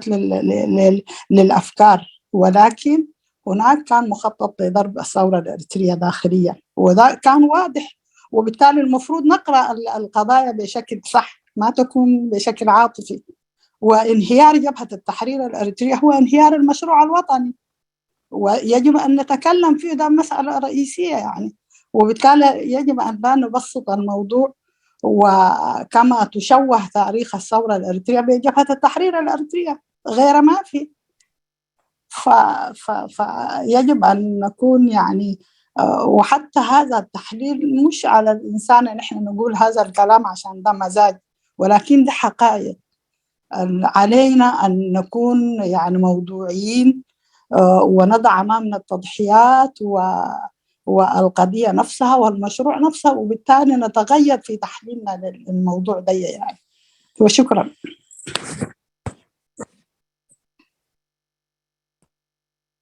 كنت مسموع أنا؟ شكرا لك. لا شكرا لك يا خيارة، لأنه أنا كل مداخلاتك الواحد طبعا كتبها، وابتداء من القراءة الناقصة لوصفنا للأزمات الموجودين فيها، وبالتالي وفقها في سلوكيات غير صحيحة، أتفق معك. وبالتالي المراجعات من خلال القراءة الصحيحة مهم جدا، وكل ما تقدمت به أنا أتفق معك. شكرا. اوكي استاذ زكرياس سمعنت اللغة يا هو سمعك له حجي بفلاين بسا إدريس أنا أول تقال ظهرني تيرتراي تماريا جبهة وصباح جبهة ودحر صباح جبهة يعني قلت من تاخ مسئلة بضحارين ما نتي سلساو اللي فنت زبهر زلو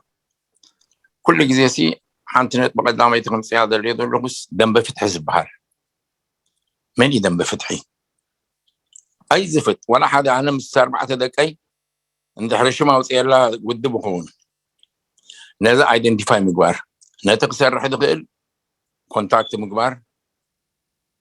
نتقصر حدا يكل دماغ سرح كم ديخل مقلا صنع حزبي بش مدبه فتحسي ولا 50 قال لنا بس قال لي هدفيو قال لي انا وياني قال لي انا من كتب لي خمخه بش مدبه فتح ولا درافا كوينو او زي عبال دم بفتح عندي حجي زي 3000 فنتز بحال نزلنا قاعدات زخص ببوخ ايدي كم يجرنا نزل اسرع نابتن قالوت كم يجرنا نسجل بحال نعون مصباب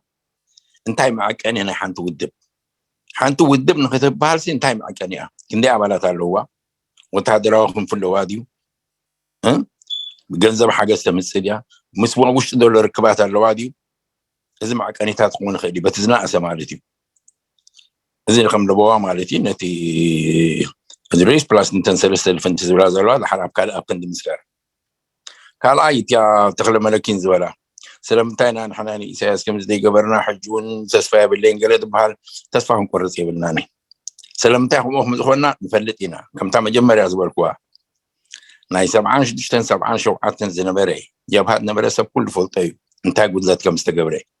كساب وتهدراو بقى سوينا مسمع بينا مريح الناس اذا خفدت له عبكند العقود ماني تقبلنا جيجاتات تجيري حجيجن كساب هزباوي من حضار تجميرين 7 شوعات حجي ونحنا زوم نقوم على نبلدلنا زو لازم سلسة بالفنت نسرح نبلدلنا حزبي السوس دوليو زم حضروخ مرز دامبر نحنا اساس سالجيسنا نسبة إرثرا نمر حيكوننا بركي أيام ماركسيزم كله نايد حرب لنير نتنا ما قيح مصحف بعالية كارشوز بيتيو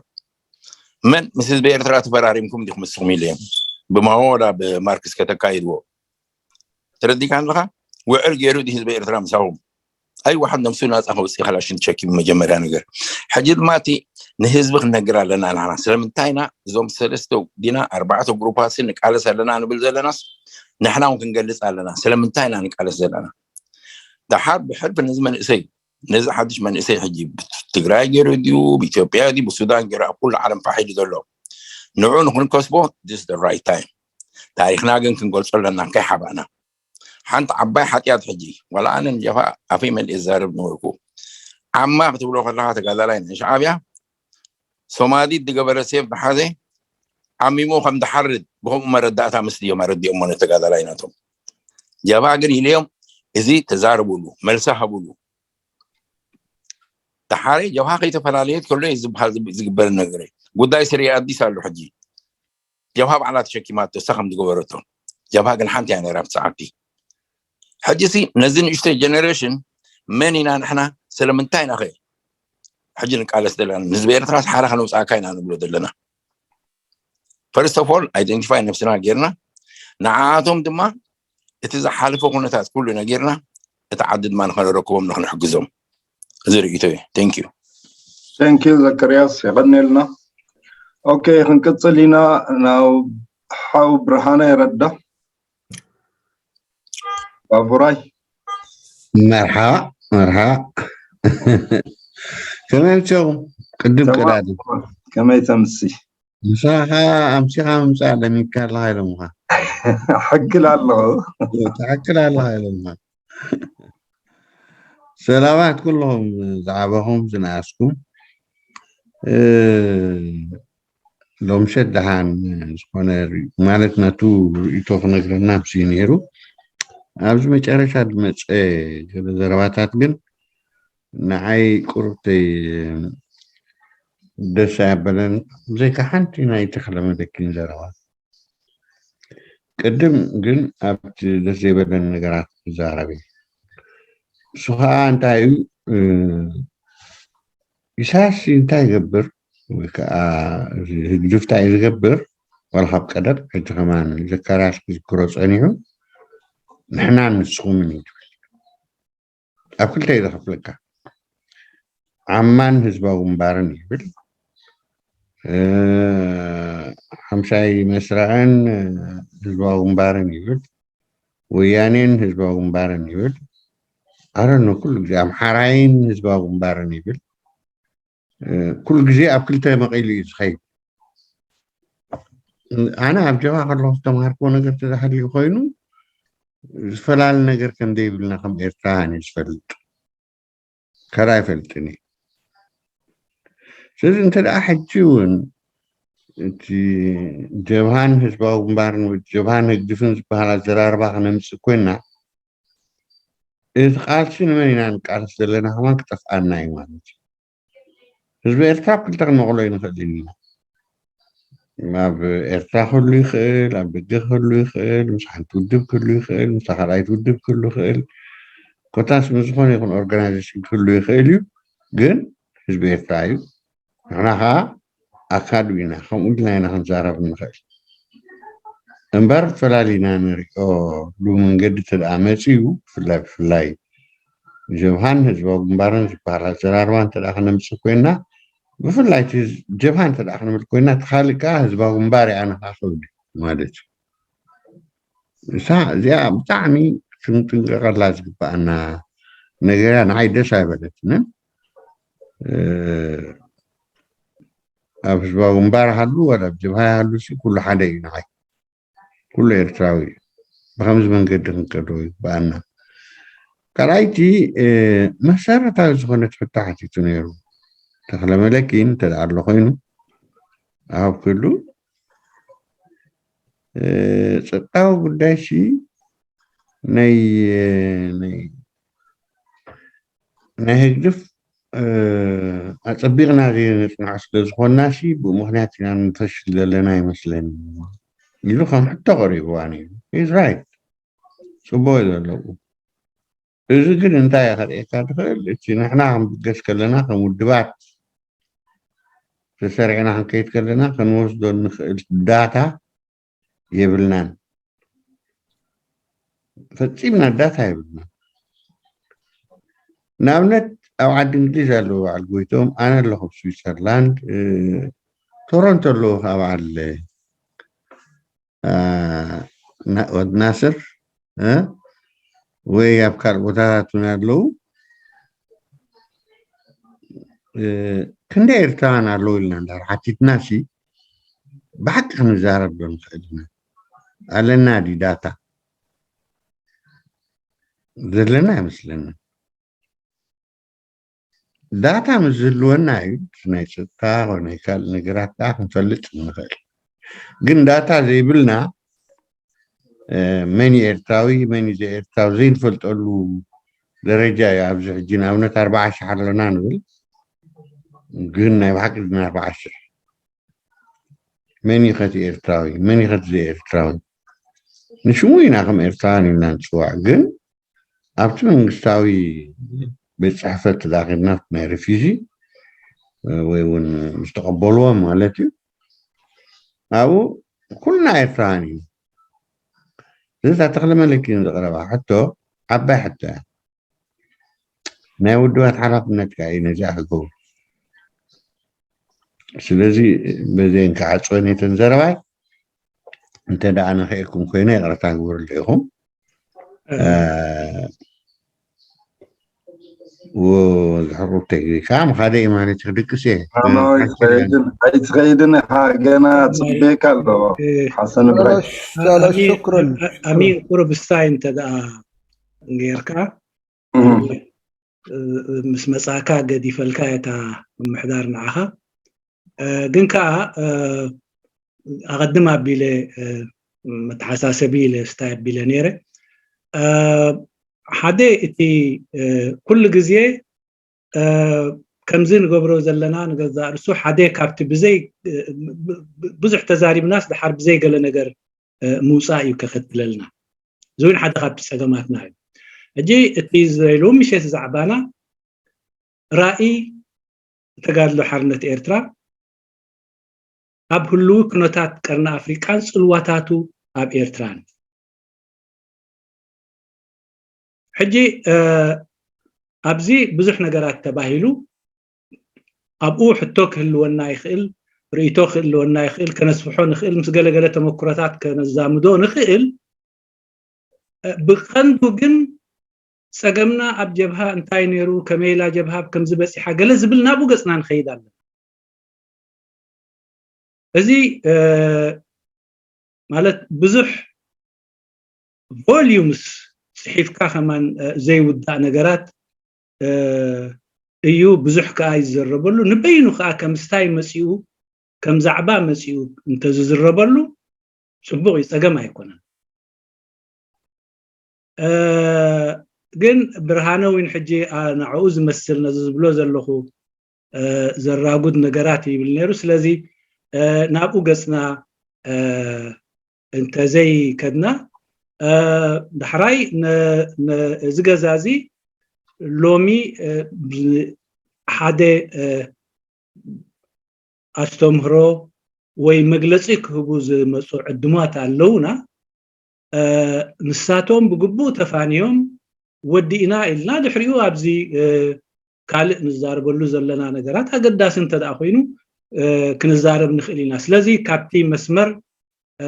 ክንከዶ ዘለና ቁሩብ ንወፅእ ስለ ዘለና نتحابر كلنا شكرا حاضر ما انا دوم زي احنت حتى عبرها لي نيرو مالتي بتاعي باني معلش ممكن حاو زكرياس هو حاو زكرياس تردي كارلو فصل على هاي ستة مسلكا ممكن زعبازينا ايست افريكا قال ملدون تاي صلوا له جلسي بغمتات سانسي كنت تتاشمي حقوني فركنتاي مسيلو ابز ساعات زي جازا خسر دليخا كله سمينتو مندا زينغو ندقايق من تقرب مريت دي بالكابيت سرحه ولا حنتي سلازي كم كالا اوصلت وصلت كوي ابو ديبنا اذا تبلو دلخا نخملسي تخترنا فنا زقل حجنا حنات ولات بزعبا جبهان تتزارب ناسي حلنا ناس لزو قسنا حزب اركيسنايو حارخنا وصاكا ناسي أركيسنا لنا نمبر أبزق فينا نورمال ولا هم هكذا فعدنا الحمد لله نمت ملالسنا كوينا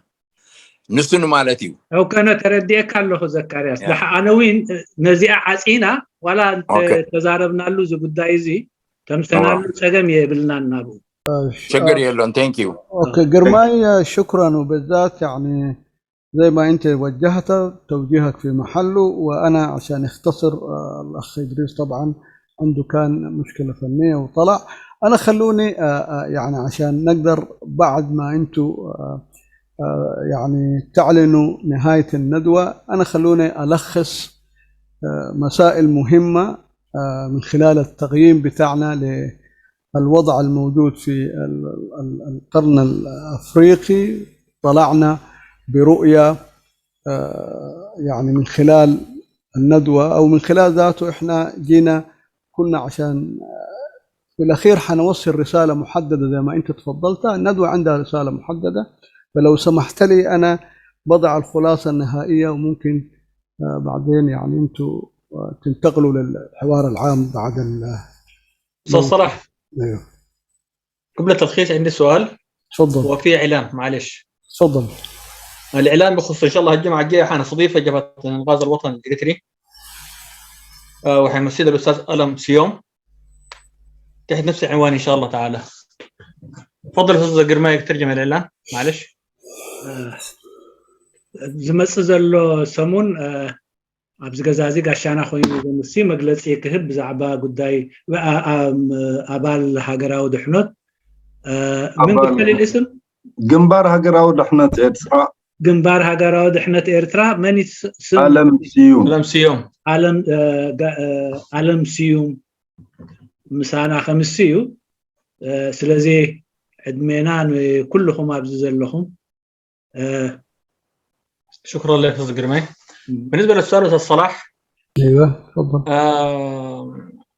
موضوع الويان تجراي خلق يعني اختلاف كبير جدا وتباين في الساحة الإريترية خاصة في القوى السياسية يعني القوى السياسية انقسمت في موقفها من الويان تجراي في من وقف مع موضوع السيادة وبقى خصما على الويانة في من يقولوا بالعمل مع ويانة لتغيير النظام فالآن ما هو موقف النظام من الويانة ما هو موقف التنظيم من الويانة تجراي اوكي طيب معلش خليه يقول السؤال بالتقرية بعدين أجاوب ممكن عشان جدا حتى ناي صالح انت نيرو لومي اب كبابينا مالت اتي اب وشتي ኢትዮጵያ ተፈጢሩ ዘሎ ብፍላይ ናይ ወያኔ ነቲ ደንበ ተቃውሞ ኣብ ክልተ ወገን መቂልዎ ይርከብ ንሱ ከዓ ገለ ምስኡ ኮንካ ለውጢ ምርግጋጽ ገለውን አንጻር ናይዚ ኣሎ ስለዚ ናሕኩም መርገጽ ካብዚ ጉዳይ እዚ ወይ ኣብዚ ጉዳይ እዚ እንታይ ይመስል እዩ صلاح يبدو سؤالك أو السؤال المطروح قاعد ارتبط بالجبهة الشعبية لتحرير تيغراي أكثر من أنه مفروض السؤال يرتبط بتداعيات المسألة الداخلية الأثيوبية وانعكاساتها على المعارضة. بالتالي وصلنا لسؤالك انه في اطراف يعني وصلت بانه مسألة الاهتمام بالسيادة الوطنية ومسألة ايضا التعامل مع ويان تيغراي لانه العلاقة او الموقف من المسألة بتاعت الحرب أو الصراع أو النزاع الداخلي الأثيوبي كجبهة التحرير لا نختلف من مكونات الائتلاف ولا نختلف ما سجله المجلس الوطني من مواقف حول الحرب. طيب أنا أعتقد للأسف الشديد الآن أنا قاعد أتكلم من الناحية التنظيم السياسي والعمل السياسي. يجب أن لا نتعامل في العمل السياسي بالعواطف وبالترصدات وبحسابات أثر رجعي. نحن في جبهة التحرير بما فيه أيضا نحن في الائتلاف لأنه أساسا مكونات الائتلاف هي خلفيات واحدة يعني. لم نتعامل أبدا مع الجبهة الشعبية لتحرير تيغراي من منطلق بتاع حسابات رجعية أبدا لأنه هذيك مرحلة محددة بقدر ما نحن الآن نتعامل في إطار مواقفنا من تداعيات هذه الحرب على إريتريا. أنا سؤالي أستغرب إنه نفعل عامل السيادة الوطنية من منطلق الحرب الأثيوبية. العامل السيادة الوطنية ثابت ومبدأ يجب أن لا يتدحدح مهما كانت الظروف يعني مهما كانت الظروف. نحن في جبهة التحرير أيضا في تقييمنا الداخلي أيضا كائتلاف بنرى كالآتي. أولا المسألة بتاعة النزاع الداخلي هو نزاع داخلي بحت وسياسي بامتياز. لذلك استغلال الجانب الإريتري ما يتخلق إلا من اللي هو يعني تعدي النظام بسياسات الرعناء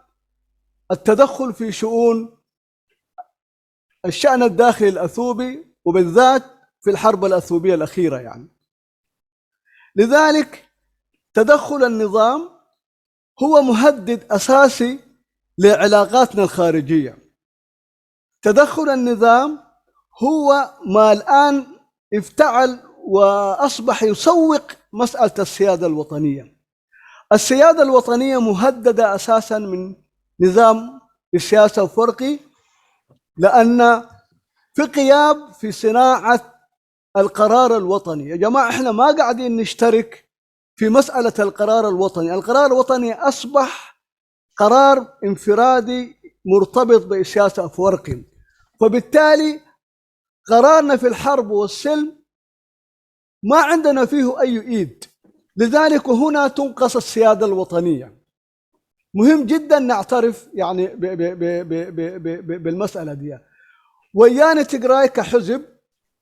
نحن ما قبل الحرب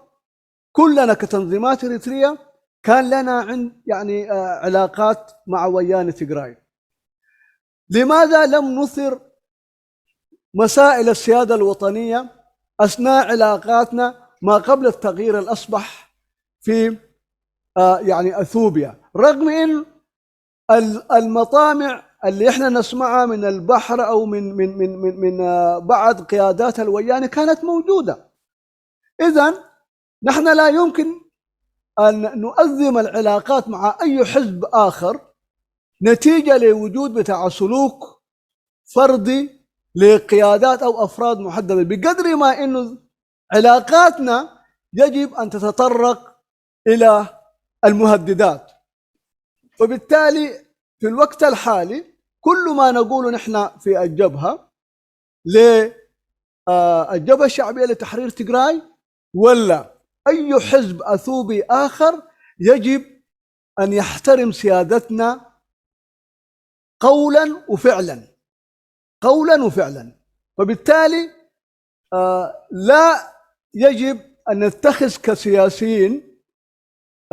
مواقف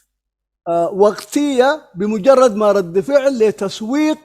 دعاية وراها السيادة الوطنية. علاقتنا مع ويان تيغراي ستكون إذا كان حزب أثيوبي سنتعامل وفق ما موجود في الاستقرار الأثيوبي مع أي حزب آخر، بشرط احترام السيادة الوطنية، عدم التدخل في شؤوننا. وده اللي سمعناه نحن بتواصلاتنا مع بعض، أنا لا أخفى عليكم، بتواصلاتنا مع بعض قيادات الجبهة الشعبية أثرنا هذا الجانب، وسمعنا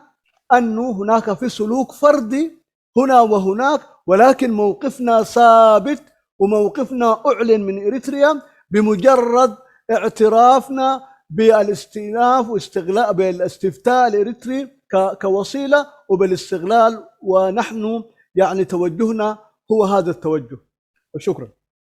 شكرا لك. عافيت منك.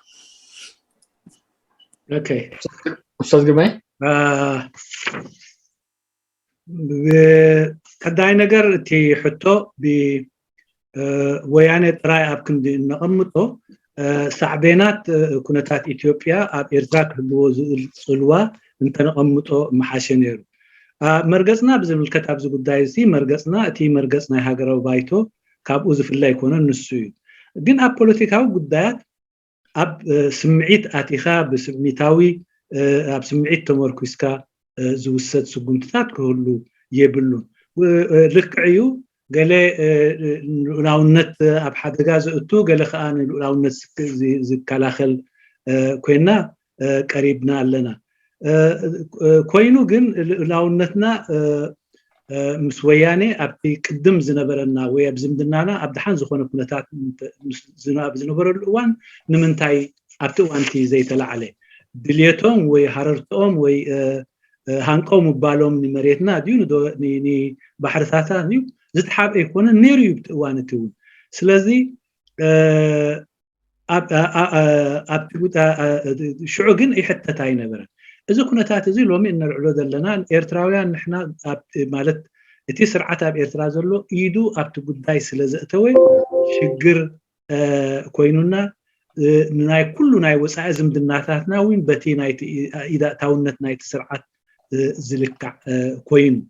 ሽግር ልዕላውነት ኣብ ኤርትራ ኣብ ፀገም ዝኣቱ ዘሎ በቲ ስርዓት እምበር ብኻልእ ኣይኮነን ንሕና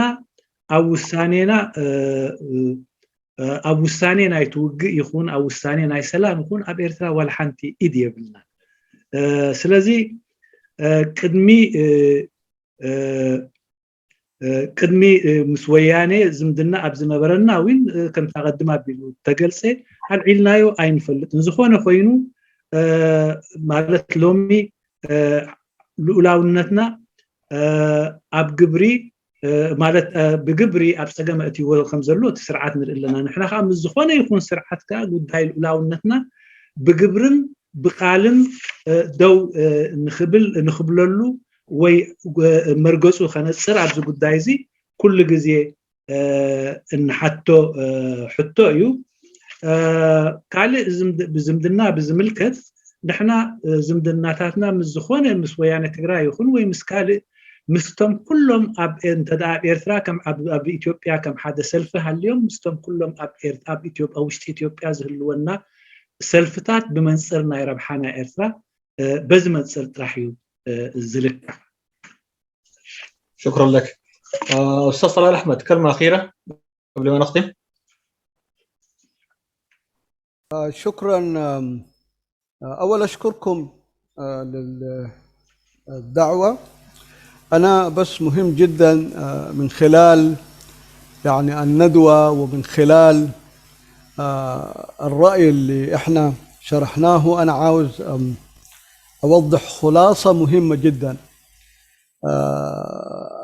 أتمنى قرماي يعني يتابعني. نحن طبعا في رأينا كجبهة التحرير الإريترية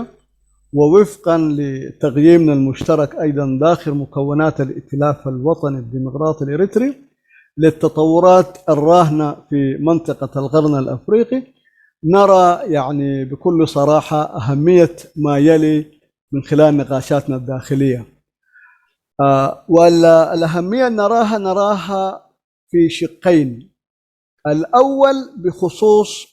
وضعنا الإريتري، والثاني بخصوص وضع القرن الأفريقي وفق التطورات الراهنة. فنجي من خلال أولا بخصوص وضعنا الإريتري، نحن قيمنا ووصلنا من ضرورة الإرادة الحتمية لتغيير وإسقاط النظام الإريتري المتمثل في منظومة الدكتور أفورقي. لكن حتى نحقق هذا الأمر أيضا من تقييمنا وصلنا إنه برنامج تنظيمات القوى السياسية الإريترية التي تقاوم وتعارض النظام الدكتاتوري في إريتريا هي معظمها متماثلة إن لم تكن متطابقة، لكن كلها برنامج في أصلها مطروحة للتنافس في المرحلة الديمقراطية لإدارة الدولة وفق الحكومة المنتخبة. عليه يعني عشان إحنا ذاته نحقق قرار ضرورة التغيير اللي إنه أقريناه، يجب على المعارضة الإريترية والتي جميعها خارج إريتريا ضرورة أن تميز ما بين برنامج المعارضة وهي داخل البلاد في ظل دولة الدستور والقانون وما بين المرحلة الحالية لتغيير النظام. ولذلك نقول يجب هذه المرحلة أن يكون عندها برنامج واحد يجمع كل التعدد السياسي والمدني، أي يعني منظمة المجتمع المدني في معسكر المقاومة والمعارضة. نحن في قناعتنا نرى الميثاق الوطني للمجلس الوطني الإريتري للتغيير الديمقراطي يصلح أن يؤسس عليه الإجماع في خلق برنامج المرحلة الذي يجب أن يرتكز عمليا على مرتكزات ثلاثة. نحن ما قاعدين نقول الهيكلية بقدر ما نقول الميثاق كمرجع. ونحن المرتكزات الثلاثة اللي ممكن يخلقها الميثاق الوطني في رؤيتنا بنشوف إنه تكون في دبلوماسية مشتركة موحدة تمثل المقاومة وحتى يعني يتمثل فيها أيضا آراء منظمة المجتمع الوطني، لكن إنه يكون في هذا المجال أيضا نستعين بأصحاب التجربة والخبرة في المجال الدبلوماسي وأيضا المؤهلين في جانب يعني علوم السياسة والعلاقات الدولية وكذلك القانونيين، يعني مهم جدا يشتركوا في هذا المجال الموحد في الدبلوماسية. نمرة 2 من المرتكزات قاعدين نشوف مهم جدا يكون عندنا جهاز إعلامي مؤسسي ومهني موحد، يكون يمكن بلغات 3 باعتبار العربية والتجريني هذه هي اللغة الأساسية اللي نحن نطمح لها، بالإضافة إلى الجانب بتاع اللغة الإنجليزية. لكن يجب أن يترأس هذا الإعلام أهل المهنة والاختصاص وكوادر إعلامية متمرسة، ومن لديه الرغبة أيضا من الجماهير أو من منظمة المجتمع المدني اللي عنده خبرة في هذا المجال. نمرة 3 وده الأهم، إنه نكون عندنا جهاز موحد لتنظيم الجماهير والحشد الشعبي، أو ما سماه أخونا اقتبس أخونا أحمد نافع، اللي هو المسألة بتاعت الملف بتاع الانخراط الشعبي والجماهيري في يعني داخل المقاومة الإريترية، بالذات تأسيس نقابات موحدة من العمال والطلاب والشباب والمرأة بالتنسيق مع منظمات المجتمع المدني. ده هو الجانب اللي يخص الجانب الإريتري. أما ما يخص الجانب بتاع خصوص وضع القرن الأفريقي نختصره في نقطتين مهمتين جدا. نرى من دول منطقتنا الأفريقية وخاصة دول شرق أفريقيا ودول الإقليم وكذلك المجتمع الدولي على رأسهم الاتحاد الأفريقي والاتحاد الأوروبي ومجلس التعاون الخليجي أن يلعبوا الدور الإيجابي الفعال من أجل الاستقرار في كل من الصومال، أثيوبيا، السودان، إريتريا واليمن. نمرة 2 كذلك نحن من رأينا، وهذا أيضا داخل مكونات الائتلاف أيضا ناقشنا هذا الجانب، يجب على دول القرن الأفريقي بصفة خاصة وشرق أفريقيا بصفة عامة احترام الحدود السيادية الوطنية القانونية التي تفصل بين كل دولة وأخرى وفق ما عرف بالحدود الاستعمارية، وعدم المساس بها قولا أو فعلا، وكذلك عدم التدخل في الشؤون الداخلية في العمل يعني بمساس وحدة الشعب أو وحدة الأرض. وفي أخيرا نقول إنه مهم جدا يكون في دول الجوار في القرن الأفريقي محيط ديمقراطي مشترك، لأنه لو ما في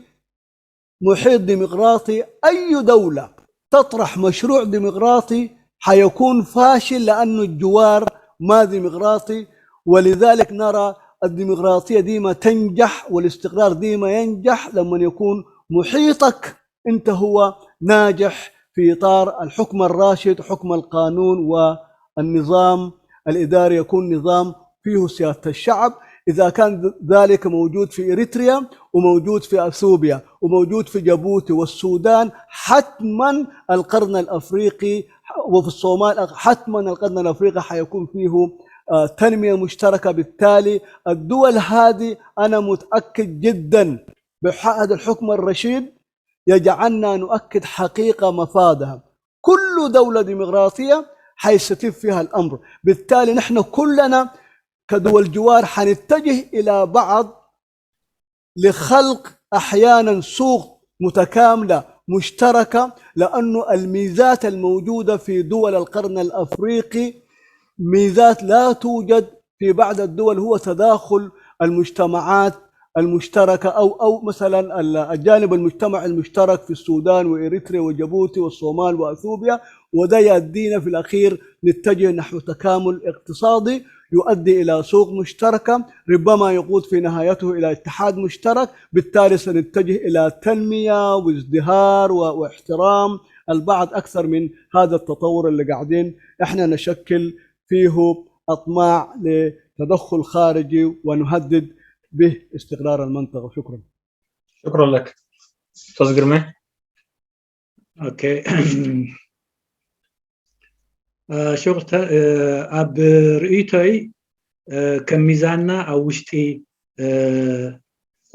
ابتي وشت تلفنتي زلونا ميسان كلت اقداسي نقرات نرئي نسوخا كونتات ايرتران زوباو كونتاتن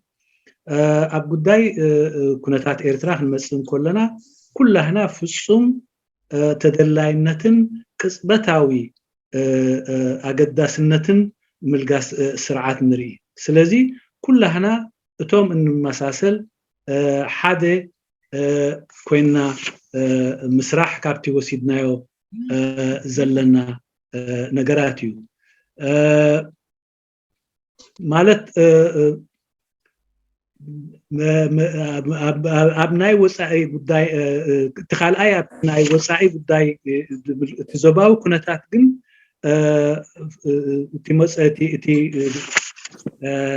ናይ ወፃኢ ኩነታት ሓደ ኣብ መደምደምታ ኣብዚ ናይ ወፃኢ ኩነታት ተበፅሐ ድማ ኣብ ውሽጢ ሃገራዊ ውዕል ናይ ሃገራዊ ባይቶ ዘሎ እዚ ንገዛእ ርእሱ ከስርሐና ይኽእል እዩ ንብል ምክንያቱ ንሕና ኩሉ ግዜ ክልተ ነገር ክንጥምት ኣለና ከም ታሽሙ ሎሚ ኣብ ደገ ኮይና እንወስዶም ዝህልወና መደባትን እንኽተሎ ፖለቲካዊ ክንፍፅሞም እንደሊ ፖለቲካዊ ነጥብታትን ፅባሕ ኣብ ሃገር ምስኣቶና እንሪኦም ውን እዚኦም ፈላሊና ክንቐምጦም ኣለና ስለዚ ሎሚ ኣብ ወፃኢ ከም ምህላውና እቲ ውዕል እቲ ሃገራዊ ውዕል ኣብ ተበፅሐ ኣብ ሃገራዊ ባይቶ ንዕኡ ከስርሐና ይብል ንኽእል እዚ ከዓ ሰለስተ ኣገዳሲ ነጥብታት ኣለዎ ንሱ ሓደ እቲ ዲፕሎማስያዊ ሸነኽ ኣብ ዲፕሎማስያዊ ሸነኽ ብስም ኣፍልጦ ዘለዎ ኣብዚ ጉዳይ እዚ ነዚ ደንበ ተቃውሞ ዝወኪሉ ዲፕሎማስያዊ ስራሕ ዘካይድ ምስ ኩሎም ካልኦት ክእለት ዘለውን ፍልጠት ዘለውን ኣብዚ መዳይ ዝተሓባበርዎ ዲፕሎማስያዊ ዘመተ ከነካይድ ይግባእ ካልኣይ ሞያዊ ናይ ዜና ትካል ክህልወና ይግባእ እዚ ከዓኒ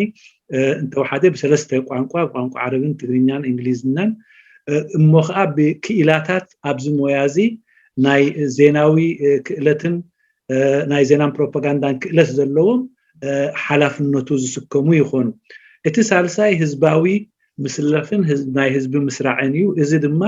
ኩለን እተን ማለት ሲቪካዊ ማሕበራት ይኹኑ እተን ፖለቲካዊ ማሕበራት ኣብዚ ጉዳይ እዚ ክነጥፉ ይግባእ እዚ እቲ ውሽጢ እቲ ናይ ግዳማዊ ነገር ብዝምልከት እቲ ናይ ዞባ ቀርኒ ኣፍሪካ ብዝምልከት ብርእቶና እዚ ዞባ እዚ ማለት ኣብ ብዙሕ ፀገማት ዘለዎ ስታይ ኮይኑ ግን ኩሎም ዞባውያንን زي ما وصلنا ዞባውን ما انا تعرف النادي لسه حسرقت بس لحظه ዞባውን ኣህጉራውን ትካላት ከም ሕብረት ኣፍሪካ ናይ ማሕበራት ዓረብ ከምኡ ውን ናይ ጋልፍ ሓድነት ውድብ ሕብራት መንግስታትን እዞም ኩሎም እዚኣቶም ኣብ ሽግር ናይዚ ኣብ ሽግር ናይዚ ህዝቢ ናይዚ ከባቢ ህዝቢ እዚ ሰላምን ምርግጋእን ናይ ምስፋር ተርኦም ክፃወቱ ምፅዋዕ እዩ ብድሕሪኡ ንዓና ብዝምልከት ብሓባር ኣብዚ ከባቢ እዚ ብሓባር ከም እንነብር ብሓባር ክንሰርሕ ምፍታን ኣብ ምጅማሩ ድማ ንሕና ሓያልን ትስውን ናይ ቁጠባ ባይታ ስለ ዘለና ቁጠባዊ ምውህሃድ ምፍጣር በዚ ቁጠባዊ ምውህሃድ ፈጢርካ ከዓ ናብቲ ማሕበራውን ፖለቲካውን ሓድነት ትጓዓዝ ስለዚ ብሓፂሩ እቲ ዘለና ኣረኣያ ኣብዚ ጉዳይ ናይ ቀርኒ ኣፍሪካ በዚ ከተቃለል ፈቱ صورس ግርማይ እዚ ደሰመድ ደውሉ صنح نيرو كلمة لك كلمة أخيرة أستاذ جرماي كلمة تبابوس لا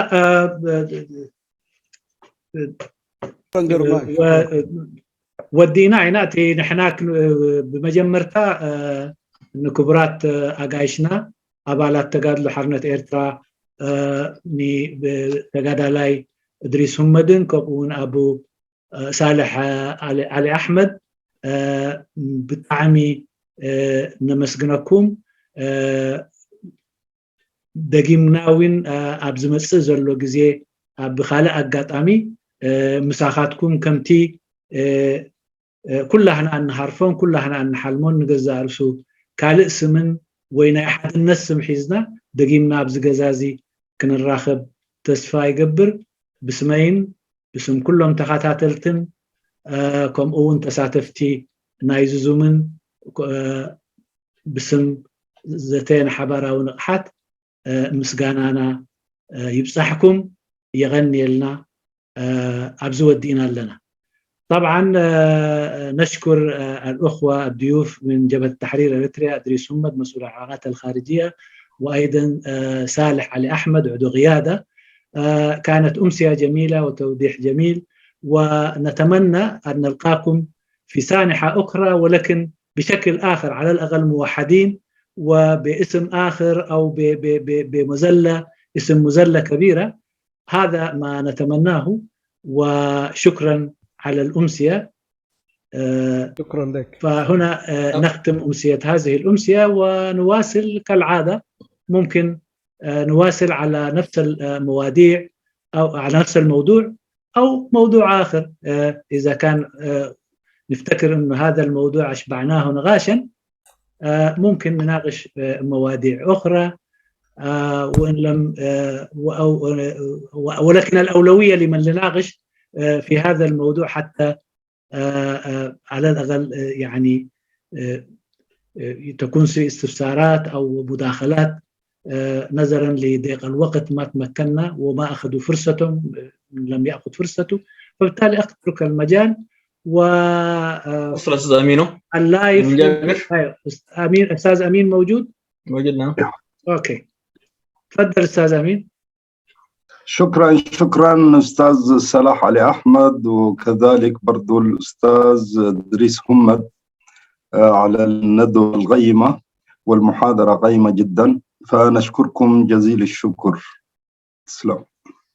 شكرا لكم. شكرا أمين، وأنا موجود بالمناسبة لحد ما